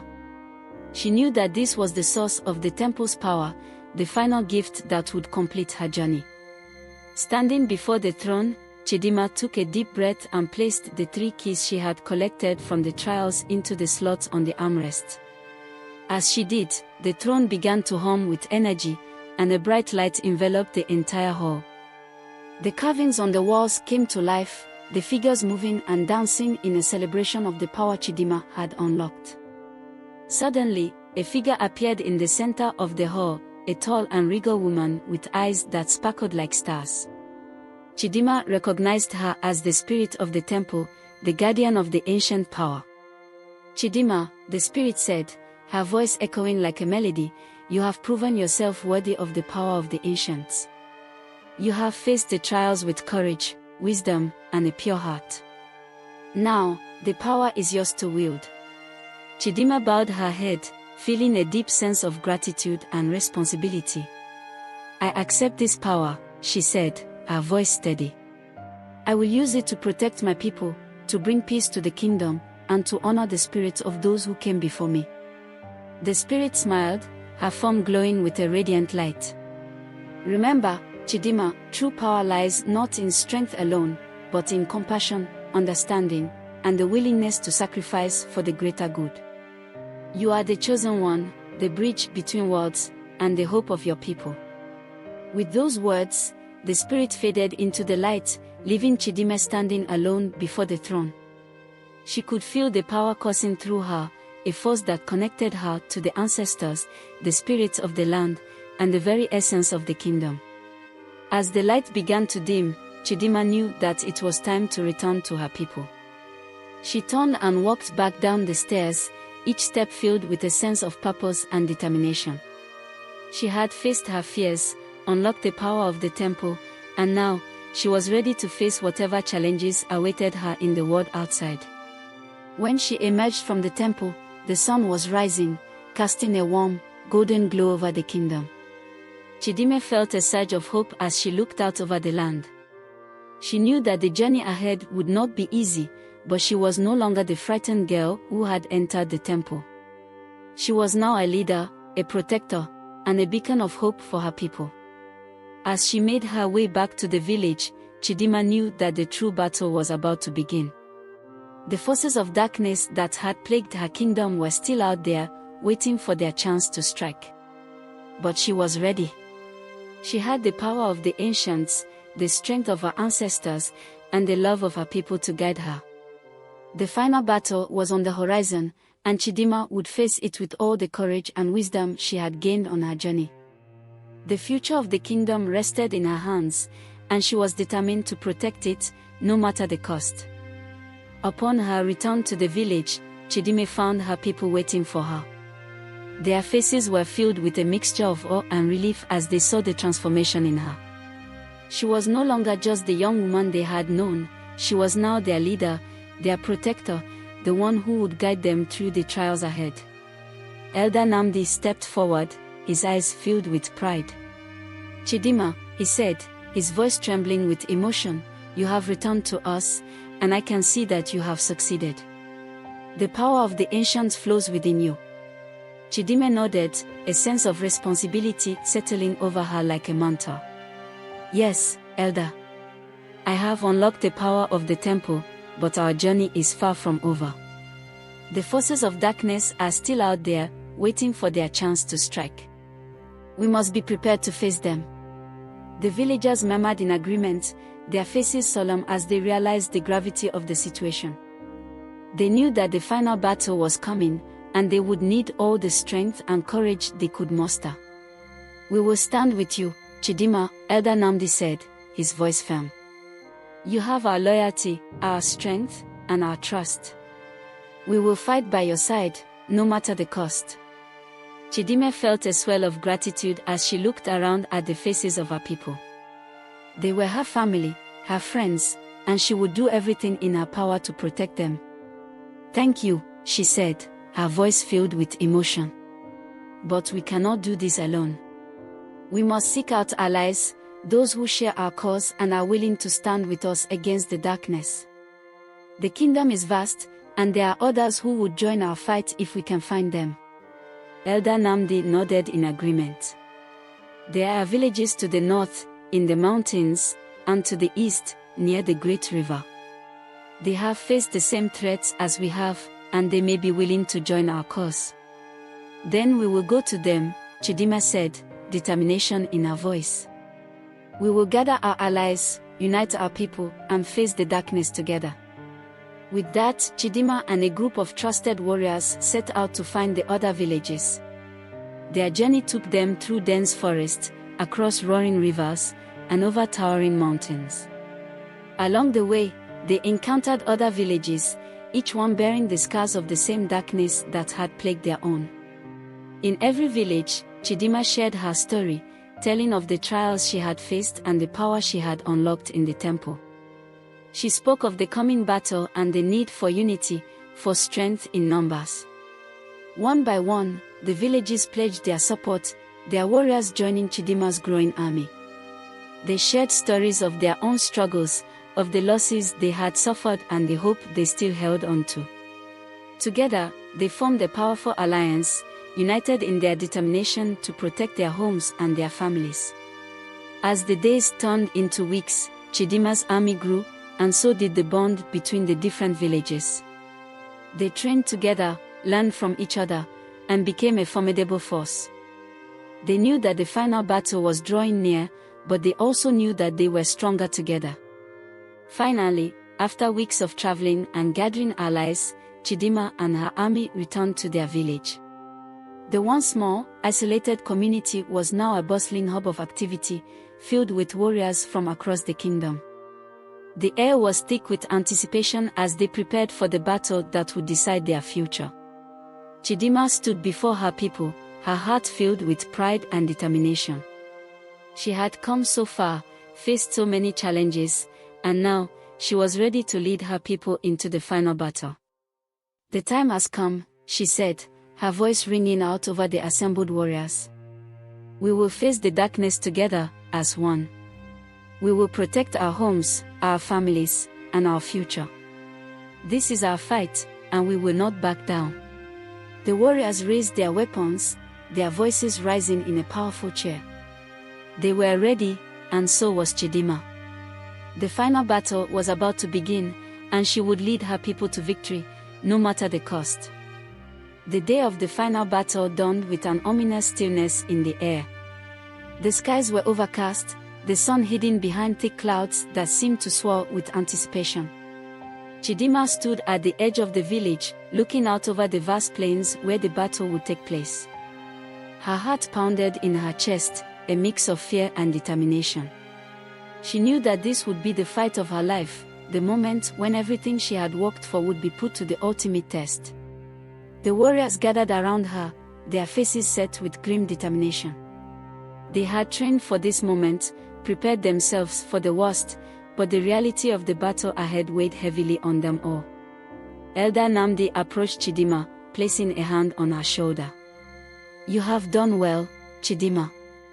No matter what happens today, know that you have made us proud." Chidimma nodded, swallowing the lump in her throat.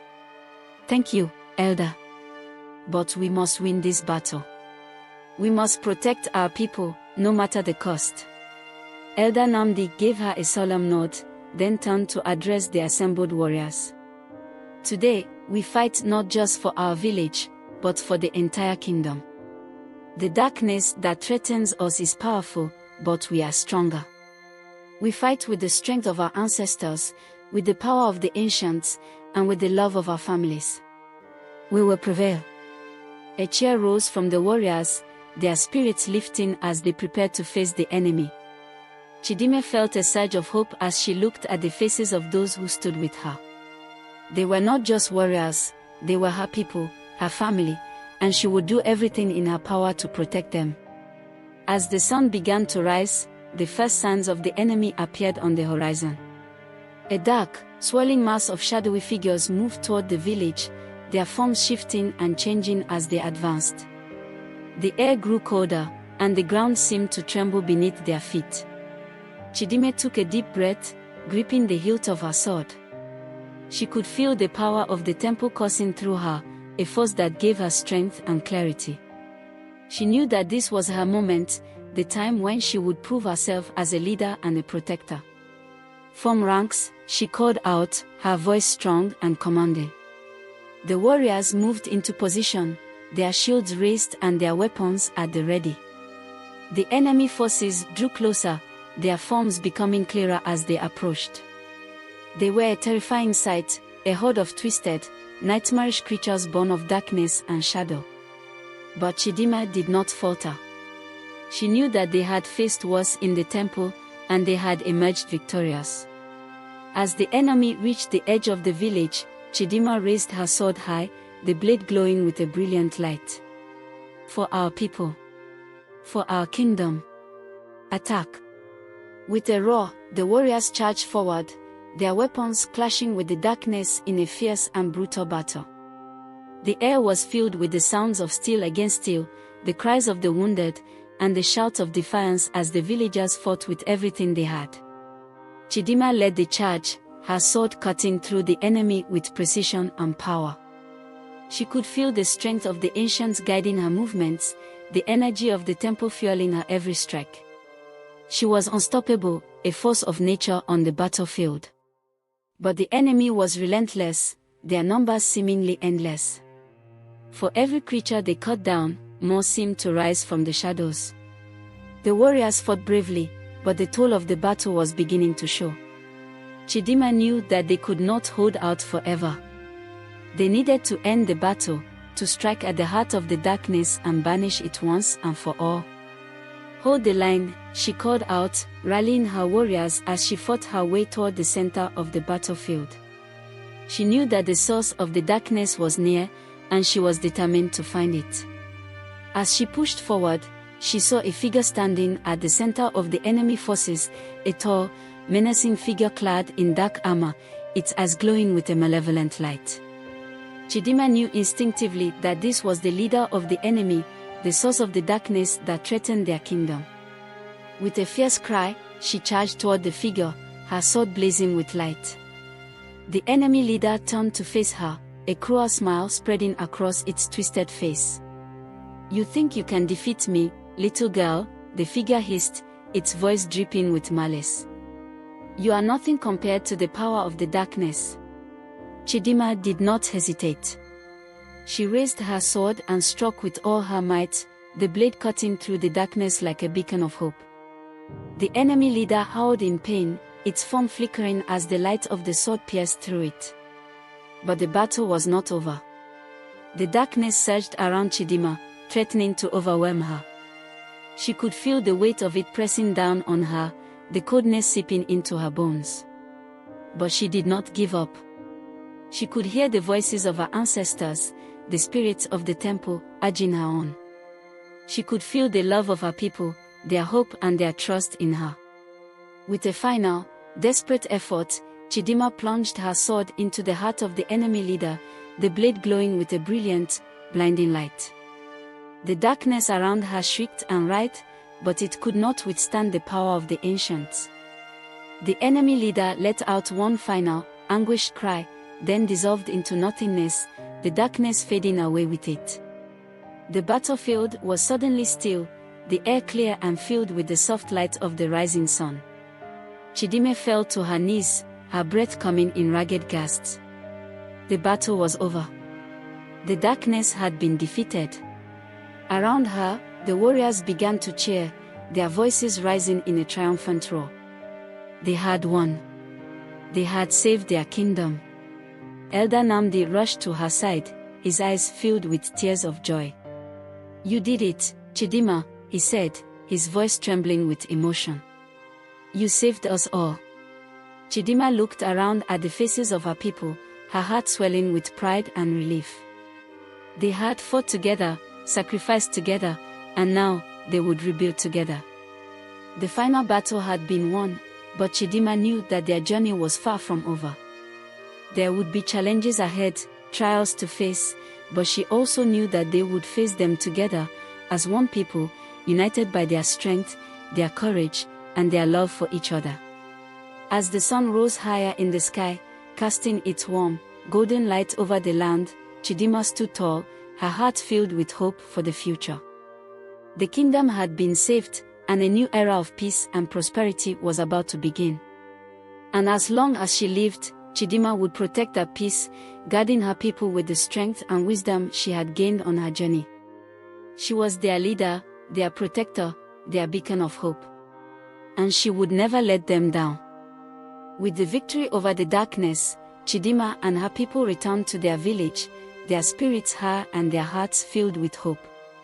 The once ravaged land was now bathed in the light of a new dawn, the air filled with the sounds of celebration and joy. As they made their way through the village, Chidimma was greeted with cheers and applause from the villagers. They had all played a part in the victory, and now, they would share in the rewards. Elder Namdi led the procession, his voice filled with pride as he addressed the gathered crowd.